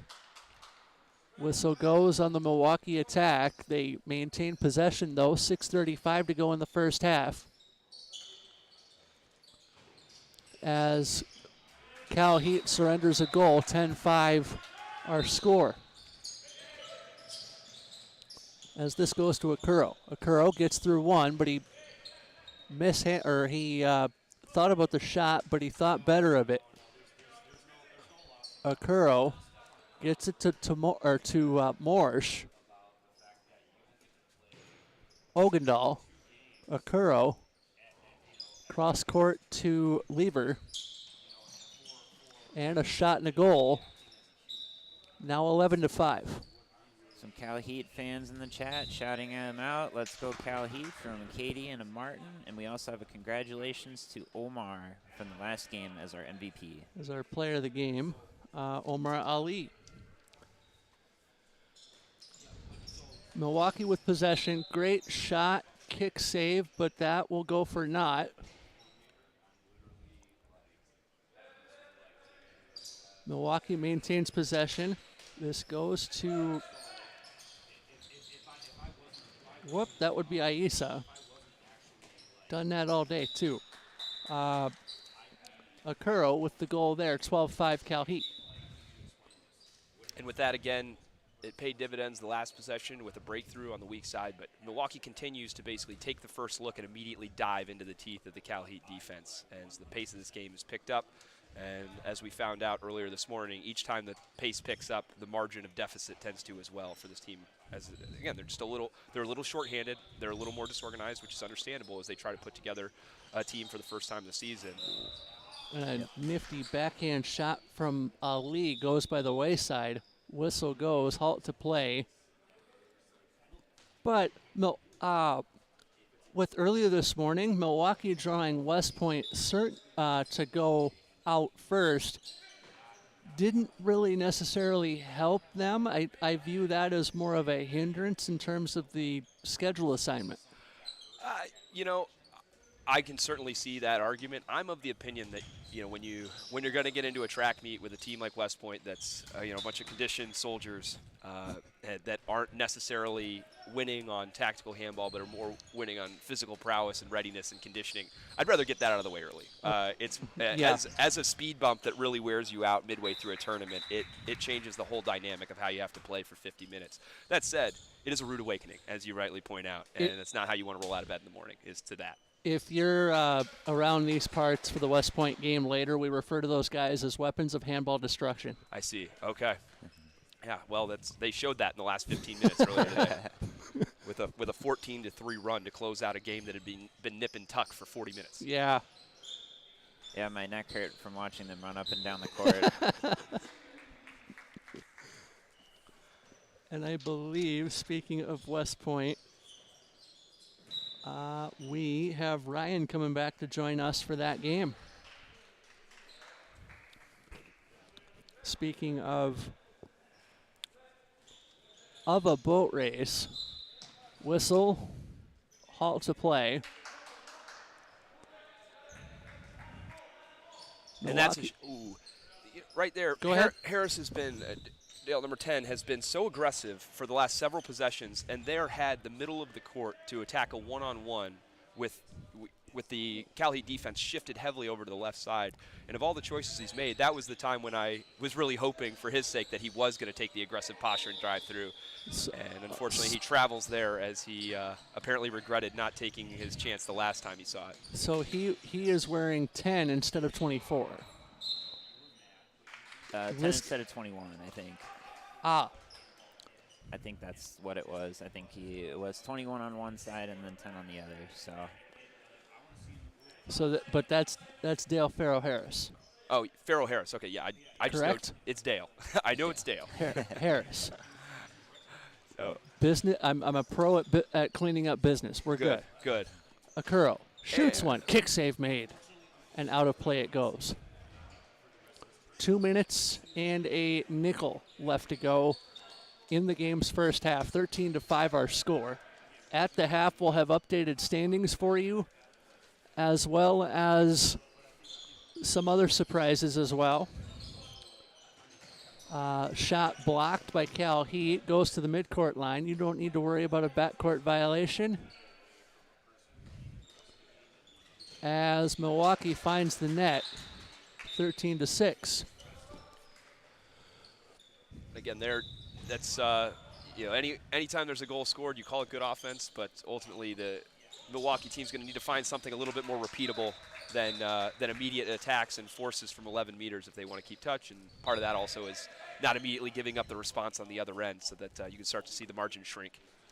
And now with you being up 8, down 8, it's now starting to get to the level where it's almost out of hand. Yeah, and the hardest thing about this situation from Milwaukee's point of view, as you see exactly sort of the trap there. Jagger with the shot up high. Is that he sees a goal, you immediately try and shoot an 8-pointer. The key is you have to take every possession and make it matter rather than score as fast as possible. And when you start to see big numbers. And as we go below, or as we go sub 1 minute, you can't get all eight goals in a single possession. You've got to get one before you can start thinking about 2, 3, 4, 5, 6, 7, 8. Yeah, exactly. And ultimately, it's the same. It should be the same posture all the time. But really, when you get to this point, you have to focus on quality shot, defend together. Quality shot, defend together. Because that's the only way is to sandpaper it down over the course of you need the whole next half to make up this deficit realistically. Kanice with a shot far side, and it missed wide. 12 seconds to go in the half. Outlet time for Milwaukee goes goaltender to goaltender. Ooh. Big hit at the midline. 3, 2, and 1, and that'll do it for the first half of play. Shot will not count as it came out after the buzzer sounded. So through one half of play, it is CalHeat with a 14-6 lead. And like we did at the timeout, let's continue to talk about how we got here, if you'll excuse the Talking Heads reference. And let's expand that a little bit. From the game earlier that CalHeat played against Fargo-Moorhead, and then we'll also reference Milwaukee's last game, excuse me, with the weapons of handball destruction being West Point. How have CalHeat let's start with CalHeat. How has CalHeat gotten to where they are now from where they were when they played Fargo-Moorhead a little earlier this morning? Well, they're definitely showing a better front defensively of coming out and meeting shooters. Earlier today, Fargo was really able to keep pace with them, not so much as a result of crisp ball movement, but as a result of strong shooters getting opportunities to play into space at shooting angles, at shooting distances, and then also getting to play one-on-one, whereas CalHeat is moving a lot more, closing with two, as you'll see. Dale Farrell-Harris a lot of times there, getting met with two as he's trying to force his way through the middle. You did not see a lot of that this morning, which accounted for that game being a lot closer for a lot longer than maybe some would have expected. And as West Point broke away from Milwaukee in the second half, Milwaukee started that game with West Point right off the hop this morning.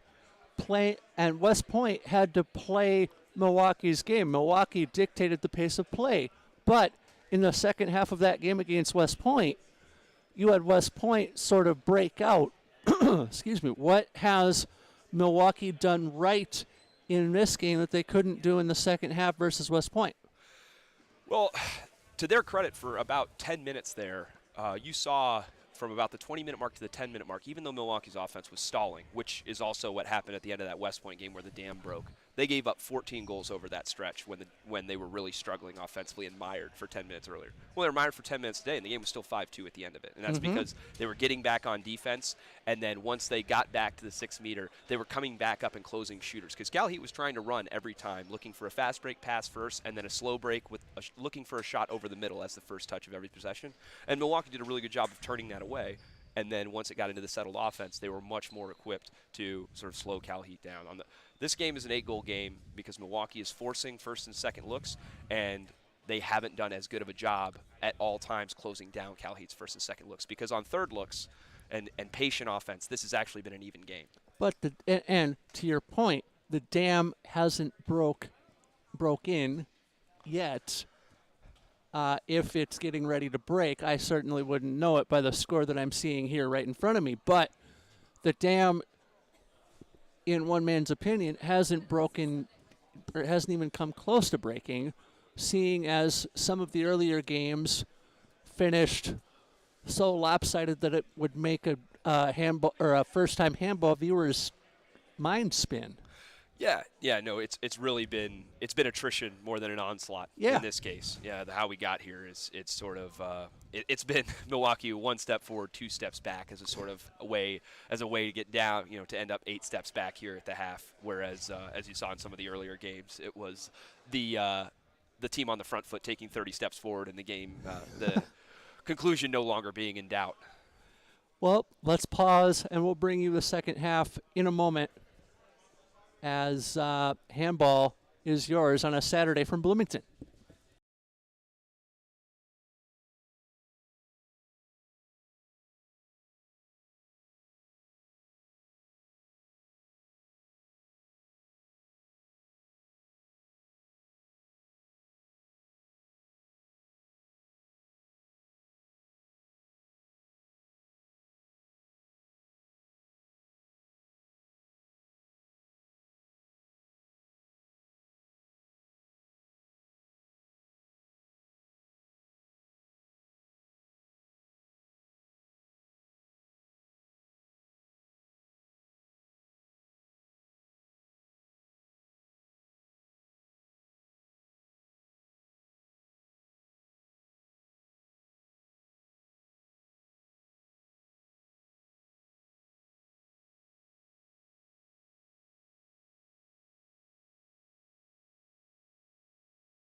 Back at Kennedy Activity Center, second half of CalHeat Milwaukee, as CalHeat with a 14-6 lead through 25 minutes.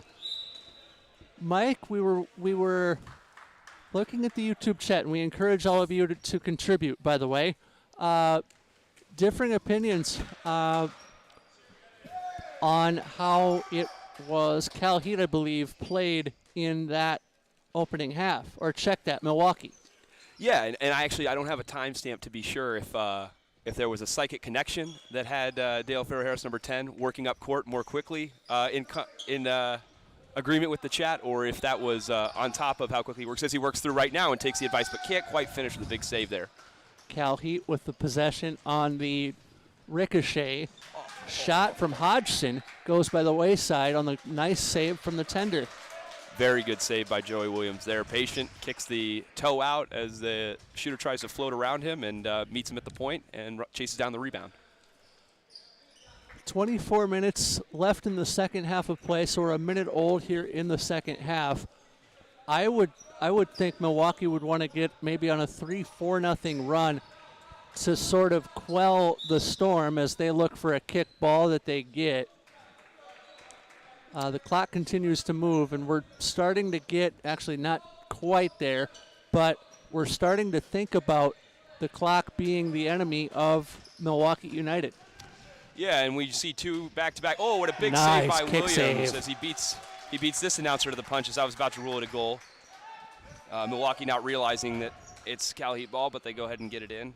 But those are examples of what you can't have, as you say, starting to count time, count score, count possessions. Is a quick shot from too far out to really be a threat, and then an immediate break the other way. They get bailed out by their goaltender there. But a 2-goal swing like that by a bad choice offensively is the sort of thing that makes 8 insurmountable, because it quickly becomes 10. And that will be the straw that breaks the camel's back. Quick shot, save by Williams, rebound goes in. Can't have that either, where you make the save on the first shot, parry it out front. Imagine you're a soccer goalkeeper, and you get burned, scalded on the rebound every time. Yeah, no, I mean, it's a tough start for Milwaukee here to the half. As far as quality shooting opportunities, CalHeat's generated 4, Milwaukee's generated 1, and they're quite fortunate that it's only a 1-goal spread right now. 9-goal total spread to CalHeat. Was 8 at the half, as that ball bounces up over the cage. 22-20 left to go in the second half. CalHeat advancing. This is Paulus. And a quick shot short side, Karsten Knies. The name I have no excuse, or the player I have no excuse about, scores a goal right on cue, seemingly. 22 minutes to go in the second half. Milwaukee advances this far side across the timeline, and it goes to Ryan Peterson. Peterson, the quarterback of the attack, on this sequence for Milwaukee. Peterson dishes it over far side, loose ball, and CalHeat will get possession. They look for the fast break, got it to Ogendahl, and the shot scored by Knies. And what we're looking at here is about the last opportunity Milwaukee will have to keep touching this game, and it'll be an extended practice for everybody to work on things and get better if these next couple possessions are not a little bit more responsible, we may say. How are the America's Cup boat races looking? As you say, the dam is starting to break, so it's a good run by Harris there, trying to work through, and draws a 7 as a result of the defender retreating into the 6-meter area to sort of keep position on him, which is an automatic 7-meter. And I have been getting better over the course of the day and the weekend with stating restricted area as opposed to crease area like I'm used to, as that 7-meter goes off the post. Well, you'll be forgiven in the state of Minnesota wearing a Ducks jersey for calling something that looks exactly like a hockey goal crease on scale. And I wish we had the ISO cam up here to show that off, but for those maybe hockey fans tuning into handball for the first time who are NHL fans too, I am donning the Skating Wild Wing reverse retro that Anaheim had 2 seasons ago. And the reverse going back to 1995 with what now is a cult favorite sweater that had a teal base as opposed to this one being white. But that was in that green, that teal, was in the 3rd year of the franchise's existence as the Disney company owned it. And it was one of the first 3rd jerseys ever worn. I know from memory, they wore it 3 times and lost once to the LA Kings at the Great Western Forum in 1996.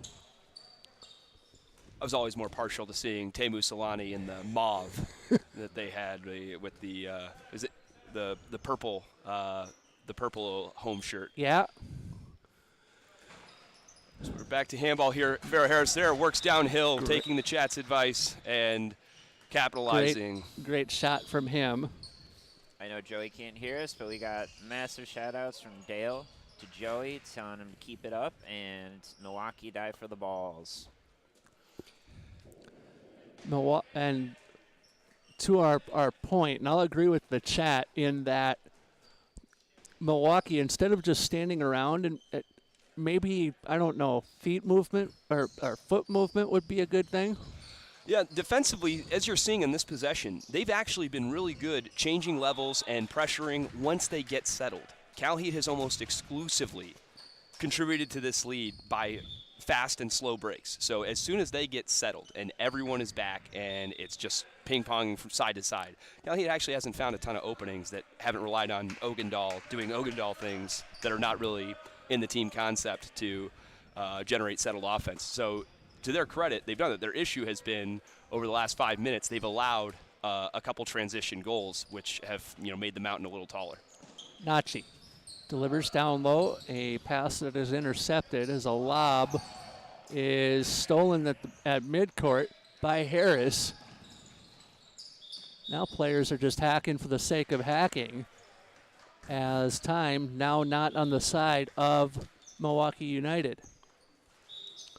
They have possession, though, as Ali and Nachi control. Nachi, the straw that stirs the drink for Milwaukee. Dropped off to Harris. Harris, harassed by one, dropped it over to Nachi. Nachi dropped off, whistle goes, as Rawi was last to handle the ball. Milwaukee maintains possession. Harris shoots up and over the cage. Nifty save. But it'll come off the board as the official catches it that on his way through, bringing his arm up, Harris was obstructed by the defender from the side, creating a 7-meter opportunity for Milwaukee to slowly march back to single digits first. Nachi fakes, delivers, goal. 18-8. And again, as you see, CalHeat going quickly off the restart. Even in a settled break, they play as though it's transitioned to, again, create a quick goal. And Milwaukee can adjust. Yeah, like I said, it's difficult to understand and communicate how to manage levels and come out to shooters when it's coming down in transition like that, because you've just touched back and you're all waiting on the line. There's no rhythm defensively for you to pass off and manage as they've done well in the settled offense. But they're just getting that quick strike over and over again to keep this game at arm's length. Nachi to Harris, back to Nachi, and over cross wing to Peterson. Peterson to Nachi. Nachi thought about getting back to Peterson, goes to Harris instead. Harris, as he's diving down head first, gets the shot off and scores. And for not letting go, Knies will serve 2 on top of the goal, so I believe they call that insult to injury. Double whammy, also, double whammy. from what I've heard and seen. We needed one more. Comedy comes in 3s, I'm told. I mean, you're not. Sorry, I'm eating, so I don't want you guys to hear my massive chewing. So give me like 5 minutes, and then the comedy will rotate be the there. mic up, and you're fine. I know. 15:35 left to go, second half of play. as CalHeat handles with Paulus. Actually, I'll check that. That's Lever and Paulus who have the numbers swapped. Cruz it. Delivers to Lever, and it did not go. It went, I should say, 20-9. And CalHeat pulling the goalie there to get an even 6-on-6 look despite being down a man. Patiently, almost an interception by Peterson at the top, but it goes right over his arm and ends up being a nice downhill shot. So CalHeat defensively tried to transition there to a 5 flat, and the possession goes back to CalHeat offensively. Lever. We have those numbers swapped between Lever and Paulus. Lever. And I would direct the attention to the audience watching, for those that are interested, watch the amount of movement on Milwaukee's defense that CalHeat has to combat with to create a quality shooting opportunity. Milwaukee, when they watch this game later, is going to be kicking themselves for the fact that with a little bit more ball movement, they could have stressed the CalHeat defense a little bit more, because they're doing a great job, to their credit, of exploiting small windows, and they could be forcing CalHeat to move a little bit more to create a little bit bigger windows to score at a little higher percentage. So we'll see if they can clean that up for the last 14 minutes to try and close this gap down. And I know the most frustrated man on the left side of the floor would be Joey Williams, who's at times has felt like he has been on or nearly on an island as his team is down 11 currently and can't get defensive stops to save themselves when they need them as we get close to going down the stretch.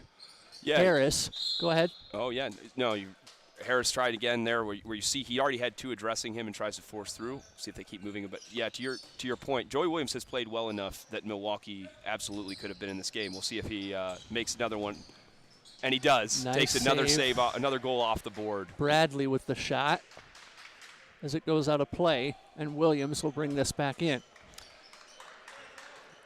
As good as Milwaukee's settled defense has been, it's a little disappointing, the transition side like that, where you have a goalie with Joey Williams who's probably 4 or 5 goals saved over expected in this match right now, and you still trail by 11. That's a frustrating day for him, as you pointed out.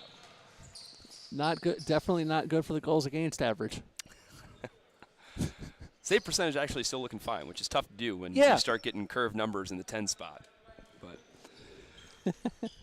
he'll have a busy 12 minutes, no doubt. So hopefully the percentages don't change too much and the goals against average doesn't keep climbing. And there you go. Good hustle back there. Nachi with the hustle as that goes out of play. Will stay here. CalHeat ball. So he got it half right, did Nachi. That's right. That's right. But again, it fits their pattern of taking 2 to stop them once each time with some of the rebounds and the careless turnovers. Paulus gets this back towards the midcourt line. And Paulus can't handle the ball that's in play.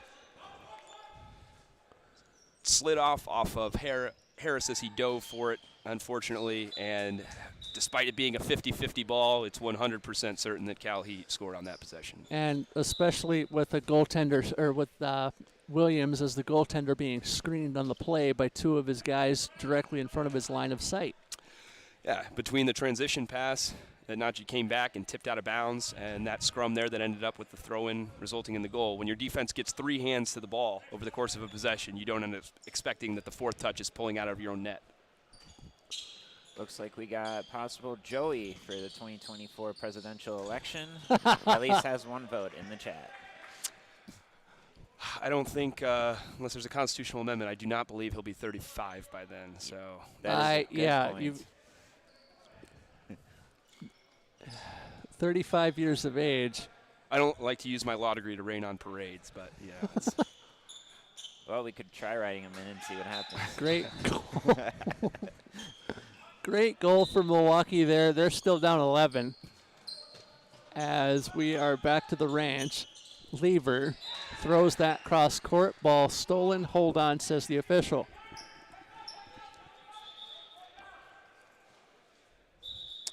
CalHeat with possession once we get back to play, and it is Lever who gains control, quarterbacking the attack. back to your hockey references, I didn't see if it all happened at once, but it looks like from the faces I'm seeing on Milwaukee now, they went through more or less a full line change with everyone but Najee, because I think we're seeing new faces at almost every position. Paulus dropped that over far side, and CalHeat has not changed a thing. Quick shot, nice kick save made by Williams as it goes out of play. You feel badly. It's one of those things where, you know, how can you say the most valuable player in a game is from the team that's losing by 11? But there is no question that his performance right now has had the biggest impact on the overall score. Yes. And I would say this is a definite exception to the player of the game, quote unquote, rule, where I would bring the goaltender up here post game as our player of the game. And a big save there, not to be outdone. True. CalHeat going back the other way. You could almost bring both goalies up and give them both. Yeah. Both player of the game, because they're both keeping them in. I mean, CalHeat's got more in the net, but CalHeat's keeper is keeping Milwaukee from closing the gap. This game has transitioned from an offense only affair to more defense, as Williams is showing with that save right on cue.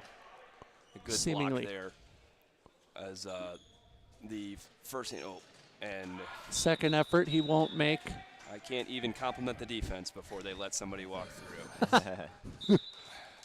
Been there, done that numerous times this weekend. 22-10 CalHeat.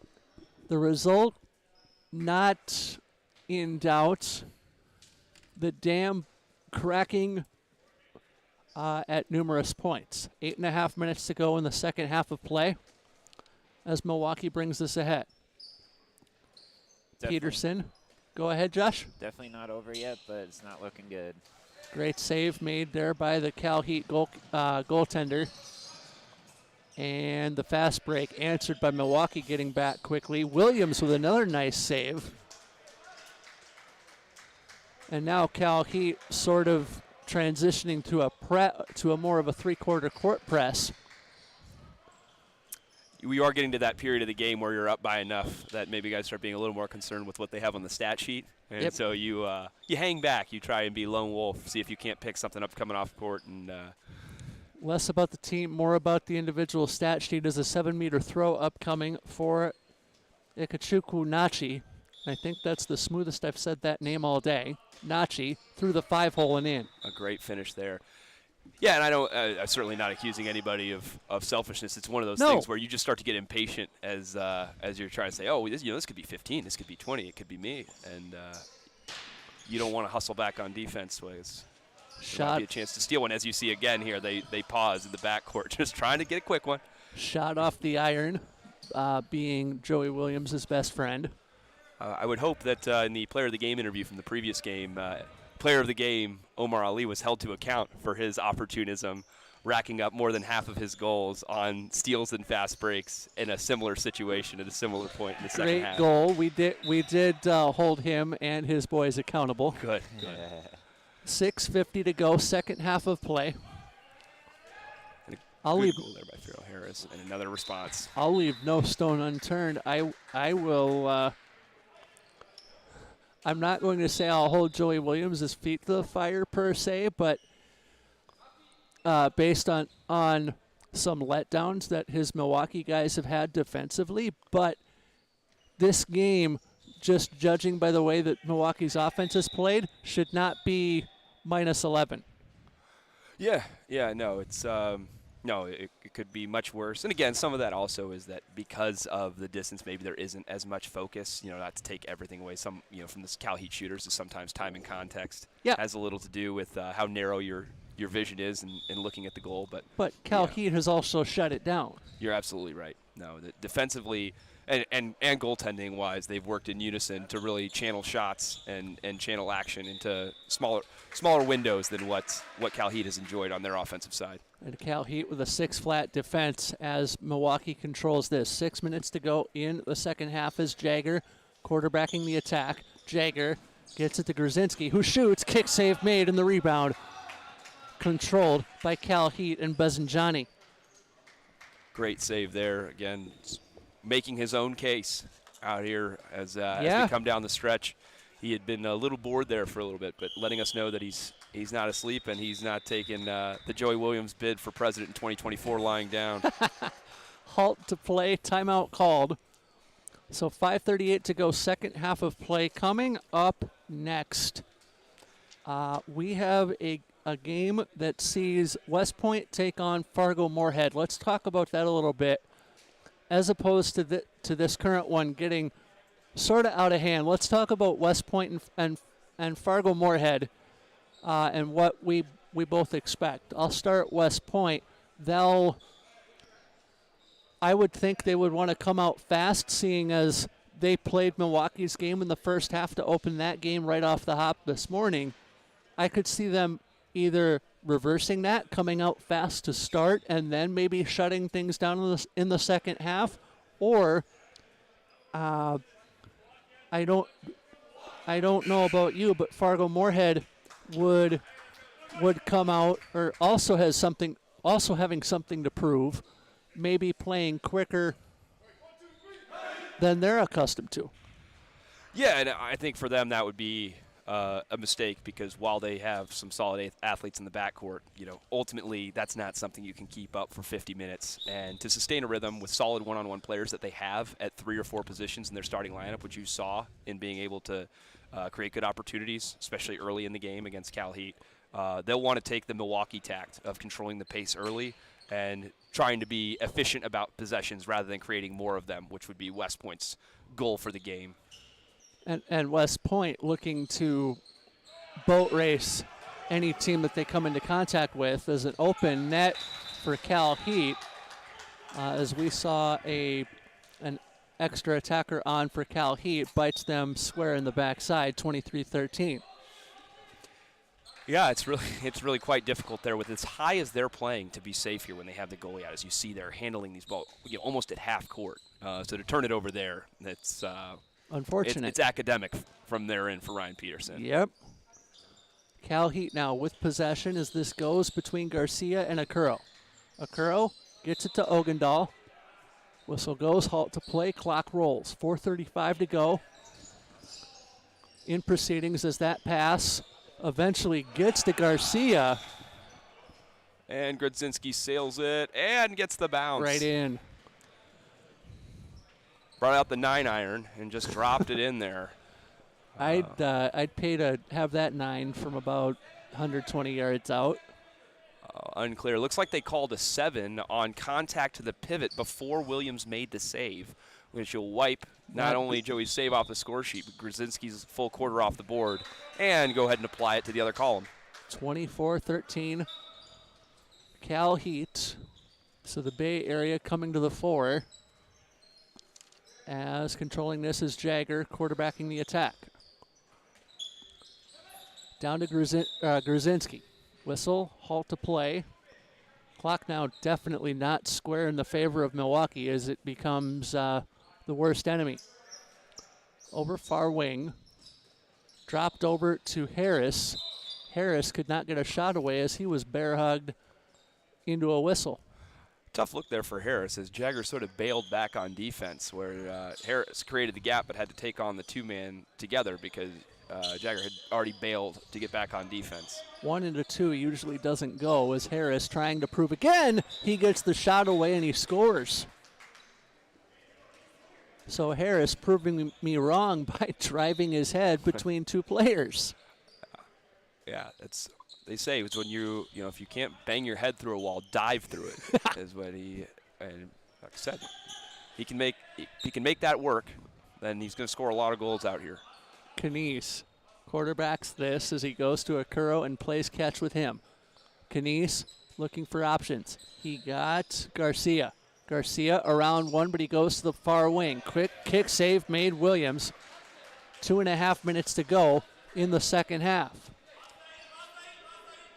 We'll stay here with possession going to CalHeat. Akuro and company looking to shut things down as Garcia handles far wing. And back towards midcourt. That is Garcia. Couldn't get a shot away. We'll stay here, though. as a foul called on Milwaukee. Okuro down low. Kanies scores. And finally, they're able to beat the right leg of Williams, which has been kryptonite. Yeah, I mean, I don't think anybody on CalHeat would dress up as Rockette for Halloween after this. It's got to be scarier than Jason or Freddy. But they get the win, so it. Lots of screaming. I think it's easier to dream sweeter when you are up by 11 as 2 minutes wind down. So can't be too hard on their shooting performance as well as Williams has played. CalHeat ends their day with this one, as they will face West Point at 10 a.m. tomorrow. Oh, goodness gracious. And another one. Oh, that's foot, and they'll get it. That's bailed out by Milwaukee as nobody hustles back. Wow. What we call a position save by Williams as the shot goes off the post. A lot of steps from Al-Sarawi, and they'll go ahead and call that back. Minute and a penny left to go in the second half. I would almost say both goaltenders would be co-players of the game. I don't know about any thoughts against. Like I said, they have been the two standouts. It has fundamentally changed the shape on both sides. To Joey's credit, and I apologize for not knowing the name of the CalHeat goalie offhand. Buzzinjani. So, I mean, this is a 20 to 25 goal game without Joey on the one end, and with Buzzinjani not on the other end doing what he's done. Joey's performance may have made it a game. Oh. And another one. Right on cue. And he tries to sail Buzzinjani. Doesn't do him the favor of letting him add one more to the save count by missing well wide, and CalHeat will dribble this out, and two goalies can come select some theoretical hardware. 10 seconds now left in a game that was academic long ago. 25-14, CalHeat will move one ahead in the win column as another goal added for CalHeat right at the bell. And not to allow Joey Williams to have the final say in the match, CalHeat goes ahead and pours one on to make it an even dozen. Well, let's grab the goaltenders. This should be a fun co-player of the game interview. That comes your way in a little bit, but not before that. It will be West Point and Fargo Moorhead upcoming, but we'll get the players of the game done first, so we'll do that in a second.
Sweet. All right, co-player of the game Joey Williams. Third time you've been up this way, but not with Mike King and myself, just with myself this time. And we selected you as co-player of the game because we thought that the goaltenders stood out. Your thoughts on what you have just gone through? Well, first off, this is the greatest honor of my life, so I'm just numb all over right now. Second off, thank you very much. It was a little bit of a blur at times. The first half was like not great, but I think the difference was I like put a little microphone on and I was doing a little like mic'd up vlogging during the game. If you saw me running from the sideline, it wasn't because we were doing a 7-on-6 strategy. It was because I was turning my camera on and off. I just assumed you were counting calories and counting steps. That too. It's a fitness journey. Most certainly. But so tell us from your perspective, is in a game that starts to slowly slip away like that, and in a performance where you're playing well, at what point is your focus as a goalie? You drive motivation to stay focused. At what point is it possession by possession we can get back in this thing to, okay, from a personal pride perspective, no matter what the final score is going to be, I'm going to keep staying locked in. Where does that flip switch? The highlight reel never shows the scoreboard, so that's always on my mind, right? So when you're clipping together the highlight reel to send to scouts, you make sure. No, I'm just making jokes here, but that's a great question, especially in as a goalie. It can be a little dangerous if you zone out, if you're not at least somewhat focused. So I think it stays up there quite a bit, but you can't score goals, obviously, so all you can do is just try to focus on your fundamentals, focus on your technique, and make the saves that you should make and that you can make, and just try to have fun. Well, you seem to be skirting a little responsibility there, frankly. I mean, they were playing with an empty goal for a lot of the game, so it was totally within your wheelhouse to have scored some. I know. As we welcome in our other co-player of the game here. That is Omid Buzz-and-Johnny joining us. I'm sorry. Yeah, you're good, man. You're still a superstar. Put it on. Come on now. No. Go ahead. Wait, it's not me. Yeah, you played.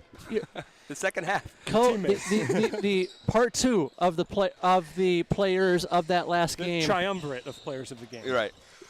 We have, just to both of your credits, we felt that the shape of the game would have been entirely different one way or the other without the way that it was closed down on both sides. Is that it could have been a 25-point margin on one side. It could have been a two-goal game if one performance had happened without the other.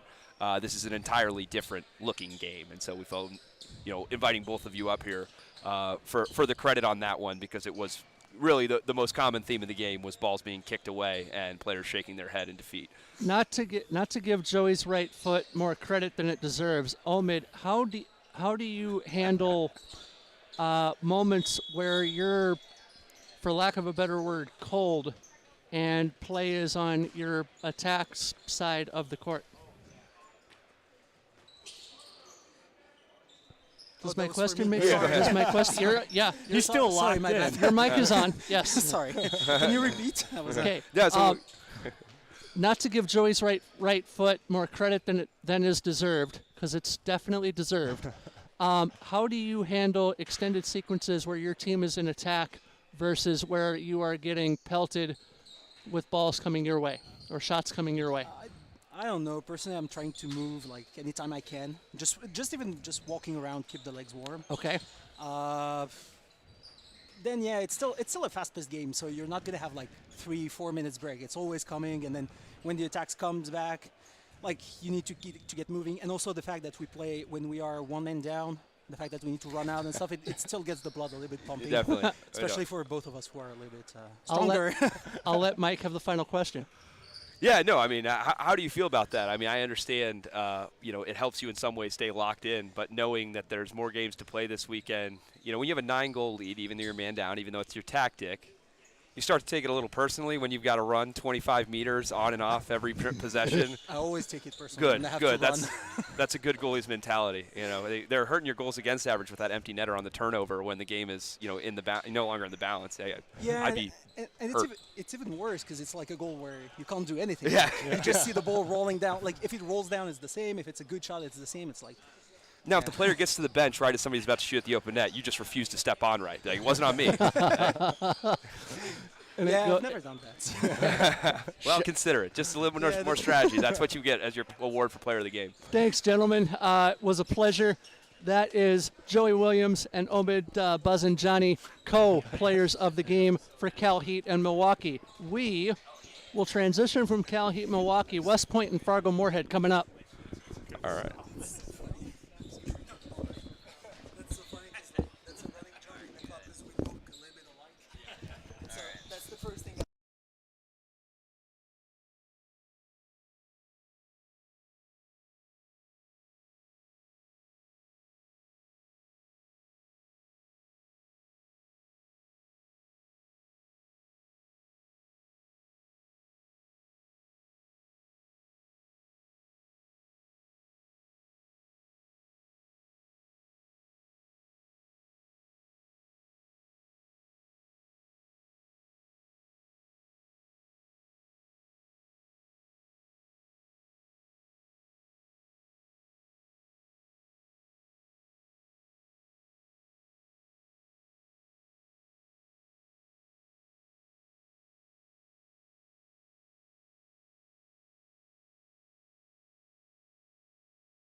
Earlier in the day, actually, let me verify that. That was Hederick who saw West Point up here with us earlier in the day. I was out on the court actually against West Point earlier. So having seen West Point at court level, yep. Your thoughts on what we are about to see with Fargo-Moorhead playing West Point? Yeah, so I think it's going to be a very fast game, and I think in the first half, and then it's going to be a battle of wills in the second half. These guys are tired. I know I commented earlier in our broadcast that West Point doesn't stop, but at some point theoretically they do fatigue, and so we're going to see in the second 25 minutes who wants it more, and I think that's what it's going to come down to. I think we're in for a very close game, though. It looks like West Point will get things started with the first throw. They are wearing the whites with the dark numerals. Fargo-Moorhead wearing what they did earlier with the dark jerseys. Getting a little bit of business taken care of before the whistle underway as West Point handles this first possession. As usual, we always see great sportsmanship between all handball teams, but West Point always comes down and just shakes hands right away. Colin Gray quarterbacking the attack for West Point as this goes to Sheffield. Cross court, quick shot just like that.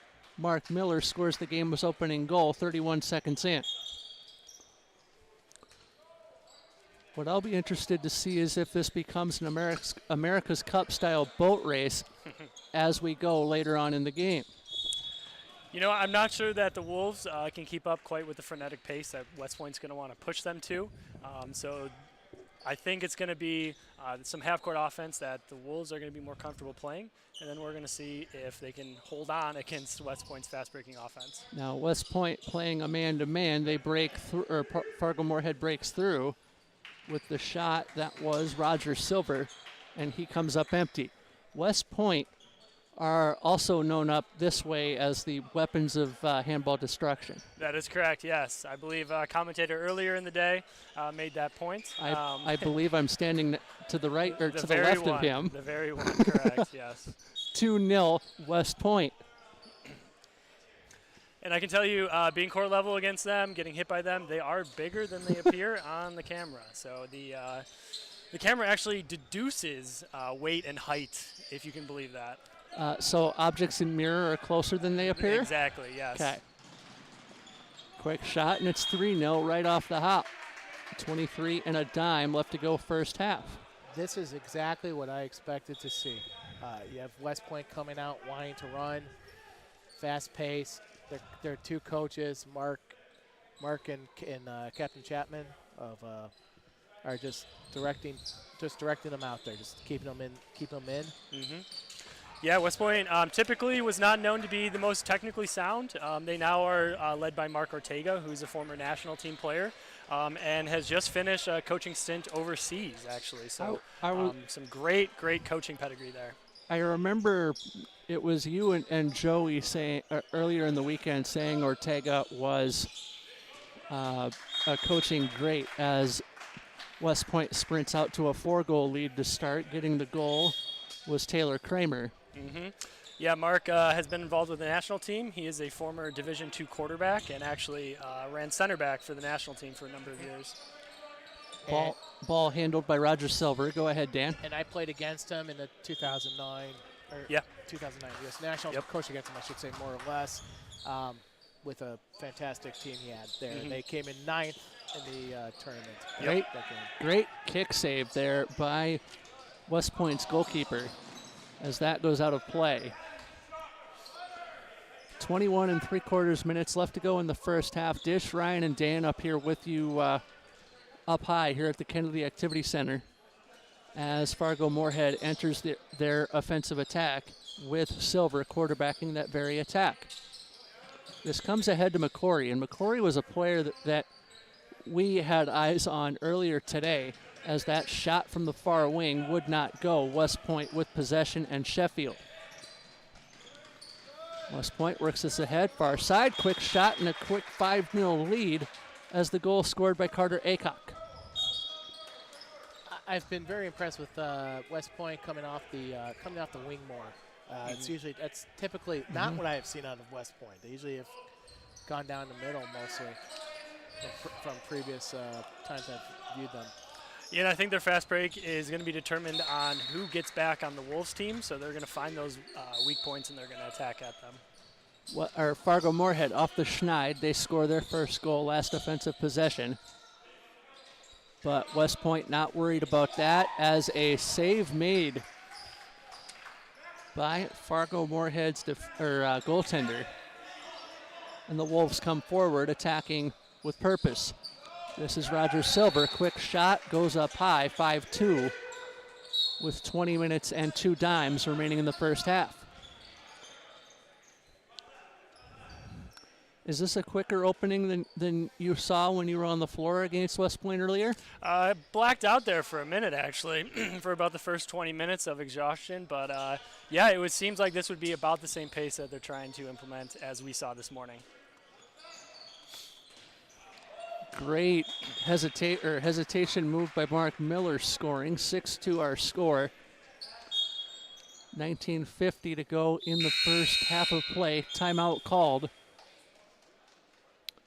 and we halt with 19:48 left to play in the first half. I would ask about how we got here, but I feel like we know the answer to that very question based on how these two teams played earlier today.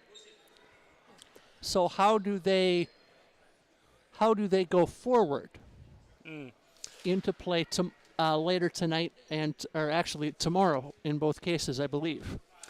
Yeah, so I would say the Wolves are probably going to keep it going slow. West Point, they're going to be West Point. They're going to push the pace. They're going to run, and there's really no slowing them, it seems like. Both of these teams playing tomorrow morning in the last seeding or the last matchup to seed for the placement games, and those placement games start at 11:15 tomorrow morning. So we will have those for you right here on this very YouTube channel. Tune in then. But before that, we've got a lot of business to take care of as we are under a hockey period in duration remaining. Back underway we go. 19:45 left to go in the first half of play. West Point with a 6-2 lead.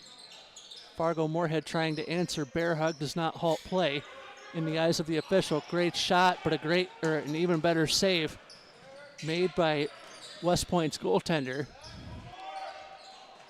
And a quick shot by, it looked like Leary. No, check that, Aycock. And they're calling that 2 meters right there. 7 meters, I should say. 7-meter throw up coming for West Point's Noah Sheffield.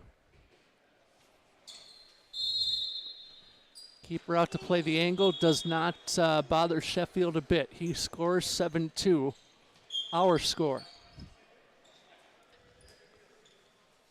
One thing that's been very impressive with West Point is just the defense has stepped up. I think that's something that they're trying to improve on. Mark Ortega was more known as a defensive presence. Yes. Back in his playing day, and he was even when he was playing in Norway. Yep. Professionally. Yep, exactly. A floor general through and through. Now he's just doing it off the court and leading these guys and building another great generation of handball players. Yep.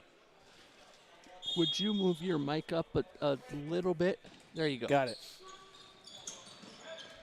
Ball in Fargo-Moorhead's control. And it's very reassuring to see that our West Point guys are playing great defense for the sake of our country as well. They're not only defending the 6-meter line, but they're defending us at home too. And abroad. And abroad, that's right. Gray works this on, and he gets it to Sheffield. Sheffield gets it back, quarterback of the attack. I have lost count with how many times I've referred that way. Gray got it down to Sheffield.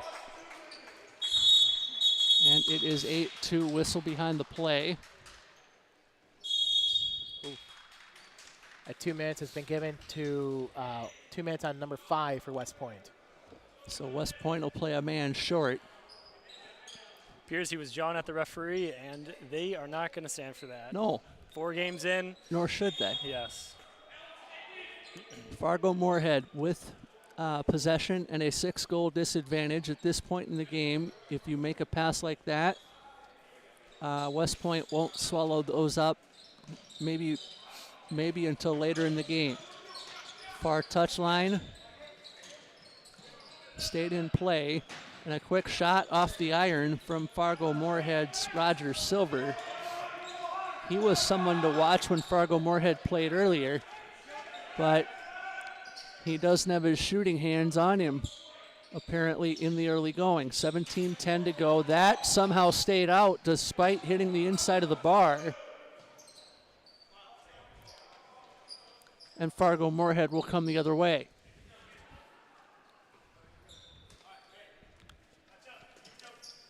Coming ahead is Moshe McCory. McCory one to watch for Fargo-Moorhead, at least from his play earlier. Whistle halts play, clock rolls, 16:41 to go in the first half, 8-2 to West Point. Fargo-Moorhead with a quick restart and a nice save made by West Point, who are looking to go on the break. Ball went out of play before Colin Gray could get there. The Wolves, in retaliation, needing something quickly. McCory, is the straw that stirs the drink to a goal, 8-3. Nice coming in from Fargo-Moorhead there, coming down. And right now also, Army is pulling their goalie. They're gonna try a 7-on-6 right here.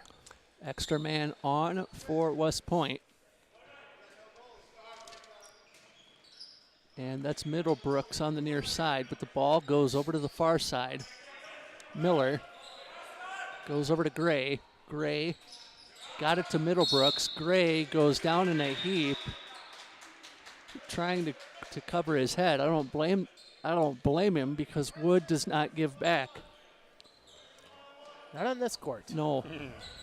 If we were playing up in, if this game was being played in Orono and on the rubber surface, that would be a different story. It would bounce back. Yes. Middlebrooks up and over the cage. So as 15 minutes and a dime remains in the first half of play, it is 8-3 in favor of West Point. Fargo-Moorhead brings this ahead, far side, dropped off to the far wing. That goes to Brandon McCormick, who is bear-hugged. Clock rolls, play stops. Quick restart for Fargo-Moorhead. McCory delivers far side, or delivers to the center of the court, and I believe that was Roger Silver quarterbacking the attack. Yeah, the current backcourt that the Wolves has out there right now is going to play the bulk of their minutes and look to be the bulk of their offense as well. So they've played a lot of minutes so far, and I think it's looking like it might start to catch up to them at this point. How does Fargo-Moorhead break through that flat six of West Point, though? Well, we just saw it right there, actually, so you're going to want to move the pivot around, get him in some space, and then use the wings to not only initiate offense, but actually to be the source of offense as well. Down low, that ball delivered by Sheffield, and it stayed out. Nice stop by the keeper there. Anticipated a low shot, got the low shot, and blocked it. Now the Fargo-Moorhead Wolves goalkeeper has not been making the kick saves that Joey Williams has made over the course of the day. Quick shot leads to a goal there for Fargo-Moorhead, 4-goal game. The Fargo-Moorhead Wolves goalie is actually a former hockey player, so he brings that style to. And Joey is kind of your traditional goalkeeper, through and through for handball. Butterfly keeper, huh? Yep. Oh wow. Wow. I also just want to comment on the last play Fargo-Moorhead scored on. It was a nice play coming from the wing into the middle. That was that was. Nice save there made by Fargo-Moorhead's goalkeeper. Yeah, with West Point, they play a 6 flat, but they play a little bit higher than most teams. So you will find space if you bring a wing in as a second pivot, and it looks like Wolves is starting to figure that out. It's very true about West Point. You're right. They do play higher up more than a tradition, higher than standard 6. So it's more like an 8 flat, 9 flat. Yeah. They with the amount of ground that those guys can cover, and they're very long as well. They got long arms, long legs, and they're very disciplined on defense. So they're able to make up for that kind of loose and fast defensive style that they play. So Ortega can unleash the weapons of handball destruction much quicker than he has his finger on the trigger, and he is pulling it. Speaking of pulling it. Colin Gray with a goal, 9-4. And give also credit to Captain Chapman. Sure. The real main coach and the main administrator for their program. Exactly. Yeah, he's done a phenomenal job since he graduated. Former player himself, and so he has led them for many years. And Mark's coming in now and just putting that cherry on top for coaching and getting them in the right places. 12 minutes to play in the first half of play. And at West Point's level, we know handball a club sport.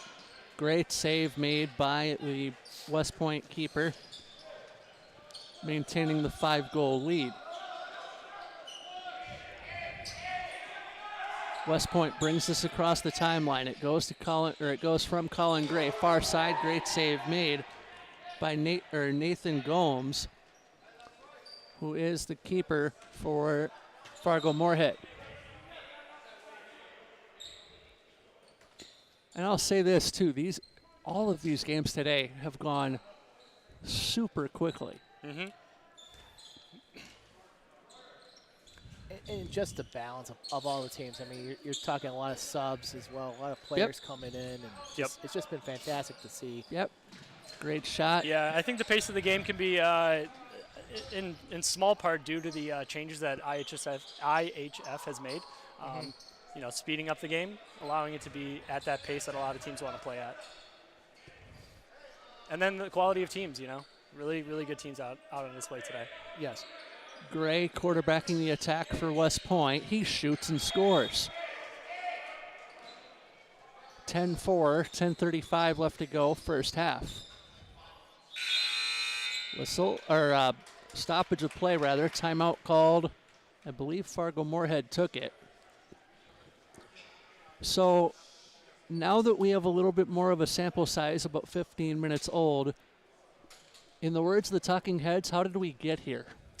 We got here by West Point just running up and down the court and really tiring out a fatiguing Wolves team.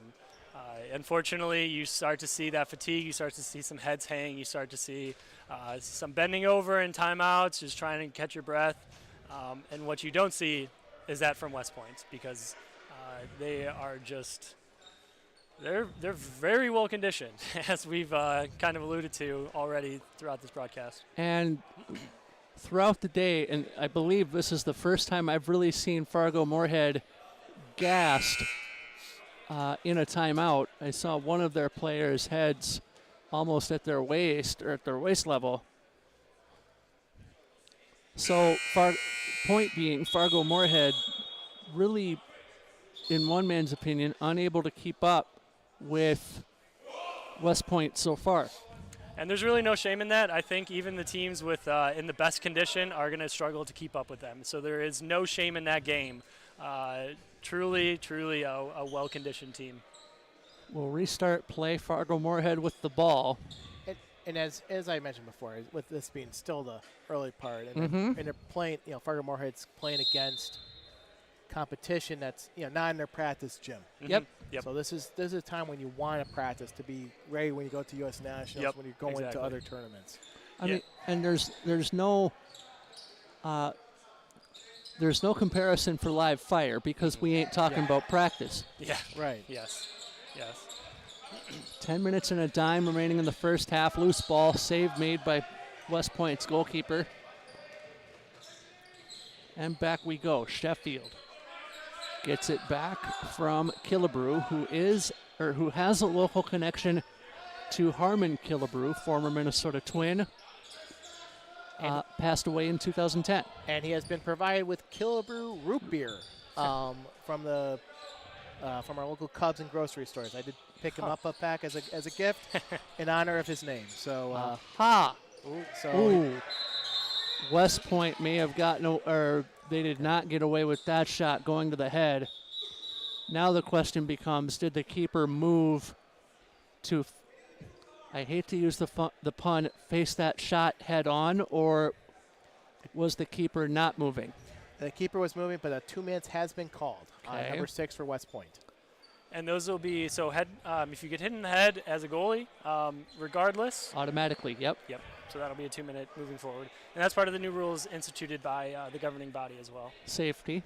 Correct, yes. Yeah, it's not an easy job being a goalie, and we don't need balls flying directly at your face. So that's I'm in full support. We stand with our goalkeepers. I mean, they're saving your bacon a time or 35. That's right. 9:20 left to go in the first half of play. Fargo-Moorhead with the ball as this comes to Silver. Back down low. And now things are starting to get a little wee bit chippy. But the clock working, can't really say that yet. We're not in the second half. The clock's starting to work in Fargo-Moorhead's disfavor in terms of getting a 10-4 score down to where they are confident going into halftime as a 7-meter throw leads to a goal and proving my point, or starting to prove my point wrong. That happens more often than you'd think. 10-5 our score. Just keep talking through it. I do what I can. Brought on by Killebrew, who is quarterbacking the attack. I will say I am impressed that Fargo Moorhead at this point in the game is staying within this range. This is yeah. I think West Point is just, they're trying to work on stuff for their league game. I was informed that they play New York City next week in league play in the East Coast League. So that's a very tough matchup for Army. Mm-hmm. Yeah, another very active part of the country as well for handball is the Northeast with the Northeast Handball League. Midwest is blessed with a lot of really great teams to play against and play with. Northeast United States also the same way. And plus, it's just a range of distance, sure. Obviously, between clubs. Obviously, yeah. you know, Milwaukee, Minneapolis, Chicago, and then you have Fargo, too, as well, and then still get the boys from Winnipeg to come down if you can. That's right. Natural rivalry there between West Point and you had said New England. New York. Really. New York Handball Club is they're really that's really a natural rivalry, I would say. Yep. 7 minutes and a dime remaining in the first half of play. Dish, Ryan, and Dan with you up high. As Fargo Moorhead now coming to the fore with a goal scored by Roger Silver, who has been the Wolves' straw that has stirred the drink. Quick shot in response by West Point, and Thomas Mitchell says anything they can do, we can do better. Fargo Moorhead looking to answer as these teams trade goals here down the stretch, or potentially trade goals. And nice save. Go ahead. The thing I've always respected about and really liked about the West Point team is that they have very short-term memory on the court. Even if they get a goal scored against them, they're immediately putting the ball back in play and immediately starting their offense. And as the case may be here in a 2-for-1 trade-off, West Point puts the ball in the net to go up 12-6. Let's see if Fargo Moorhead can answer. Roger Silver quarterbacking the attack as he drops this off to McCory. McCory goes cross-court, far side wing. And a bear hug halts play. Clock moves, 5:55 left to go in the first half. Delivered to McCormick. His shot goes high. I believe that was tipped. And so West Point on the break. Whistle went before the shot. So no goal. There was a timeout called by West Point. I believe, is the issue. 2-minute penalty has been called. That might be due to the fact that they only have one timeout per half. So West Point tried. One timeout per half now? That's what I was told. Tournament records, yes. West Point pulling a Chris Webber if you go back to 1992. Yes. I see Mark shrugging it off, and yeah, he knows. Yeah, that was the case, and it also involves in a 2-minute for a player. So in 1992, Chris Webber would have been the player that. You know, it's that's right. That was a year before I was born, but boy, oh boy, do I know about it. I have a couple of Michigan State friends, and they like to bring it up quite a bit. They like to, especially in March and April. That's right. I recall that very well.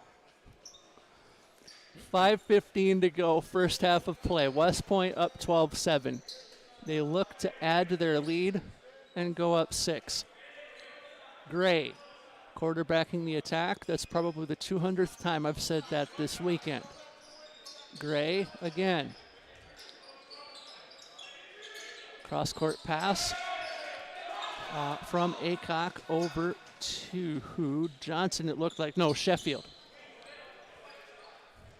As bringing it up the floor, Fargo Moorhead. Let's see if Fargo Moorhead can get more of their wings involved. I feel like they've been lacking on the wings. They've being active more. They've really been focusing on Roger Silver dominating the offense as West Point, brings on an extra man for their goalkeeper. Same thing, Army West Point. They're same thing. So it's okay. And bringing on an extra attacker and taking off your goalie, that's one of the improvements that I think Mark and Craig have implemented within the team there. Adding that extra bit of strategy to an already great team. And you could already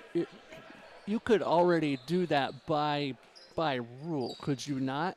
Yes. So the rules change over time. Sometimes about 4 years ago, you had to wear a different colored jersey at the same color as your goalie, and they've since changed that so that anyone can now enter the field of play as long as your goalie goes off. But I think the organization and the strategy of it all is where great minds like Craig and Mark come in. 13-9 our score. 3.5 minutes to go. First half of play from here at Bloomington Kennedy Activity Center in Bloomington, Minnesota, Minnesota Fall Classic Day 2. As a quick shot delivered by Gray goes into the net, 14-9. Notice that was another low shot right there by West Point. As I mentioned earlier, you're seeing a lot of younger teams are throwing high. They're throwing very high shots, while you see a lot of experienced teams are throwing lower shots. Yep. On the goal. Fargo Moorhead looking for offense of their own. However, McCormick could not break through two. They maintain possession, do the Wolves, as it goes back to Roger Silver. Silver shoots and scores, upper 90, 14-10. West Point, I believe, was too quick. That is the case, yes. Too quick, getting across the timeline. And the officials blow the play dead momentarily. Gray quarterbacking the attack. And that's really what it is. As this gets to Kramer. Kramer did put it in the net, 15-10 our score. Fargo Moorhead with possession on the return. Alan Coombs playing near side, 19 in the black. Ball out of play. It goes to West Point. And Gray brings it across the timeline. Gray down low. Delivered to Sheffield. Sheffield to Gray. Gray around one, gets it in. 95 seconds to go, 16-10. Now Fargo Moorhead can get a goal right here. It's going to be very positive for them going into halftime, I think, this far down. Yeah, the mentality going into half, being down 4 or 5 is going to be a lot different than being down 6. 6 plus. 6 is quite the hill to climb in that second half. $1:10 to go in this first half. And a quick shot blocked away. And we'll see if West Point plays for 2, as they say in basketball, or just goes for that one possession. Certainly looks to me like they're playing for 2. Certainly does. Once again, West Point coming off the wings, using their wing players, just coming in. So it's looking like Fargo Moorhead slowing things down, looking to get it to get into the to recess down 6. Although the ball poked towards the near touchline, kept alive. Did they call a jump already? To West Point. Fast break, and that ball out of play. 20 seconds to go. And I suppose I should use a tide ball to describe that situation here on the near side. 10 to play in the period as this one goes to Silver. Silver couldn't get the shot away. 3, 2, and 1, and that will do it for the game's opening half. 17-10, West Point over Fargo Moorhead. And now this goes back to a point we were making about 2.5 minutes ago. What does Fargo Moorhead do being down 7? That's a phenomenal question. Would not want to be in that huddle right now trying to figure out how we're going to stop an immovable object like West Point. So I would say they need to get some rest for their backcourt, and they need to work on their getting it to their wings as well. We will take a short timeout and have the second half of West Point and Fargo-Moorhead. That comes up next.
And we're back, Dish. Wow.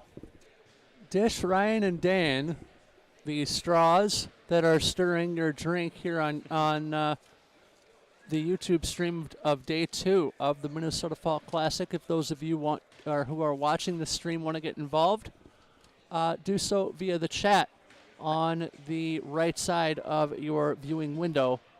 And we do have a couple comments. We see an OMG and let's go Roger and let's go Wolves out on there in the chat. And any questions you would have for us, we can get answered over the course of the weekend. Maybe towards those of you who could potentially be newer to the sport of handball. And as we've seen with the new rule changes, there's always learning to be done. There's always new things that are being implemented. So no shame in asking some questions and getting them answered here live on our broadcast. Yeah, we will also have a player of the game interview, audio only, at the end of this one. And I dare say I know who my player of the game would be.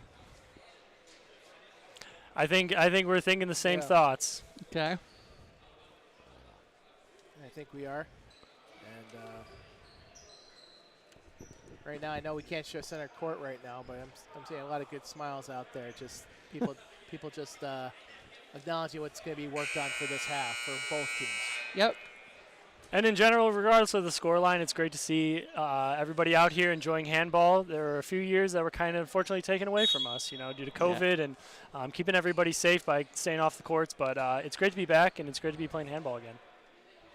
And Dan, with a mic move up one time, Fargo-Moorhead starts the second half of play. And good, the wing player, they come into the middle there from Fargo-Moorhead. So we'll see a little more wing play. And a great shot off the hand of Masha McCory.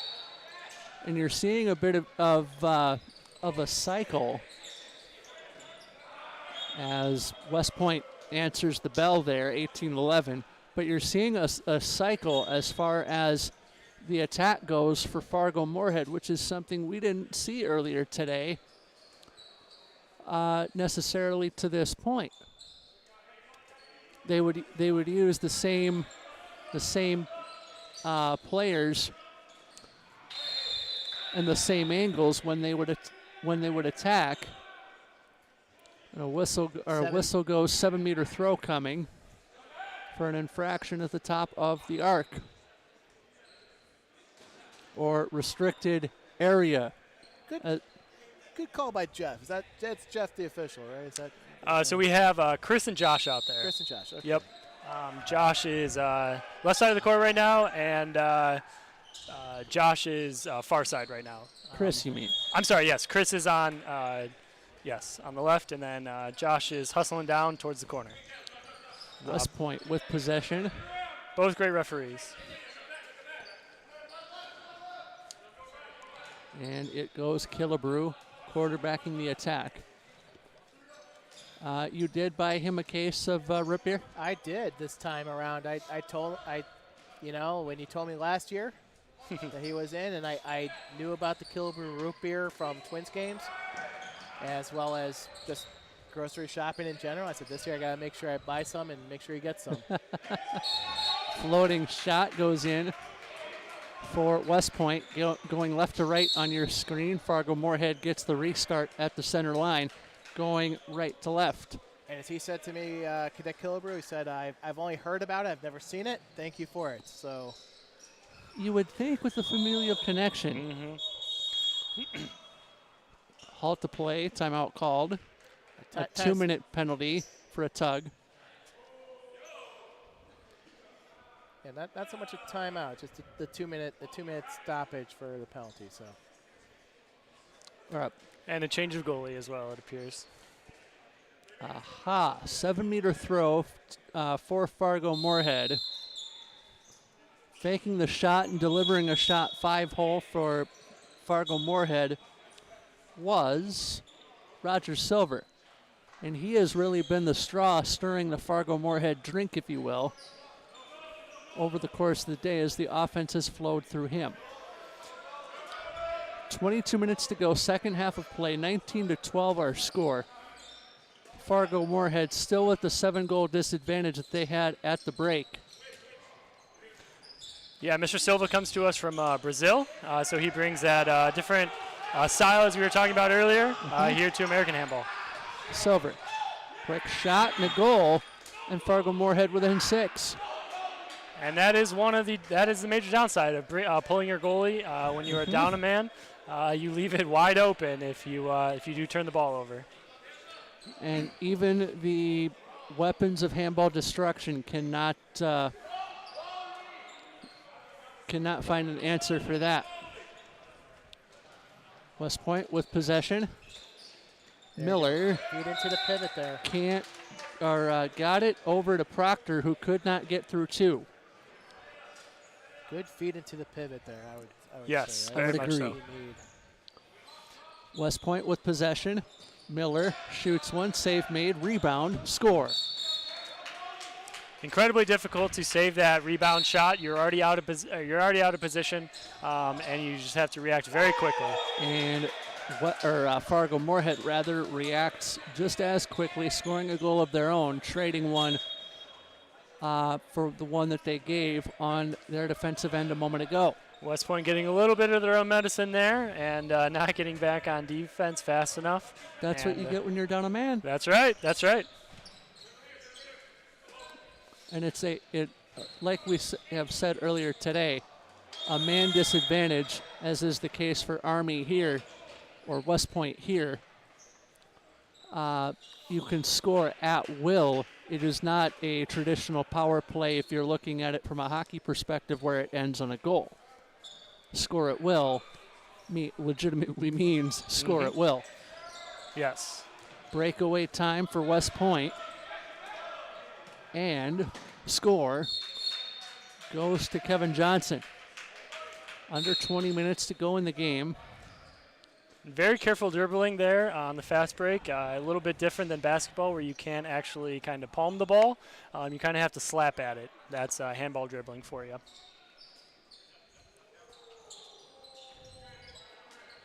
Fargo-Moorhead rather with possession, and the shot from Brandon McCormick brings Fargo-Moorhead to within 6, 21-15. One thing about this half I've noticed with Fargo-Moorhead, the shooting has been a lot better.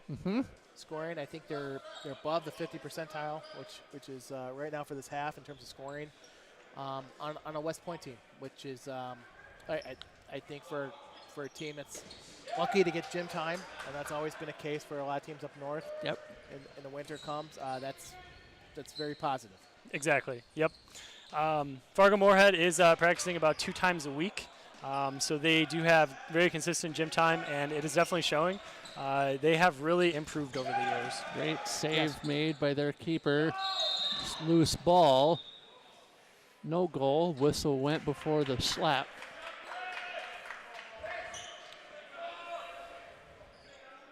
And the halt to play, I believe a 7 meter's been called. No. It's a 9 meter shot, or 9 meter pass in. I'm surprised no one's doing. No, I have not seen the pushback on 9 meter yet today. Yeah, everyone's being pretty civilized. Yeah. They keep being polite, mannered as we should, just like our hosts, Minnesotans. Right. Very polite people. And everyone's following suit. Yes, the pushback, very famous by NYAC. Yes. NYAC was known to do that on what we call 10-meter passes. Yes, yes. Loose ball, quick shot and a goal from Kevin Bess. Oh, that's a 2. Hold on, we've got a 2-minute penalty. Yep. And that's because Silva there interfered with the throw-off. So if you are in the way of the pivot or the new attacking team, putting that ball back into play in that circle, that is going to be a 2-minute penalty. All the time. All the time. 21-16 our score. Even incidental, even accidental, where you are running back and hits you in the back, it's still going to be 2 minutes. A scrum as players come together before the shot. West Point with the ball. 17:20 to go, second half of play. Killebrew delivers to Miller, who shoots one that goes up high. It got blocked on the way up. McCormick. Brandon and Chris, I believe, brothers, on the floor for Fargo Moorhead. Delivered cross court, and the shot saved. Will hang here.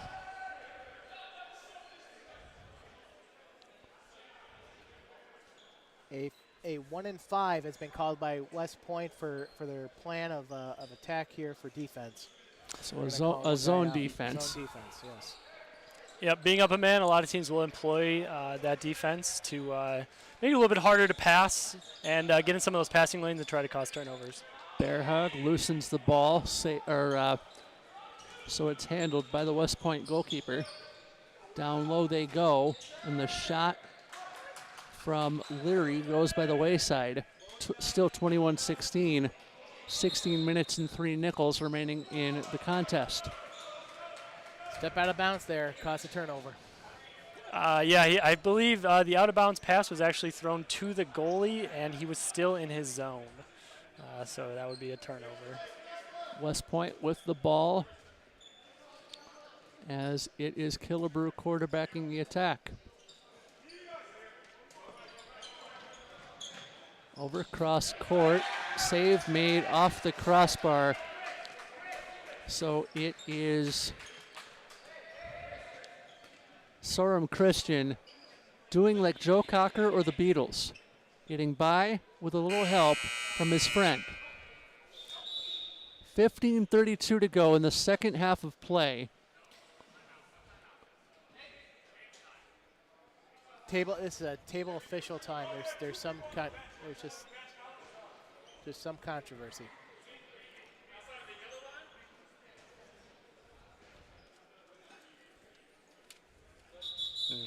Okay, so was taken. An illegal substitution was made by the Wolves. So one of their players entered beyond the allowable substitution line, and that will be a 2-minute penalty every single time as well. And that's the yellow line on the floor, just out of the camera shot.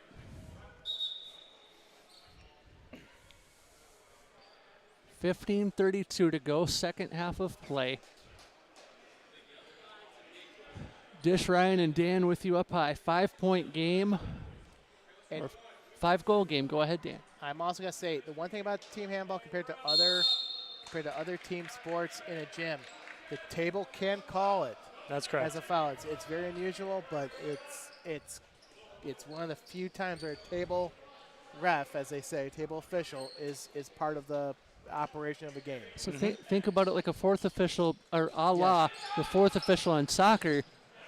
As that goes wide, but the fourth official in soccer having the ability to make a call as opposed to substitutes and other administrative. Yes, exactly. Table official is very much the unsung hero of game operation.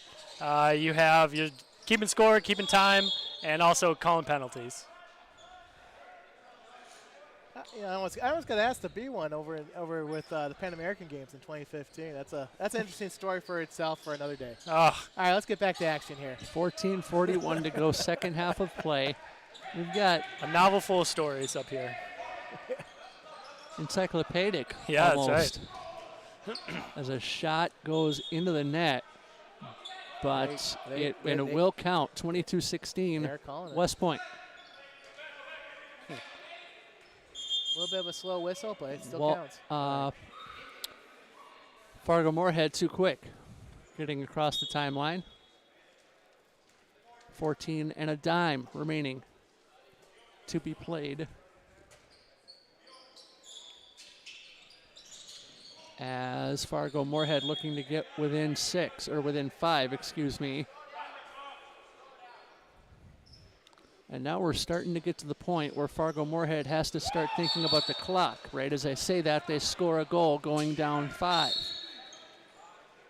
Within 5 at this point for Fargo Moorhead is that's showing how much they've come a long way. Mm-hmm. Yes, I would say they can now compete with any team in the Midwest, and as they're showing in this game, really anyone in the country. And We talked about caliber of teams in different divisions. They got second place in Division II this past national championship. And I think they could easily move up and make some noise in Division I this year. Ball brought ahead by Fargo-Moorhead. And West Point nearly stole the ball. That would have been Will Leary. Fargo-Moorhead keeps possession. Bear hug on Roger Silver. You'd think I would know that name by now. Put a bear hug on him. Halts play. 12:48 left to go. I'm a little bit surprised West Point has not started to, I guess, run an open game more right now. I don't think Fargo-Moorhead's letting them. Yeah, I think anytime you put the ball in the back of the net, it's going to be hard to push and make it a fast break game. So that is the best defense against a fast break offense, is scoring goals. Bear hug. Halts play. Fargo-Moorhead with possession. Silver did not get the shot away before the whistle. But they keep an extended possession. Silver scores. They're within 4.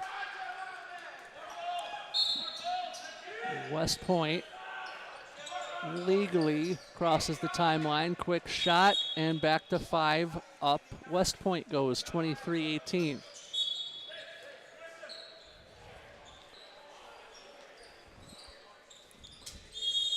Bear hug, halts play, clock rolls. Believe West Point wanting a delay of some sort. Actually, they wanted to move forward. The goalie for Fargo-Moorhead, they're switching out their goalies. So they now have another goalie in. 24-18, 11:20 to go, second half of play.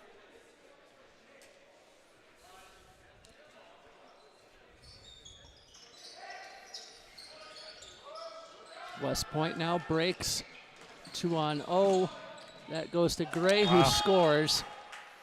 25-18, and West Point turning on the Jets.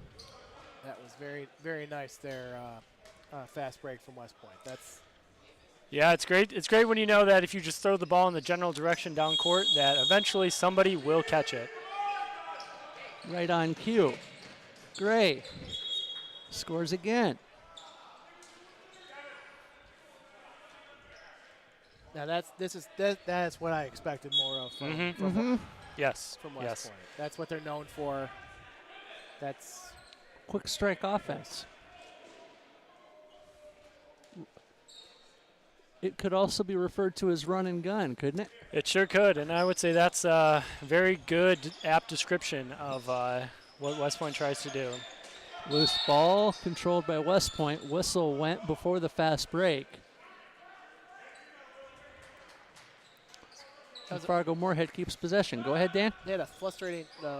Fargo-Moorhead is side arming, frustrating shots in there. Yep. Just gotta move the ball around more. Just be patient. Work on stuff you want to work on for the future right now. Exactly. I think when people get tired, when teams get tired, the ball gets extra sticky. And what I mean by that is that it stops moving and it just sticks in one person's hands and they take shots. Yes. Believe a step on the line. No. West Point allowed to keep the ball. Hold on. Inadvertent buzzer. Okay, it was inadvertent, so we play on. I guess so. Okay. Gray drops this over to Mitchell. Gets it to Gray. Gray run in 2. And picking it up is Sheffield. Sheffield gets it to Mitchell. Mitchell is Sheffield. Back down and over, far wing. Drop to Gray. Gray, Sheffield. Mitchell, Sheffield. Sheffield as a player crosses over. Quick foul before the shot. 8:55 to go, second half of play. West Point up 8. Right. How many of these West Pointers would you say be good candidates for that U.S. national team come for the World Cup in 2023? That's a really good question. I would say there's a few alumni that are probably legitimate candidates for that. Will Considine comes to mind, just recent graduate of West Point. Timeout Fargo, by the way. I think West Point is more apt to be on our U21 and U18 teams. Right. And I think and then growing as a player after you graduate and after you leave the academy if your service allows. Right. I figured that. As in the past, there's always been a good mix. Sure. So. Yeah, and I think it's really interesting you brought that up. I think we're going to see a lot of non-American-born athletes populate that team, and that's great to see. I think anytime you can field a really competitive team, I personally don't care where they come from as long as they have an American passport. Timeout coming to an end. 8:34 to go in the second half of play. Coming up next, if I get the right sheet. Sounds like just like the old internal Minnesota League from many years ago. That's right. Pick the best players. Well, it's the old who holds the passport and sure. Which teams. That's right. Coming up after this one is done, Minnesota Black takes on Chicago Inter. And then Minnesota Green wraps up the night with their, what I believe to be final game, or both Minnesota teams playing their final game of pool play tonight as opposed to tomorrow. Quick shot, save made by the West Point keeper. Fast break, tipped nice ahead, play. And the save made there. 8 minutes to go in a game that is borderline out of hand for Fargo-Moorhead with a 9-goal difference. You always appreciate seeing hustle plays, even with the scoreline like this. Yes. It's always great to see good defense hustling back. Dropped over by Silver, and he is elbowed to the deck. And that will cost him a 2-minute penalty.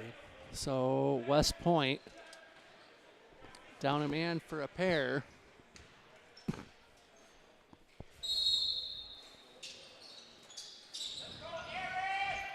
A shot, did it go in? They counted it in. Yes. And in that case, does the entire ball have to cross the line? It does, yes.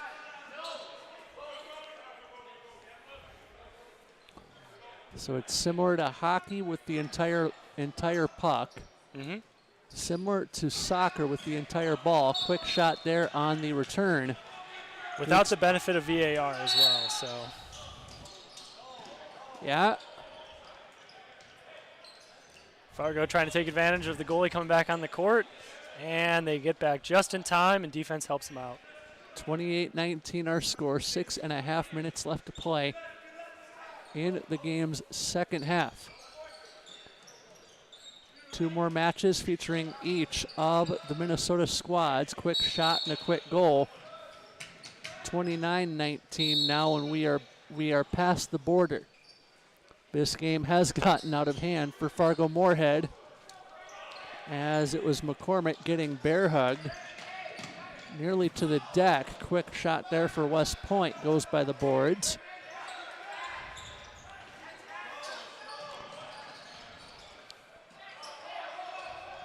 And now West Point looking to, I would think, wanting to slow things down as we get under 6 minutes to play with a 10-goal advantage.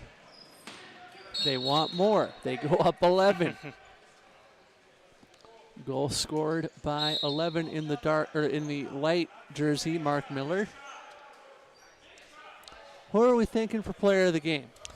Oof. Mark Miller, our recent scorer, has played really well. Mr. Sheffield and Mr. Killebrew have also put on good shows. And the quarterback, Mr. Gray as well. Mr. Gray. I would go Mr. Killebrew, Mr. Gray. Mm-hmm. Not much argument from me on that one. I agree with you there. Okay. Co or do we? Let's dive into that discussion a little deeper. Killebrew or Gray? I think it would be tough to not pick Killebrew there, being with the hometown connection, being And play into the crowd. We like right. you. That's right. So if I had to pick one, I would pick Mr. Killebrew. Okay. I would say both. They've both played spectacular Sure. this game. Because we've done co. Mm-hmm. We just did co players. Yep. I think Kilbur and Gray are both worthy. Both worthy. No qualms there. Yes, I know that Kilbur with a little bit of a home touch, but it's it's very distant home touch. Sure. Of course. Timeout called. They have called their timeouts now. 4:29. So any timeouts called from this point on will result in a 2-minute penalty. And no one has to honk the horn. So yes. And I'm sure somewhere in a distant land far, far away from the NCAA and NBA, Chris Webber is smiling upon hearing that. Yes, sure. Almost assuredly watching this stream right now. So Chris, good to see you. Thanks for tuning in. I set people up over here. You're welcome. 31-20 our score. Second half of play. Dish, Ryan, and Dan with you up high. The 6th of 8 games on the day. Hasn't seemed like that long, certainly, but we are over halfway done with our broadcast day. 7 more coming tomorrow, starting bright and early, 7:30 in the morning. Yes, I will be playing that game, and I can't speak to my state that I'll be in at that point, but I will be here, and I will be playing handball. And with that, I'll be on a drive for my son's last baseball game. Oh, nice. 16-year-olds. Excellent. They decided to play fall ball, and we'll be driving past here down to Cottage Grove, Minnesota, which will have a nice fall colors. Good luck to him on the diamond tomorrow. Thank you. We look forward to it. It's a lot of boys last time they played on their spikes for baseball. Nice. You've got Josh Hederick joining me and Josh Walinga mashing buttons. Great. For that game early in the morning. Great save. An excellent crew. We appreciate that. Yes. 4 minutes to play in the game here. West Point going to go to a 31-20 or a 31-21 now victory. Certain victory, I will say, for West Point. And still important for the Wolves to put on a good show with goal differential coming into play. Head-to-head record, certainly for tiebreakers, since we do not have that playoff bracket style. So they still have something to play for. You have seeding involved, so hopefully they can still work their way back. If goal differential ends up somehow tied, what is the next tiebreaker? I believe actually head-to-head is going to be your first tiebreaker. Okay. And then goal differential in your head-to-head matchup, which is a moot point because you only play each team once. But that is the IHF regulation. Excuse me. And then you would bring in goal differential overall. Okay. 3 minutes left to play as that ball bounds to Brandon McCormick. Far side gets to Silver. Silver to McCormick, who swim moves around one. Dropped over, quick shot, and a stop to play before the shot, it looked like, so a 7-meter throw upcoming. And to take it, guess who? Roger Silver. Silver gets the whistle, shoots, and he goes high with it. Ball sailed on him. 31-21. He felt the ball, just didn't have enough rosin on it, or to an extent. 2:22 left to go, second half of play. 31-21 West Point. Cross court. It goes down to Sheffield. Sheffield gets this to Gray. Gray, Sheffield. Dropped over, far wing, shot in a goal, 32-21. 2-minute warning here in Bloomington as the Fargo-Moorhead restart at the halfway line is legal. Far side, this gets to Silver. Don't know why I'm looking down at this point. And a bear hug halts play. Do you think West Point, or do you guys think West Point will go to that in these final 95 seconds? bear-hugging Fargo Moorhead to prevent offense?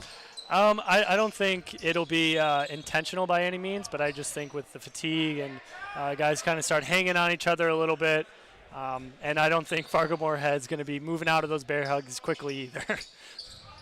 As Captain Chapman, their coach, has always mentioned to me, and Mark Ortega, you know, defense is something that they have to learn in games. Yep. And so this is a time to work on that defensive skill and that defensive game plan. Yeah, and it's go ahead, sorry. Quick shot by Aycock goes in. Go ahead. And that's always been the trouble when you have new players introduced to the game, is how to teach them defense, how to show it, and how to react to it. Yep. And as scary as West Point is looking today, they're actually only going to get better throughout the season. Yeah. They practice almost every single day, and so they are only going to improve. Timeout. That would be a 2 or minute. a stoppage for a 2 minute instead of a timeout called. So stoppage for a 2 minute penalty with 37 seconds to play. Another headshot to the goalie, unfortunately. Oh, headshot to the goalie? Okay. Well, couldn't tell. But as we mentioned before, with them getting better, obviously, this is the purpose of this tournament. They're going into league. Yep. They're going into the the Northeast League. At least with a few games before even New York is playing. Yep, exactly. 30 seconds to go.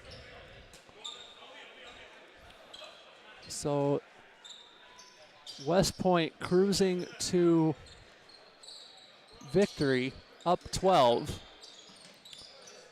As this goes to Miller. Miller shoots one, goes wide, out of play, but Fargo Moorhead will get the last possession.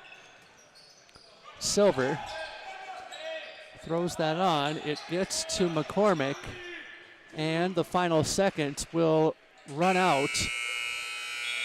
And that goes down as a 12-goal victory for West Point. So it is West Point 33 and Fargo Moorhead 21. Final thoughts from you gentlemen before we get to the player of the game, or players. West Point imposed their will. They did exactly what their game plan laid out for them, and they did it very well, as they often do. Wolves, hopefully they can recover for tomorrow morning's early game, because it would be great to see them at full strength. And Dan? You know, what we saw here today was, for this game, just great handball from both teams. I first want to just praise that. Definitely, I would have thought the score would have been higher from Army, but they wanted to work on some stuff. They want to work on plays. They wanted to work on defense, and that's what we saw, developmental handball by an Army squad. Fargo Moorhead stayed in there, stayed physical with Army in terms of the half court offense, and hey, that's just to see great handballs from both teams. Yeah. We'll pause. We'll get players of the game up to the booth for an interview, and that comes your way next.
Back with the co-players of the game from that West Point game just completed.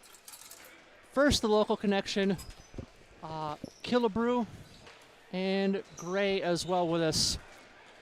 So, gentlemen, your thoughts on what you have just gone through. And microphone up closer to your mouth. There we are. So, I'll give the question to either of you. Thoughts on how you came to play over the 2 games today? Yeah, I mean, thought we played a pretty good game. At least in that first game, started off a little bit rusty. Kind of got into a little bit and then finished strong. And I think we came ready to play this game. Started out real strong, maybe lulled a little bit in the middle, but we finished off pretty well. So pretty happy with how we played. And to bounce off that, and Colin. Yeah. We really felt a little more fluid this game. Started to get the offense going a little bit more. Spacing was better. Defense looked better. So altogether, the second game was just a good continuation of where we left off on the first. How do you improve going into what will be the seeding game tomorrow? Just depends on where you fall. Yeah. So I mean, it starts right now, right? So getting a little cool down and then get some good sleep tonight. And then really just tomorrow come in, get a good warm-up in, and like I said, we want to continue off of what we just finished. So we want to have a good start tomorrow. I think that's going to be key for us. Mm-hmm. Ryan has a couple more questions for you. Yeah, so you guys got CalHeat tomorrow morning. How do you feel about the matchup against them? They're a good team. We're definitely going to have to come out and play our best. I think we can compete just as well as anybody can against them, though, and I think we'll give them a run for the money. But they're a really good team. We got to come out prepared, ready to win. So I think run being the key word there. Are you trying to push the pace against them as well? Oh, always. Of yes, course. sir. Absolutely. Yeah. So are you guys aware that we are referring to y'all as weapons of handball destruction? That is new to me, but I absolutely love I like that. it. I like it a lot. All right. There we go. We figured Ortega would like that a little bit, but we'll let you guys cool down, get some nourishment in you, and we'll see you tomorrow morning. Yes, sir. Thank you. Bless you guys. Congratulations, guys. Love you, Mom. Congrats, gentlemen. Love you, Mom.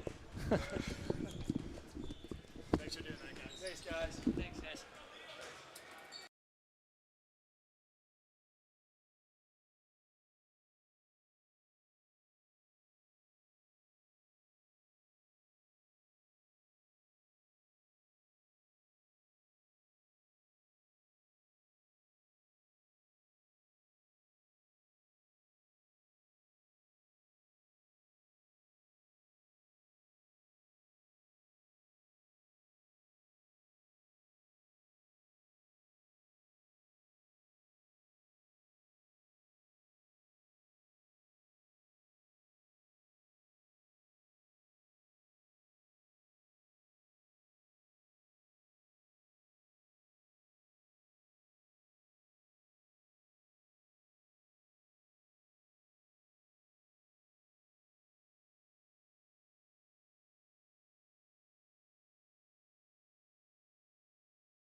Dish, we're back, man. Yeah. Game 7 of the day. Chicago Inter and Minnesota Black getting set to take the floor in the last of the seeding matchups, Dan. Excuse me. The last of the seeding games, or the pool play games for Minnesota Black. Chicago has one more tomorrow morning. They draw the unfortunate assignment of NYAC at 8:45 tomorrow. But for Minnesota Black, after playing Minnesota Green and earlier today against NYAC, what do you believe Black has learned over the course of the tournament so far? I would say for them, just learning more of how to control the game. keeping things even Steven, as I would say. They know defensively how to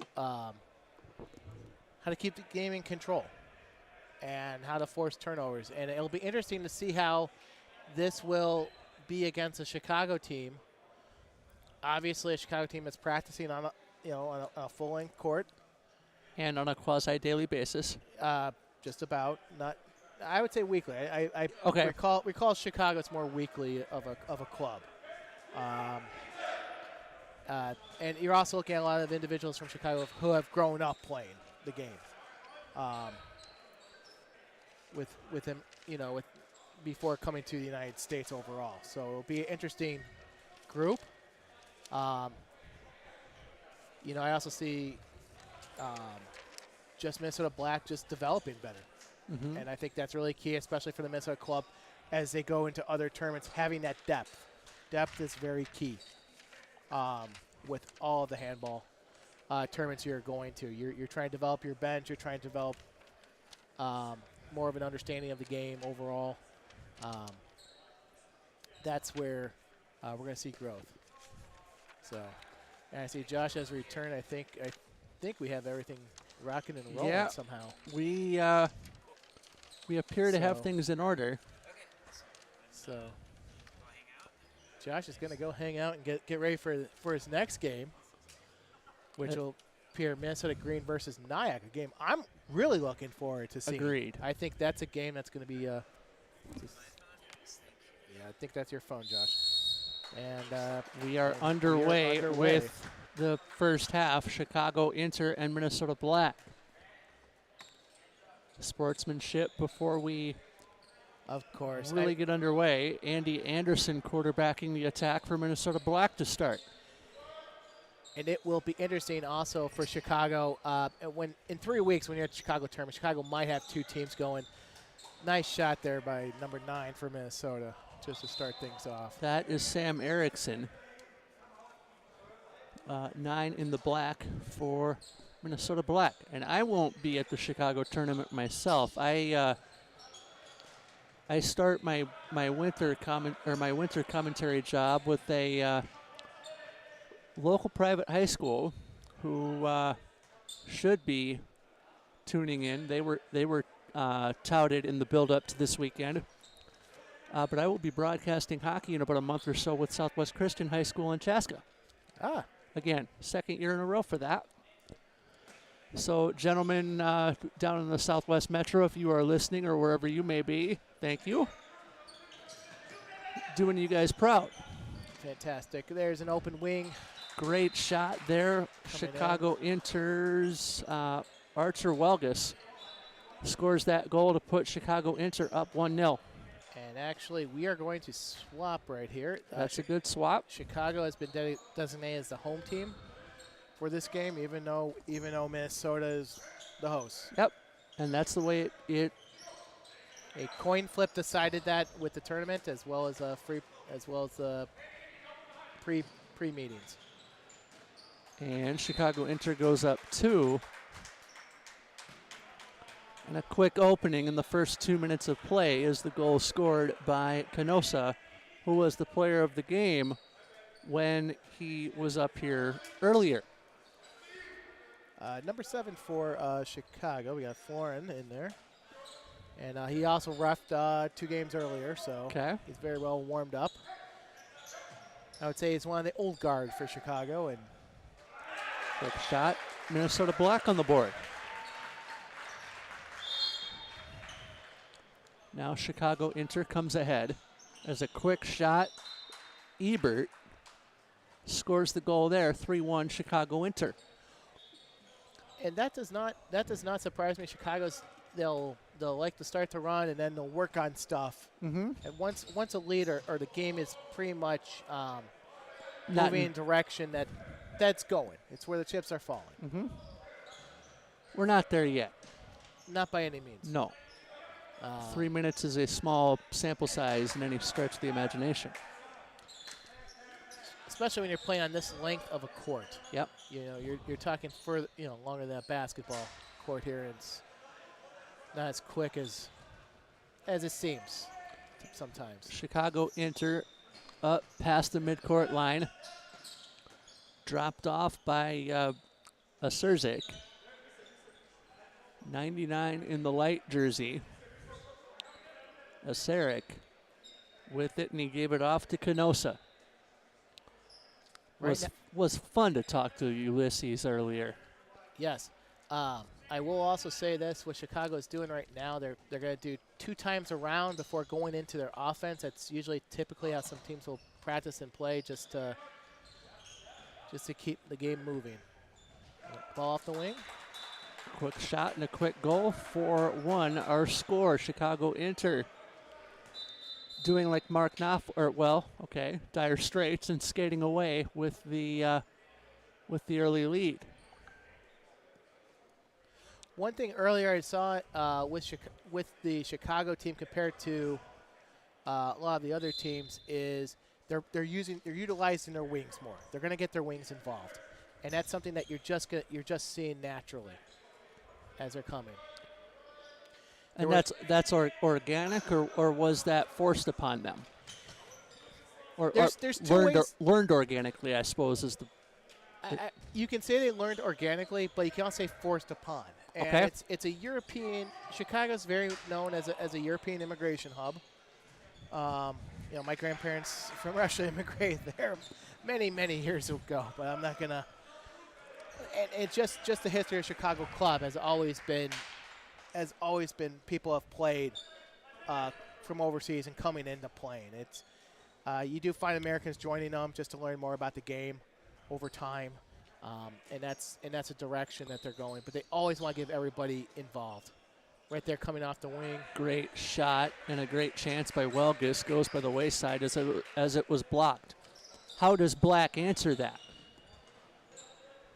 I suppose I'll answer my own question with Andy Anderson here, and he answers my question for me with a shot and a goal.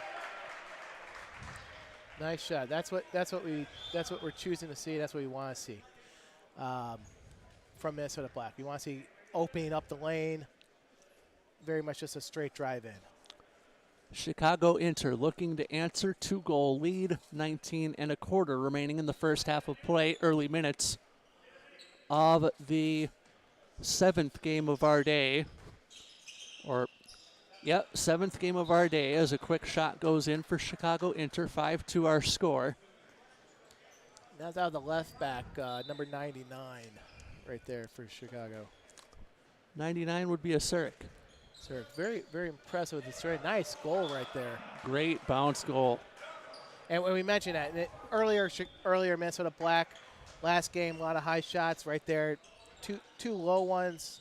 They've learned. Bouncers, and I think they're yes. That's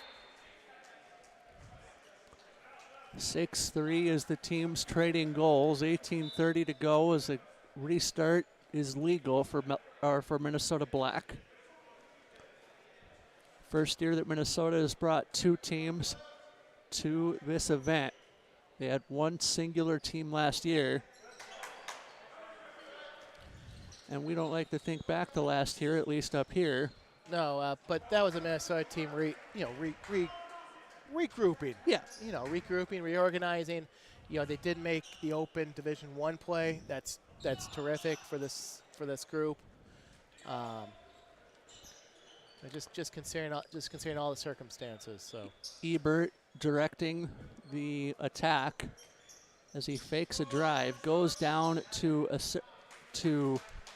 actually that was Erickson from Anderson, I believe. And Chicago Inter now with possession. Okay, so let's go around. Let's see what the Chicago. I'm sure it's going to go around twice before making their offensive moves. Just keep taking a look at that. Mm-hmm. And the cycle play involves a lot of movement for Chicago Inter. Asurzik wanted the shot, not going to get it. Loose ball goes to Minnesota Black as they come ahead 2v1 this way. Picked up by Erickson. He shoots and scores. Erickson sprinting from his position as a back and scoring the goal after the after he was allowed to enter. 16:50 to go, first half of play. And Minnesota Black floating into a flat, or a 6 flat. No, check that, 7 flat. And I do like your term calling the cycle. Let's see what Chicago does out of their cycle here. No cycle on that play. They knew they wanted to go to Ebert. He scores the goal. Yes, that was a little bit unusual compared to the past offensive stints for Chicago right there. Coming off high. Maybe a quick change for that sequence where they knew where they wanted to go and just went with it. Yeah. Wechner looking for a teammate, but he got harmed before the pass. And they're going to call an injury time right now, which makes it's unfortunate. Hopefully the player's just a bruise, I hope. And that is 24 in black. That goes, or the injured party, Trent Ward. As we resume play, that timeout will not be charged to either team as it goes to Wechner. Wechner has his pocket picked, and here comes Chicago Inter. Driving past the midcourt line is Philippe, as this one is dropped off to Canosa. Canosa drops it in, quick shot, quick save. 7-4, 15 and a half left to go in the first. Minnesota Black across the timeline. It'll go to Wechner. Wechner across, and he gets it back. Quarterbacking the attack. Let's see how much Wechner can direct and teach the game from where he's at right now. He doesn't want to teach the art of the bear hug, as he was just the victim of. Quick restart by Wechner leads to a shot. Nifty move and a nifty save by goaltender Patrick Gelibert. We mentioned a lot of times of player coaches, and they're teaching the game. That's a nice goal right there. One shot I do want to give out. I know he's not watching right now down in Atlanta. Derek Keith, virtually one of the best players in the history of USA team handball. 96 Olympian. Now refereeing on occasion, helping out with the USA team handball where he can. I can remember when he was coaching another team on the opposite side of the game, a very young team, in 2009 U.S. National Championships. Ball picked up by Sam Erickson. Erickson gets around one, shoots, save made. That was amazing. He was able to get that shot away. With as many arms as he had to go through to get that off. Yes. It looked like he had to swim through 3 arms to get that shot away from the middle of the court. 14 minutes to go, game's opening half. Partial bear hug, but able to get the shot off was Nick Nelson. And Chicago Inter sprints ahead. They cross the timeline, and it'll go to Ebert. Ebert, cross wing, shot to goal. And that's a very rare for Falon to attack like that. And that's fantastic for him being in his 30s right now, like some of us are older.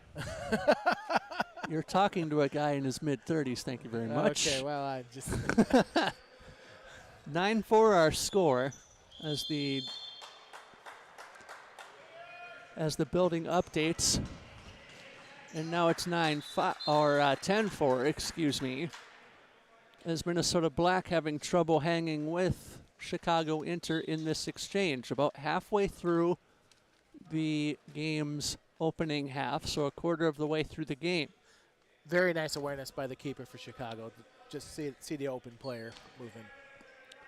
This one worked back down to Dill, who goes to Erickson. Erickson delivers far wing. Quick shot off the produce, off the shot from Portillo, off the tender's produce, and Chicago Inter produces a goal.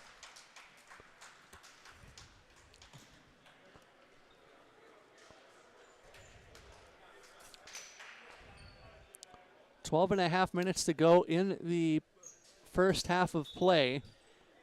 And just seeing him walk on, number 19 for Chicago amidst that. I recall coaching against him, playing against him, just just really nice to see some of the old guard still playing. 11-4 our score as we get down to the final 12 minutes of play. Let's see how he does right now. Chicago Inter with a shot from Saad. And a kick save made by I believe that is actually Waj in net again for Black. But a 7-meter's been called. Lopez scores. I got to say from Saad, just seeing him go at it right there, it just brings back some interesting memories. So.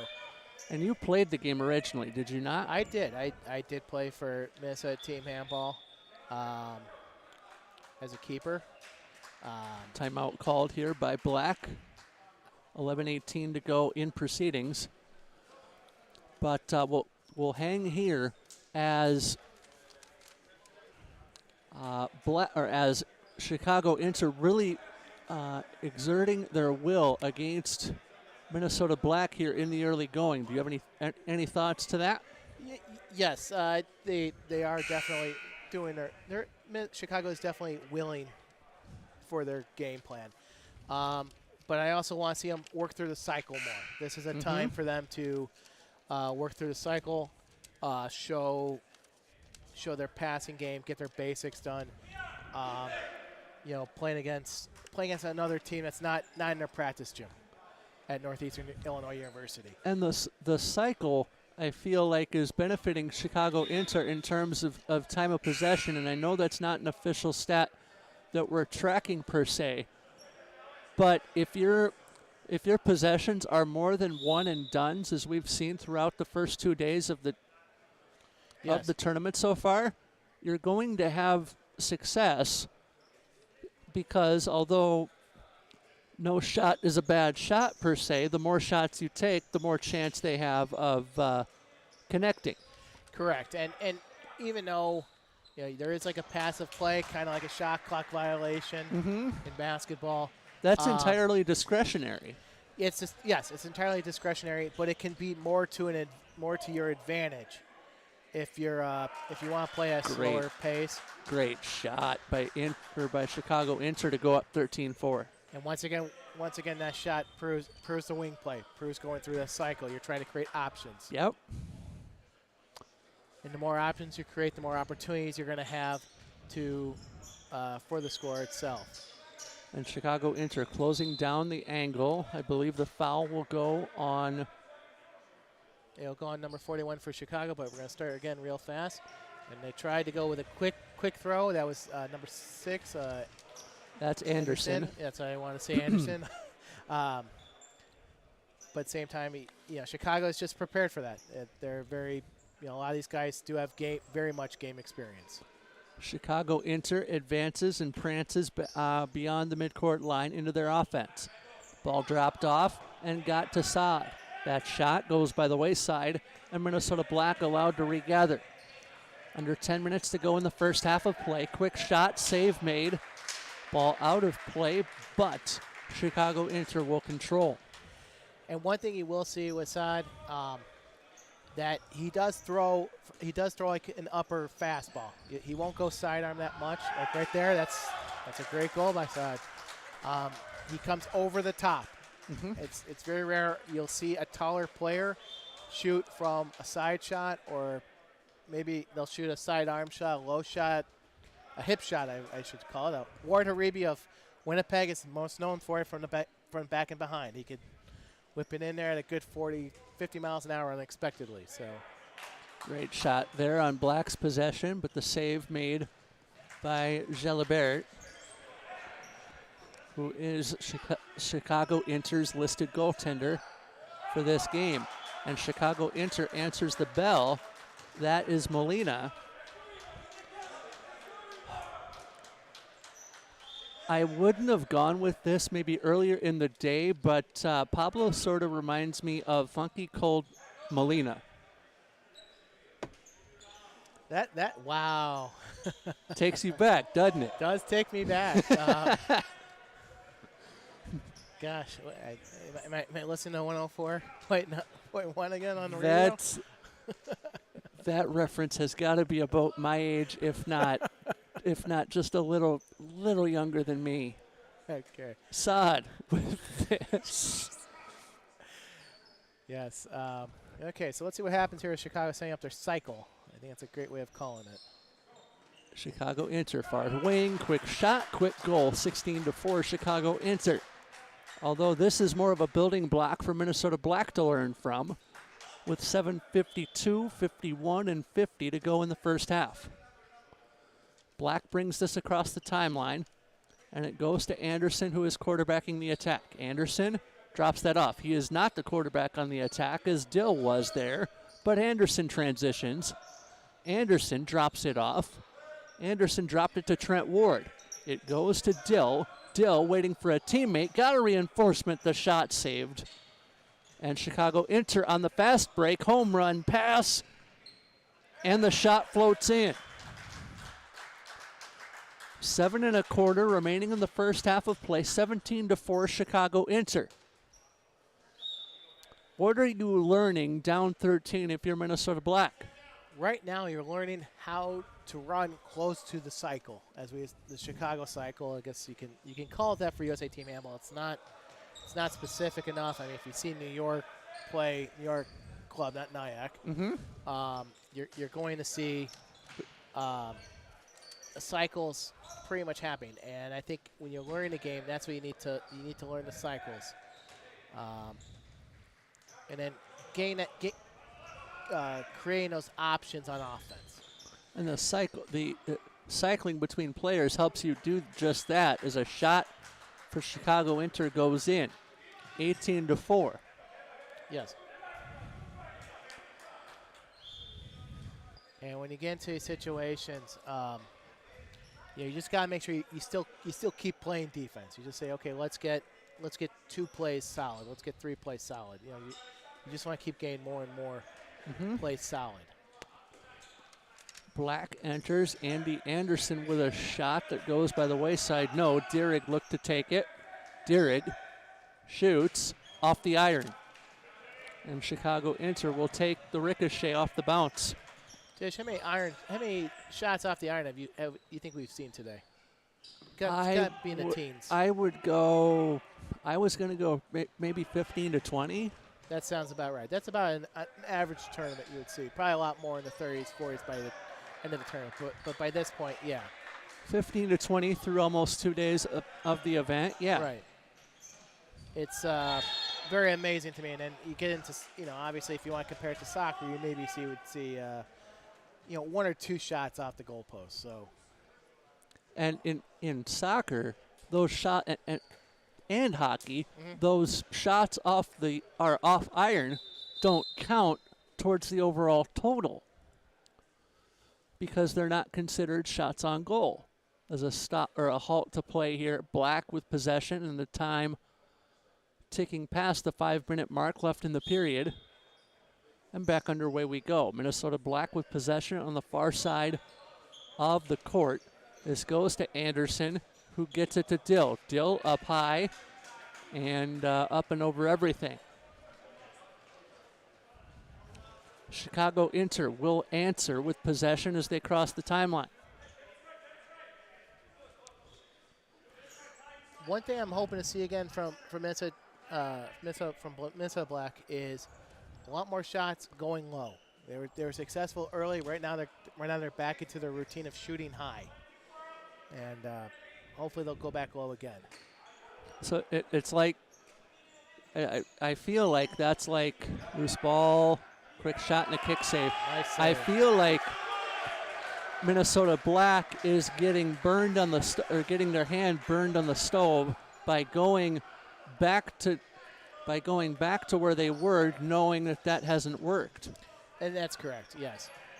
And once again, also for Minnesota Black, this is also a time to learn about depth and just doing muscle memory in terms of the game. 2-minute call before the shot. So with 3:35 left to go in the first half of play, that leads to a double whammy, a 7-meter and what looked like a 2-minute signal given. So a double whammy for Chicago Inter. Can Black score? Yes. 18-5. So the double whammy proves costly for Chicago Inter. I will say also this dish here at the Kennedy Center here. I'm definitely going to put back on my jacket. I'm a little bit chilly up here. I'm surprised it's the heat. Someone just turned down the heat, or they're expecting the heat to come up here. Could it be Molina? Couldn't get the shot away before he got harmed. 2:45 left to go in the first half of play. We'll have our impressions at the half and get ready for the second half. Very simple halftime show coming as a goal scored by Chicago Inter, and they lead 19-5. 2.5 minutes to go in the first half of play, as Minnesota Black looking to open up Chicago Inter's defense a little bit. They get the shot away and are foiled by Pat Jalabert. 2 minutes and a dime left to go in the first half. And you'll notice now Chicago's going to go into their cycle, it looks like, just to make sure everybody's touching, or it's going to be going off the left side. Yep. Nope. Left wing partial cycle leads to a fast break. And the fast break thwarted by a whistle. By a kick ball by Anderson. Just that ball's only, it's a size 3 soccer ball. Just give people just the size. For a men's ball is a size 3 soccer ball. A women's ball is a size 2 soccer ball. That's probably the best way of describing how big the ball is that people are carrying their dribbling. So it's not a full-size basketball as probably many Americans have grown up on. Great goal from Chicago Inter as they go up 15 with 75 seconds to go in the first half. Dill gets this to Anderson. Anderson quarterbacking the attack for Black. Apparently a poet and don't know it, but Weckner dropped that off, got it to Anderson eventually. Over to Dill, far wing, whistle goes. Halt to play. 50 seconds left to go in the first half as Black resumes their possession. And right there, if what I call a drop pass or a bounce pass to the wing for Minnesota Black, that would have been a nice fire off the wing right there. It just didn't happen, but nice block by the keeper for Chicago. Jalabert, and right now Jalabert is just doing fantastic. I know there's been a lot of shots on him, but he's just been able to see it and save it. And there's Ahmed. Typical high, big man overthrow right there, come across his body. And that shot was high to low. Yes. But he always has that high release. So you can, if you're in the batting booth, if you're in the batter's box, you just have to know when the pitcher's going to release it and where. Final seconds of the half as Black gets a shot away before the buzzer sounds. And at the end of one half of play, it is 21-5 in favor of Chicago Inter. Maybe the result we expected, but what has Black, instead of focusing on the X's and O's per se of that first half, what has Black done right compared to earlier in the day? One thing that I have seen compared to Black did earlier today, I liked how when they were shooting, they're shooting more low. They're shooting that bounce shot, that shot that a keeper's not typically used to in a practice. And they went away from that a little bit, but they did a lot more this game than they did the last game. Also seeing Anderson Erickson for Minnesota just running quarterbacking, as you say, Dish, right there, and that's where you have to have your development. Right now, if you look at the Minnesota Green, the Minnesota program overall, we've always our center back. We had a great center back in Sammy. Sammy has moved on, but it's time to develop players. It's time to get them coached and developed and just move forward from there. Let's take a short timeout. We'll get to the YouTube chat on the other side. But at halftime, Chicago Inter leads Minnesota Black by a count of 21-5.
back at Kennedy Activity Center on the campus of Bloomington Kennedy High School in Bloomington, Minnesota.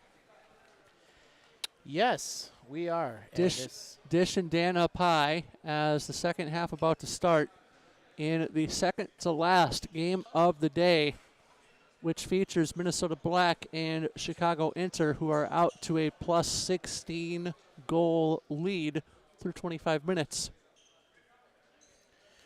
Yes, and it's and from what I'm seeing right now, Chicago is going to pretty much rotate their players coming through. Right now in the court, I see the big guy Ahmed out there. Like I said, he's one of the older guys. Saad, yep. Saad for Chicago. You know, it's great to see him here in Minnesota, I will say. But just overall, it's just this is just going to be a rotating game for Chicago. I mean, you're up 16. I don't know what more you would do that you haven't already done. And that's true. And also just to let you know about these Chicago guys who are growing. These are guys who have been playing it over in Europe, and then they came to the United States for some opportunity, and just found a club just to be a part of everything. It's like I did last year after watching the Olympic final from 2021. I was in search of a handball club to call games for as we're underway with the second half. And so I sought out Josh Hedrick through a Twitter direct message, believe it or not. And that's great. And I know, you got to just make sure you get some free advertisement. Social media has definitely changed the way we gather players now. Great shot from Chicago Inter on their first possession of the second half, but it goes by the boards. You just got to use all the media resources you can in order to grow your club, in order to grow the game, in order to find players. Just find people with activities. People out there just, they're looking for social gatherings. Handball is a social gathering. Quick shot, short side for Black, wouldn't go. We should get to the YouTube chat before long. Anything or any questions strike you from viewers? Well, right now the most recent one for this game is "Let's Go Roger, I Love You" from Maria. Okay. And I'm not going to take how to pronounce the last name, so I apologize there, but I'd rather not risk it for purposes, and it might even be from even the last game. So. I'm not seeing anything that is too difficult. Right. But Chicago Inter making their offense known. Chicago Inter making their offense known, 22-5 now, as they score the first goal of the second half. Yes, and right now for Minnesota Black, the key is keep attacking, keep developing, go through a cycle, work together, figure out what works, and who works together. Anderson Erickson, the number 27, the center back, and obviously Jans. Just find out what is working. Number 8 out there, and for Black. Derek, very nice, and they just got a goal right there. 22-6 now. My early contender for player of the game would be Chicago Inter's goaltender, Patrick Jalabert. I think I'm in agreement with you there, Dish. He's kept the ball out of the net, which is really good. It's very odd for a goalie to even get, to be, allowing less than 20% of your shots in. And that's actually Darko Mitev in net now, 44 as opposed to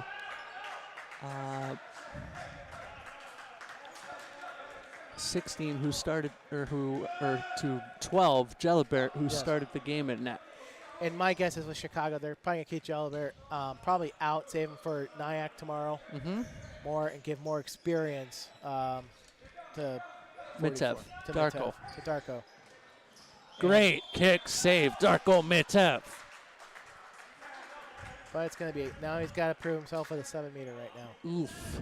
So that will be a tough one. And one of the more things I do want to shout out to, that's a great official call. And I know we got two officials down there. One that definitely goes by the balk, just fantastic. And great save, Mitev. He proved himself. Mitev did. And the other one just staying with him, staying with the game. So that's just terrific from all sides.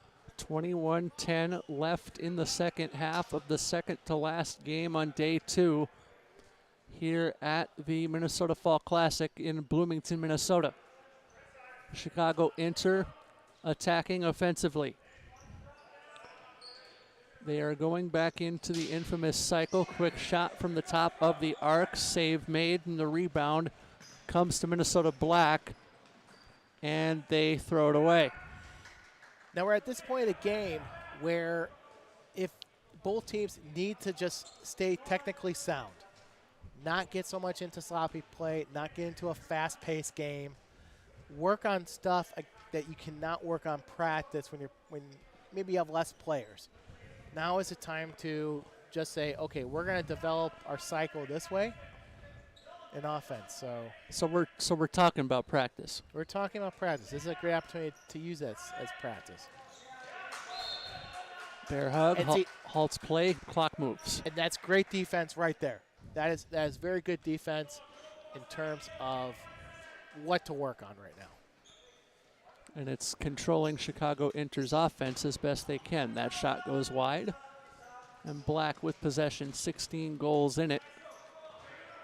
Under 20 minutes left in proceedings in game 7 of 8 on the day, 7 more tomorrow, including the championship game mid-afternoon. Quick shot, canceled by a foul, and a 7-meter throw coming to Connor Dirick. Dirick gets the whistle, loads, fires, scores. 22-7 now as Chicago Inter on the fast break, or what appeared to be a fast break as they cross the timeline. When you're restarting after a goal, that is the best time to restart the cycle or work on stuff that you're choosing to. I guess there was an inverted whistle right there, I heard, but they're going to keep it going. Okay. Don't know what caused that. 18:45 to go in proceedings. Again, game 7 of 8 on the day as this one is worked over to Molina. Quick shot, and it goes into the net, 23-6. Corners are a friend on offense when you're scoring. I cannot stress that from a soccer.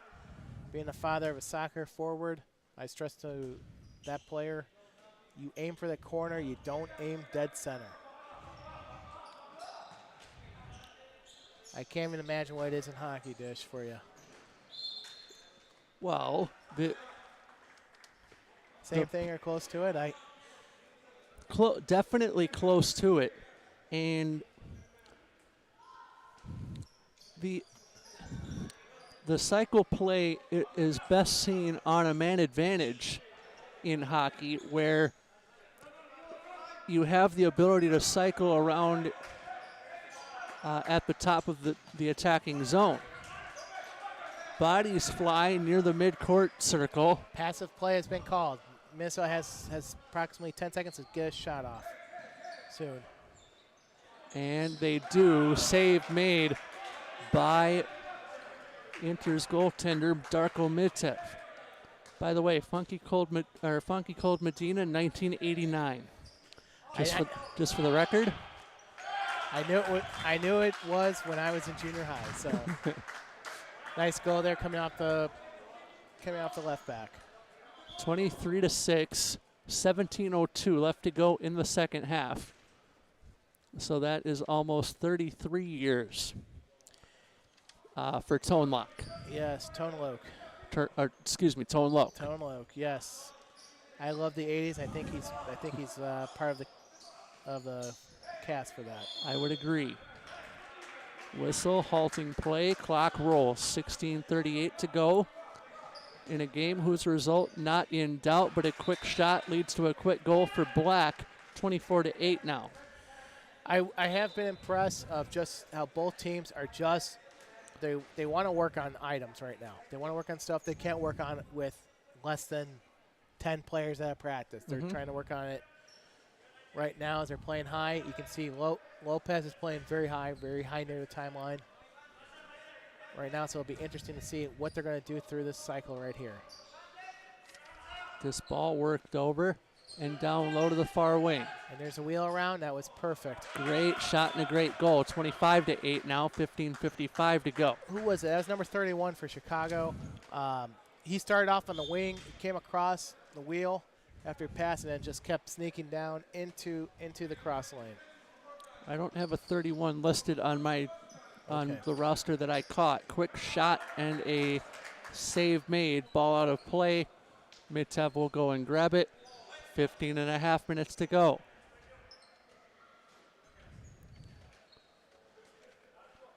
Inter crosses the timeline and back underway we go.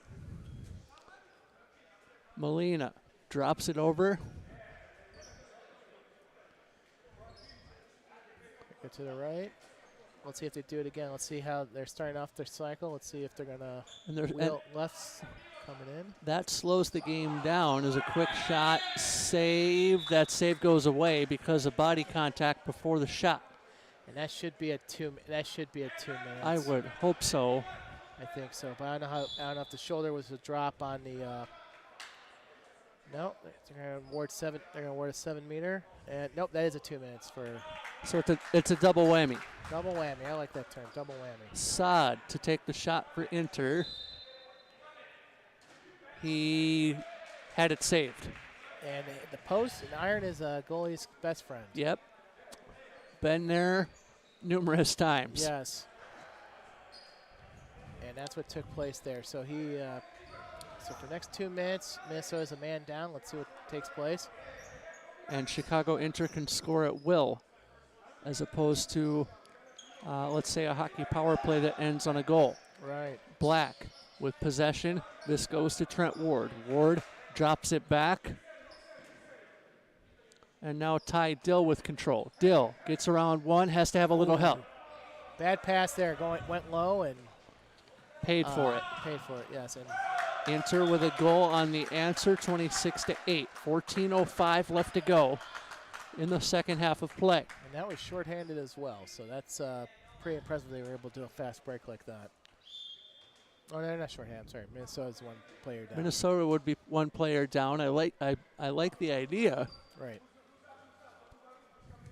All right, let's get some good passes here for Black. Black gets the shot away with a little help from Ty Dill. And a whistle goes just after the shot. I believe a 7 meter's been called on Inter. Yes, Dill will take this. Dill shoots, fires, scores. 26-9.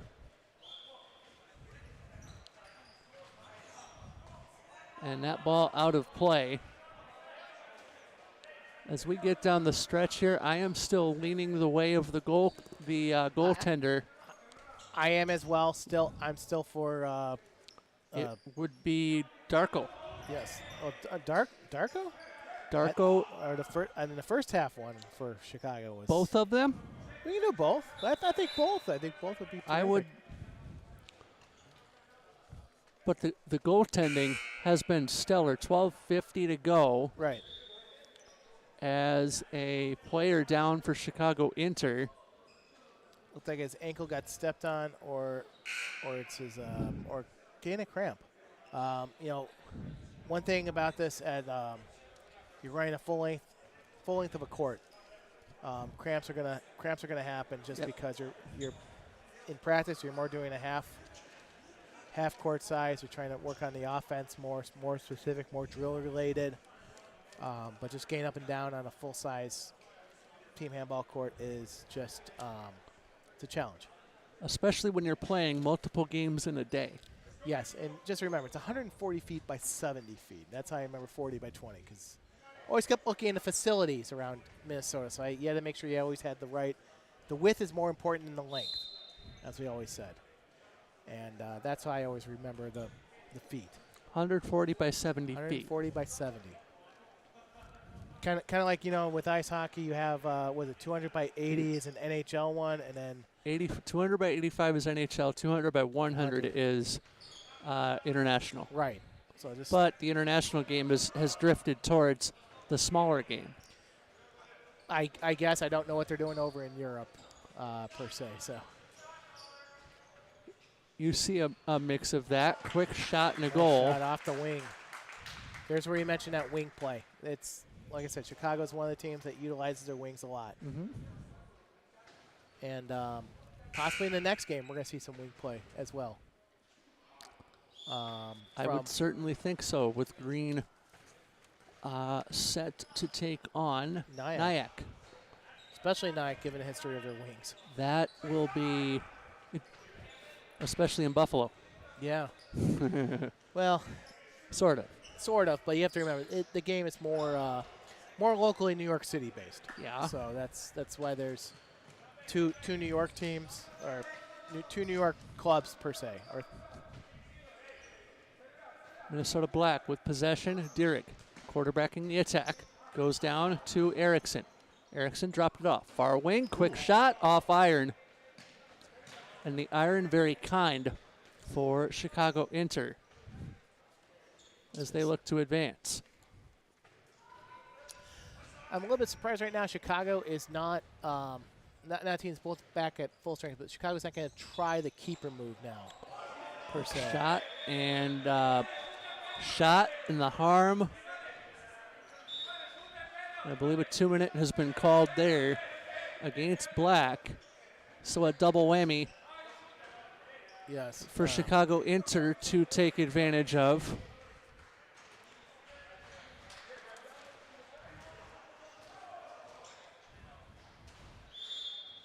.10:56 to go. Quick shot, saved.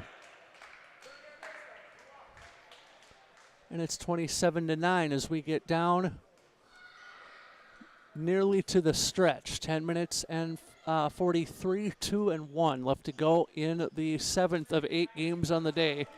Minnesota Green and NYAC upcoming.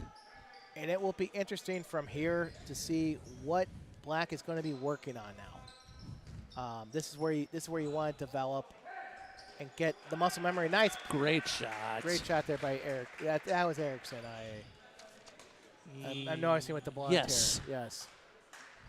I've been able to tell Erickson and Anderson apart now, just from the hair colors, and even though it's nice to see a lot of youth coming back. So 27-10, our score in favor of Chicago Inter. 10 minutes to play. They're looking to go up 18, near wing, off the wrong side of the net, so it stays out. And Minnesota Black looking to answer. Still plenty of time for them to answer multiple times as Black comes ahead. This is Dill. Dill dropped it off to Erickson. Dill quarterbacks the attack. And harmed was Dierig. No foul called. Leads to a fast break for Inter. Shandar with the goal. One thing I'm a little bit, I'm not surprised. I have to say, by the scoreline right now, I am just not surprised. Agreed. Just given the history of Chicago, handball has always been just playing a paceful, slowness game like you're playing in the park. And that's always been their style, unless it's more intense. Ooh. I'll get back. Hold on.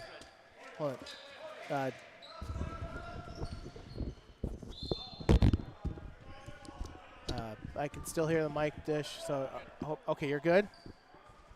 Okay, dish is good for people. Crossed who heard it. Crossed over 1 foot too far. Okay. As I'm looking offensively, and took one for the team. You're welcome. Okay. Well, I'm glad you're okay. Yep. My heart's beating. We're good. Thank you. No. Nice interception there. Wasn't going to go wasn't going to take flight. Nice block there by Darko. As a great block by Darko. And now my heart's beating for the first time today. 28-10. 8 minutes left, and here we go. And let's see what happens. Let's see what Chicago cycle is going to happen right now. If it happens, they can afford to shut things down. Yes, they've called play 3. I do not know what their intention is. Oh, nice lane. That's their intention, but it draws the iron. 7.5 minutes. Whistle or stoppage of play. And that's a timeout. Black. Timeout Black. So this is pretty much how they're going to discuss what to work on for the next 7:30. What do you work on for the next 7:30? You work on your cycle. You work on your plays. You work on development. You might move a player to another position to see if it can work for that individual coming down. This is a time where the Minnesota club, even though they're hosting a tournament and they have 2 teams, this is a time where you build your depth. You got to build your depth because you don't know who's coming to which tournament. You don't know if in terms of cost, in terms of location, in terms of days. So you need to build your depth, and that's what Chicago is doing right now with their team. They're building their depth to make that long run in May and June for the U.S. National Tournament.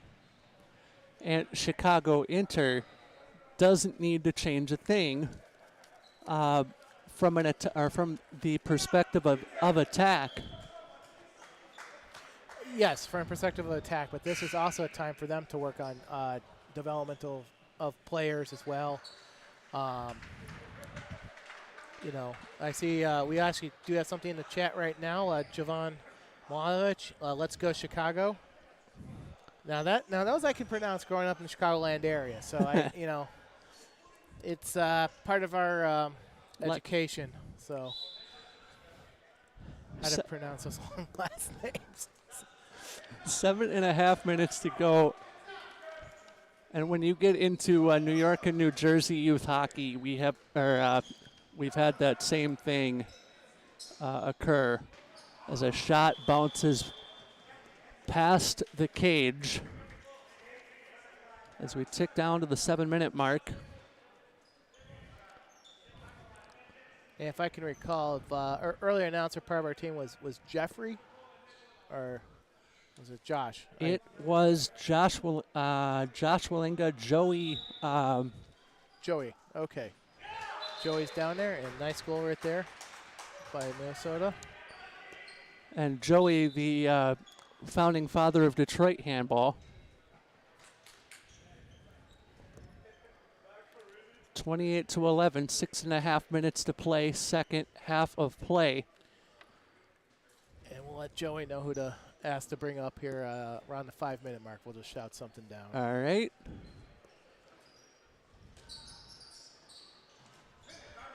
Nice there by Ahmed. Chicago Inter with the goal. That's bringing back some memories right there with him and his fast runs. Believe it was Shandar. Yeah, sad. Number 19. Aha. Who got that? Ahmed. Ahmed, right. Definitely, he's come.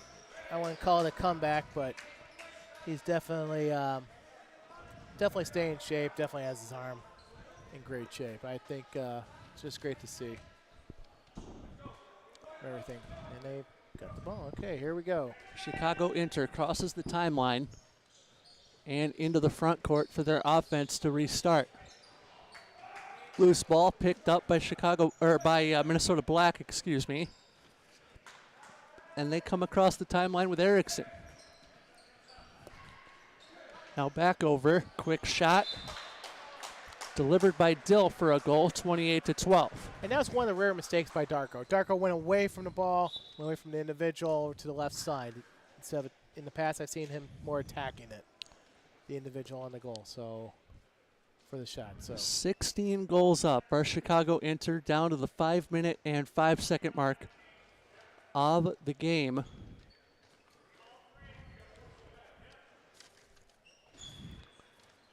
And this goes back over as Chicago cycling in their offense. Quick shot in the goal, 29-12, 4:45 left to go in the second half. And I'm going to keep the score where it's at for those of you viewing the game on YouTube. We're thinking both goalkeepers, are we not? I think we are. I think both goalkeepers for Chicago. Very athletic move there by Anderson. Hole, 2 big toe saves. Yes. Sealed down. Actually, just get. Great shot and a great goal, 30-12. If you want to.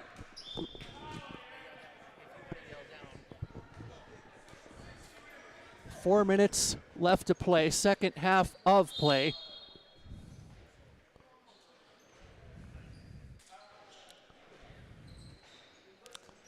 Minnesota Black with possession. This goes back over and out of play.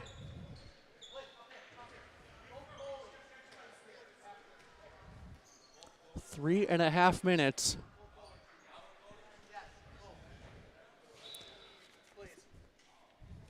Three and a half minutes to go, second half of play. The result not in doubt, being up 19. Or being up, being up 19. Great goal for Chicago Inter. And Black answers 31-13, 3 1/4 remaining in the contest. So we have both goaltenders for Chicago Inter coming up. We plan to. We'll see what happens moving forward from there. All best laid plans, right? Yes. 2:50 left to go. Game result not in doubt. But I am going to say this for Minnesota Black. This is a type of, this is how you develop. This is how you build up your muscle memory in terms of playing the game. Great save there as the ball drifts out of play. As much as they're teaching this in the gym classes in the high schools, it's a lot different playing this type of competitive team handball once you see it at this level.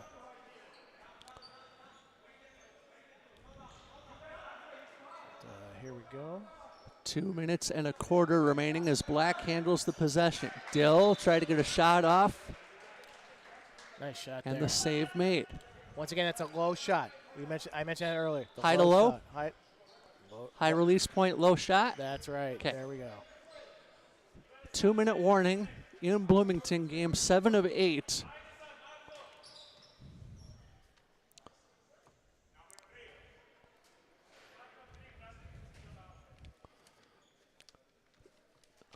So that shot for Minnesota Black dove low like I did about 5 minutes ago or so. Please, Dish. My heart just stopped there. Nah, that was on me for crossing a foot when I shouldn't have. Quick shot there for a goal for Chicago Inter, 32-14. Yeah. So let's see what happens here. Moving on from Minnesota Black. There's shot, nice. Quick goal, 32-15. That was a nice low shot right there. High-low, as you say. Release high, go low. Now Chicago allowed to cross the timeline with a minute to play. Coming up next, NYAC takes on Minnesota Green in what arguably would be the game of the day. At least the game of the evening session. I have to agree there. I think that'll be the game of the evening, definitely the game of the day, a game I'm interested in seeing. During the game, I'll give a little bit of history between both teams.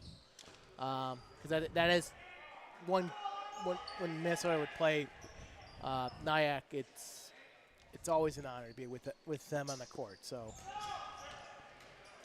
Black comes ahead, breakout, and the goal scored, 32-16, and that's likely where the game will come to an end, although Chicago likely the last possession.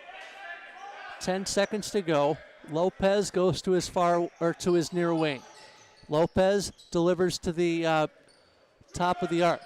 Quick shot off the iron, buzzer sounds. 32-16 ends up being the final score. your thoughts on what we have just witnessed? Second half definitely different from the first. Second half was more teams, both teams looking to develop their depth, looking to just play the game, have the fun what they're doing. I find it intriguing that it was for the second half. It's 8-8 in terms of the halftime score. Mm-hmm. So definitely, very much great improvement from both teams, talent-wise. Just great to see, and we move on to the next game right now. Let's pause, and we'll have the player of the game interview shortly, as the two goalkeepers are scheduled to at least head this way. But Team Handball, yours this weekend on YouTube.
Okay, and we're back for a little bit of interviews with the two goalkeepers from Chicago Handball, Team Handball. Darko is one of them, and one is Darko Mitev. Yes. And one is Jolbert, I believe. Delbert. And let's get both their headsets on. Let's get them thinking and hearing each other. Gentlemen, from a goaltender to two fellow goaltenders, we thought we'd go crazy with the players of the game like we've done at least once today. We thought we would bring you both up because of the expert performance, keeping Minnesota Black off the board most of the game, especially in the case of Jalabert. But Darko did not do all that badly either, as I caught that shot late. But your thoughts on what you just witnessed from floor level to either of you? It was a great game. We tried to do different things in defense, in offense, and I think we did pretty well. And Darko? Excuse me then. Where the heck am I? I'm preparing for the next game, apparently. No worries, you're good. Go ahead, please, on more of the first half, because I know you, Darko, you were second half, and Glover, you were the first half goalie. So first half was First half was good. solid. We approached the game seriously. We played our game. We locked down the defense as much as we could. Managed to get in, some plays, getting some rotation. Always a good feeling to go in at half up by quite a bit. So and your offense helped you maintain said lead going into halftime by just scoring at will. Right. I think we did a lot of things right on offense. We put together some plays. We made sure to put people in a position to take some easy shots, get some goals, rather than trying to force things. Do you do more of the same tomorrow in your final group stage matchup? More of the same, yeah. We anticipate a team that's a bit more experienced in NYAC, but the idea is same principle. Play our game, lock down the defense when we can. Are you using this upcoming matchup to scout?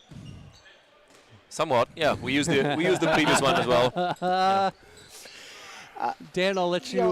Question for Darko in the second half. What were you trying to develop? I mean, obviously you see Chicago guys more in practice. Obviously, you're facing a lot different talent out there. What were you trying to work on as a keeper right there? Absolutely. Different players, different levels, and I'm trying just to do the best I can. Have some experience, and this is a great tournament.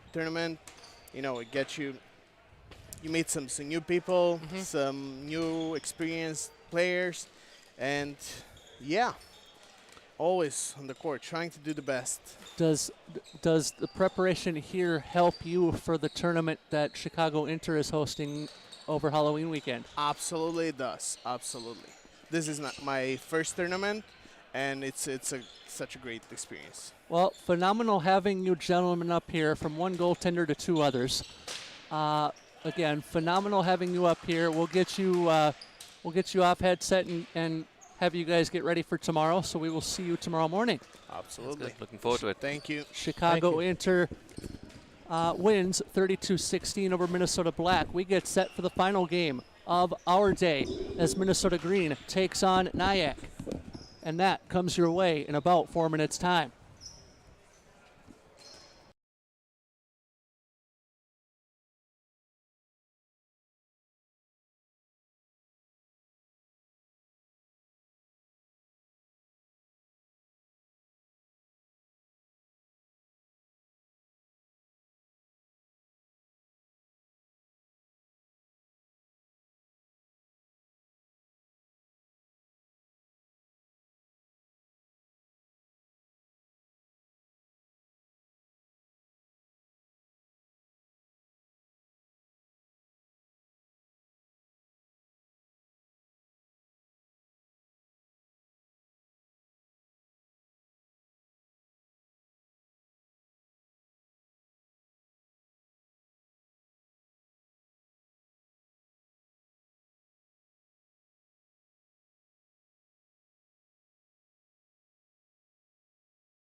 We are back, Dish, with pretty much the game of the day. Final game of the day, Dan, as NYAC gets ready to take on the Minnesota Green men, the more experienced of the Minnesota teams, getting set to cap day 2 here at a phenomenal Minnesota Fall Classic to kick off the balance of the handball season. Yes, and we're kicking off the season, and that's really key right now. I can recall when Minnesota fall classics, even before as Josh has started this annual one from last year, but even pre-COVID in the fall when Minnesota would kick off the season, and just hosting teams and just getting teams just together again.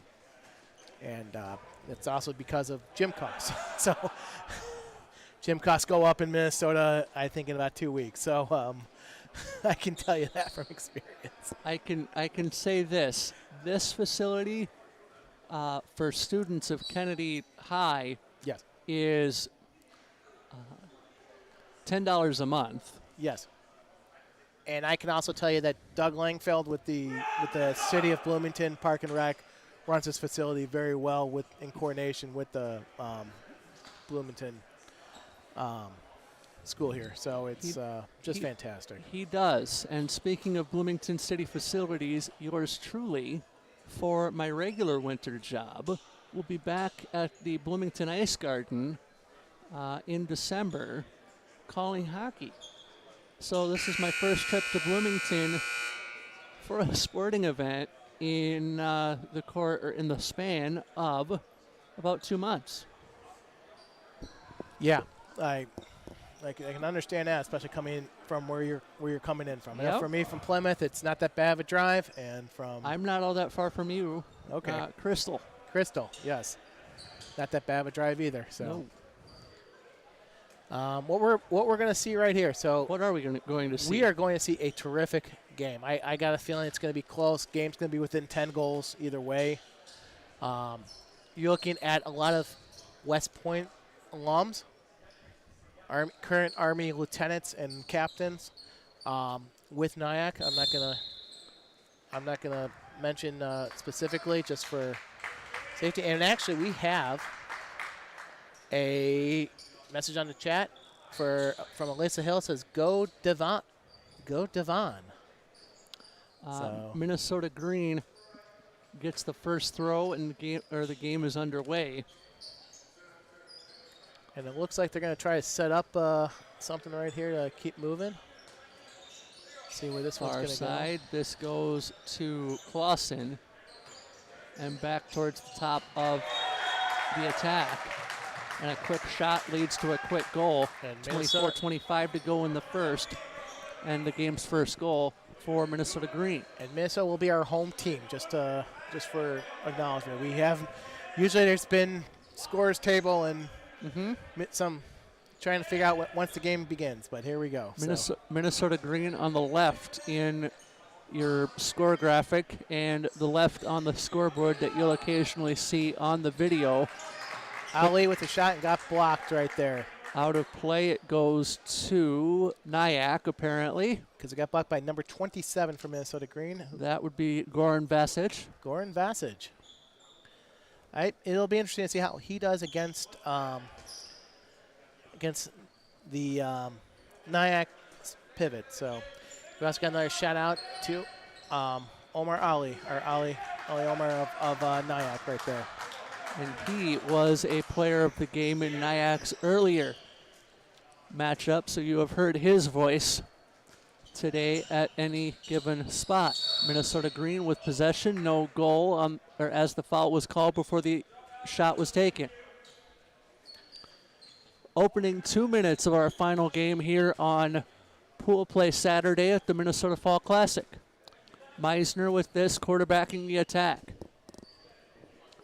I'm probably up over 150 times of saying that. Morfa, as this one is cycled to the far wing. Clausen. Surprised the wing player didn't take off from there. There's a quick shot, bounces. Did it stay in? It did. Hederick did the business for Minnesota Green, who are 1-0 up, 2.5 minutes in. As NYAC's Will Considine tried to get a shot away before the whistle and was thwarted. So Minnesota drifts back into a 6 flat. That's a frustration throw right there by number 17 for NYAC. if we've ever seen it. I agree with you. Yes. Green with possession as a behind the back pass goes by the wayside. The ball goes to Ali. He shoots and is saved by Walinga. And Walinga doubles his money, making 2 saves on that defensive sequence. Great stop there. Great stop to keep his team going right there, especially this early in the game against NYAC. 21:35 to go. First half of play. Josh Walinga keeping his boys ahead 1-0 and going up 2-0. I believe Ali, or I'll check myself, that was actually Morfaw with the goal. Yes, nice shot there coming off the outside. Nice. Iron's a keeper's best friend. That proves a point right there off the crossbar. The iron unkind for NYAC. 21:12 to go. 2-0, or in the first half at least, 2-0 to Minnesota Green as Morfaw drives this across the timeline. It goes to Paul Meisner. Meisner quarterbacking the attack for Minnesota Green. Meisner gets it down low to Morfaw. Meisner cross to his left wing. Morfaw, bear hug, halt play, 20:45 to go, ticking down. I can't recall it. First game, Minnesota Green. That was against Chicago, so they lost that game. Yes. Yes, I'm calling now. But still played tough, but not as tough as Chicago Inter played. Yeah. Minnesota Green keeping possession as we're approaching the 20-minute mark. Quick shot, quick goal, 3-0, Minnesota Green. This is a little bit unexpected. I have to admit. Minnesota Green NYAC has started as the slower of the two teams, far and away. Yeah, I think it's just been the accuracy of the shots from NYAC. They're just. But that speaks to Minnesota's defense and goalkeeping as well. Yes. Especially the keeper with those 2 great quick stops right there. Walinga with both of those, getting a little help from the post too, as NYAC drives this. And you notice that the pivot for NYAC is using his body, number 33, and he just opened shot, up. Left iron, and the iron unkind once again. Yes.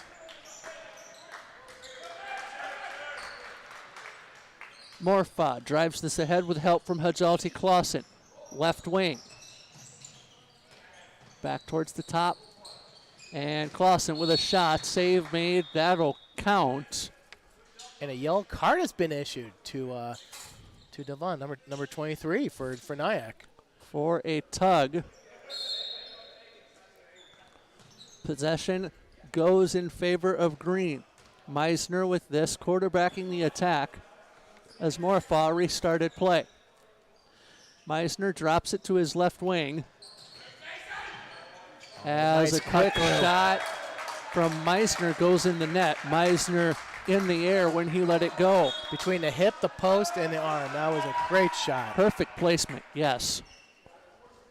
NYAC crosses the timeline. They are still looking for their first goal. King quarterbacking the attack. King harmed, late whistle. Yes, King a little bit flustered too with late call like that. Crosses to his right wing. King catches that high pass, delivers, quick shot, and wide of the mark is Will Considine. 18 left, 4-0 right now. Wow.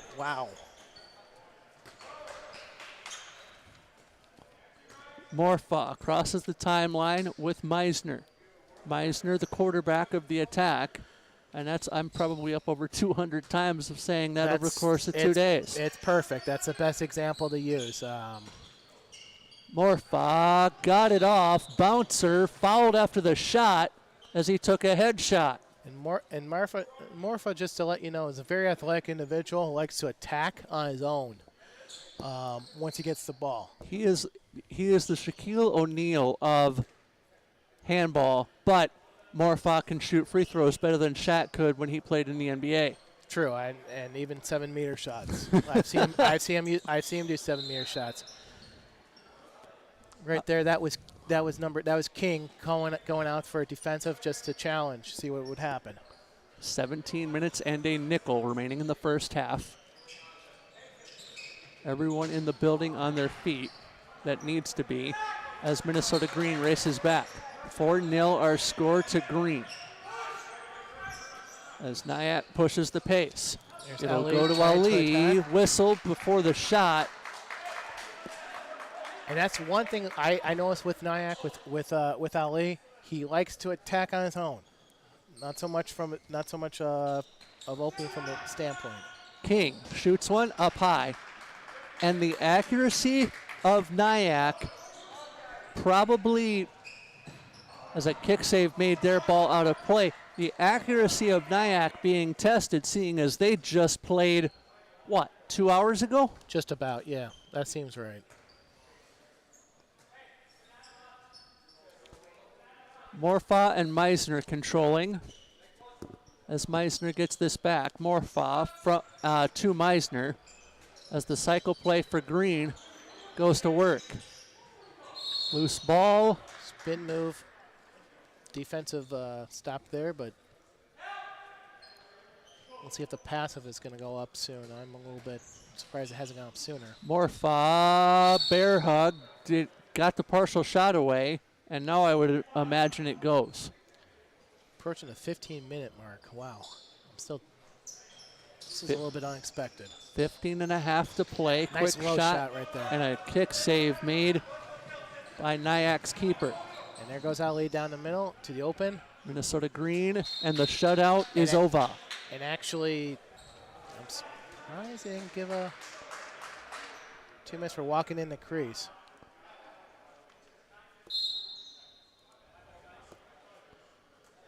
(4-1) our score in favor of Minnesota Green. Yes, this is. Let's see if Minnesota's going to go use their cycle now. And trade goals with, more importantly, trade goals with NYAC. Quick shot, kick save. And I know exactly how Ellis Morfa feels as he hit the deck hard. I flew down exactly like that. Morfa to Meisner. Meisner, Morfa. Morfa cycles to Clausen. Clausen took a hit. They're rewarding a 7-meter right now. And that's one way for the officials to get back in control of this game as Meisner takes the 7-meter throw. Whistle, shot, score. 5-1, 14-10 to go, first half of play. NYAC on the quick rush. And getting through two was Michael King. There was no whistle initially. Late whistle right now. Late whistle. I'm surprised that was that late. Genuinely, yeah, I am too. King. They should hit the wing. NYAC right there. Goes to Considine. Considine dropped it off. Quick shot. Nice save, Wallinga, but he could not make the second effort. 5-2. And that was tough. That was a good rebound. The pivot for NYAC was right there. Morfa up over the cage. Got too excited right there. Morfa's got to make sure to utilize more of his team. And more of the clock. Yes, especially against this NYAC team. 13:20 to go. Big hit. That was two. 2-minute called.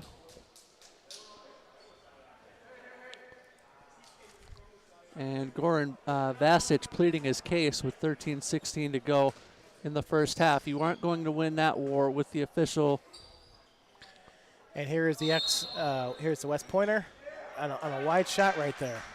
Wide 7 meters, so a double whammy. Only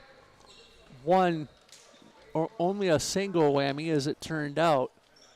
Yeah. After the potential for a double whammy on Minnesota Green. Now what we're seeing right now is also NYAC playing a little more higher in defense with a flat 6. They're going around the 7 to 8 meter mark from the goal. Morfa gets separation, drops it to Meisner. Meisner goes to his wing. Cycle play allows Clausen to get the quarterback position, if you will. Bear hugged was Morfa, and will continue. Green with possession. Morfa gets it back into play. Whistle, halt play, clock rolls. 12:25 to go. Game's opening half of play. We are a quarter of the way through. I'm a little bit surprised on these restarts that no one's doing the back play yet. Meisner got the shot away as the passive play was up, so he had to get the shot off. New York Athletic Club on the rush. They go ahead far side, dropped over far wing, quick shot and a goal. It's 5-3. Nice job of utilizing the wing. That was a very open play right there. NYAC took advantage of what Minnesota was giving them. How does Minnesota combat that? Right now, you just got to get back down faster. Especially right now, also Minnesota's still a man short. Mm-hmm. So until they get back to full strength, which should be soon, you just got to take what you can do. And a score at will power play, if you will, on for NYAC. Yes. As the whistle goes. 11.5 to play as Meisner controls the offense for the green, or for Minnesota Green. And you can just for the green. That sounds really good right now. Meisner, Morfa around one. He goes to the deck hard. A 2-minute penalty, I believe, called, so even up for an abbreviated even up situation. Just for a short time, then Minnesota will be taking advantage of that time right there. Morfa brings the ball back into play with a little help from Meisner. Meisner to Morfa. Morfa with a shot. Save is made. 11 minutes to play in the first half as NYAC brings it up the floor. And one thing we're seeing with NYAC, this is what I would expect from a team that doesn't get together as often as some other clubs. A little bit just still trying to understand where everybody is. Passive play called on NYAC. They couldn't get a shot away. It was not. No, that was a direct block into a defender who was trying to go into defense. So okay, I saw the arm raised. Right. Meisner, Morfa dumps it off. Oh, got it to Clausen. Nosko on the left side isn't that tall. He's only 5'8", so. And usually you don't want your taller guys on the wings. Not like down low in basketball. You want your taller guys in the center.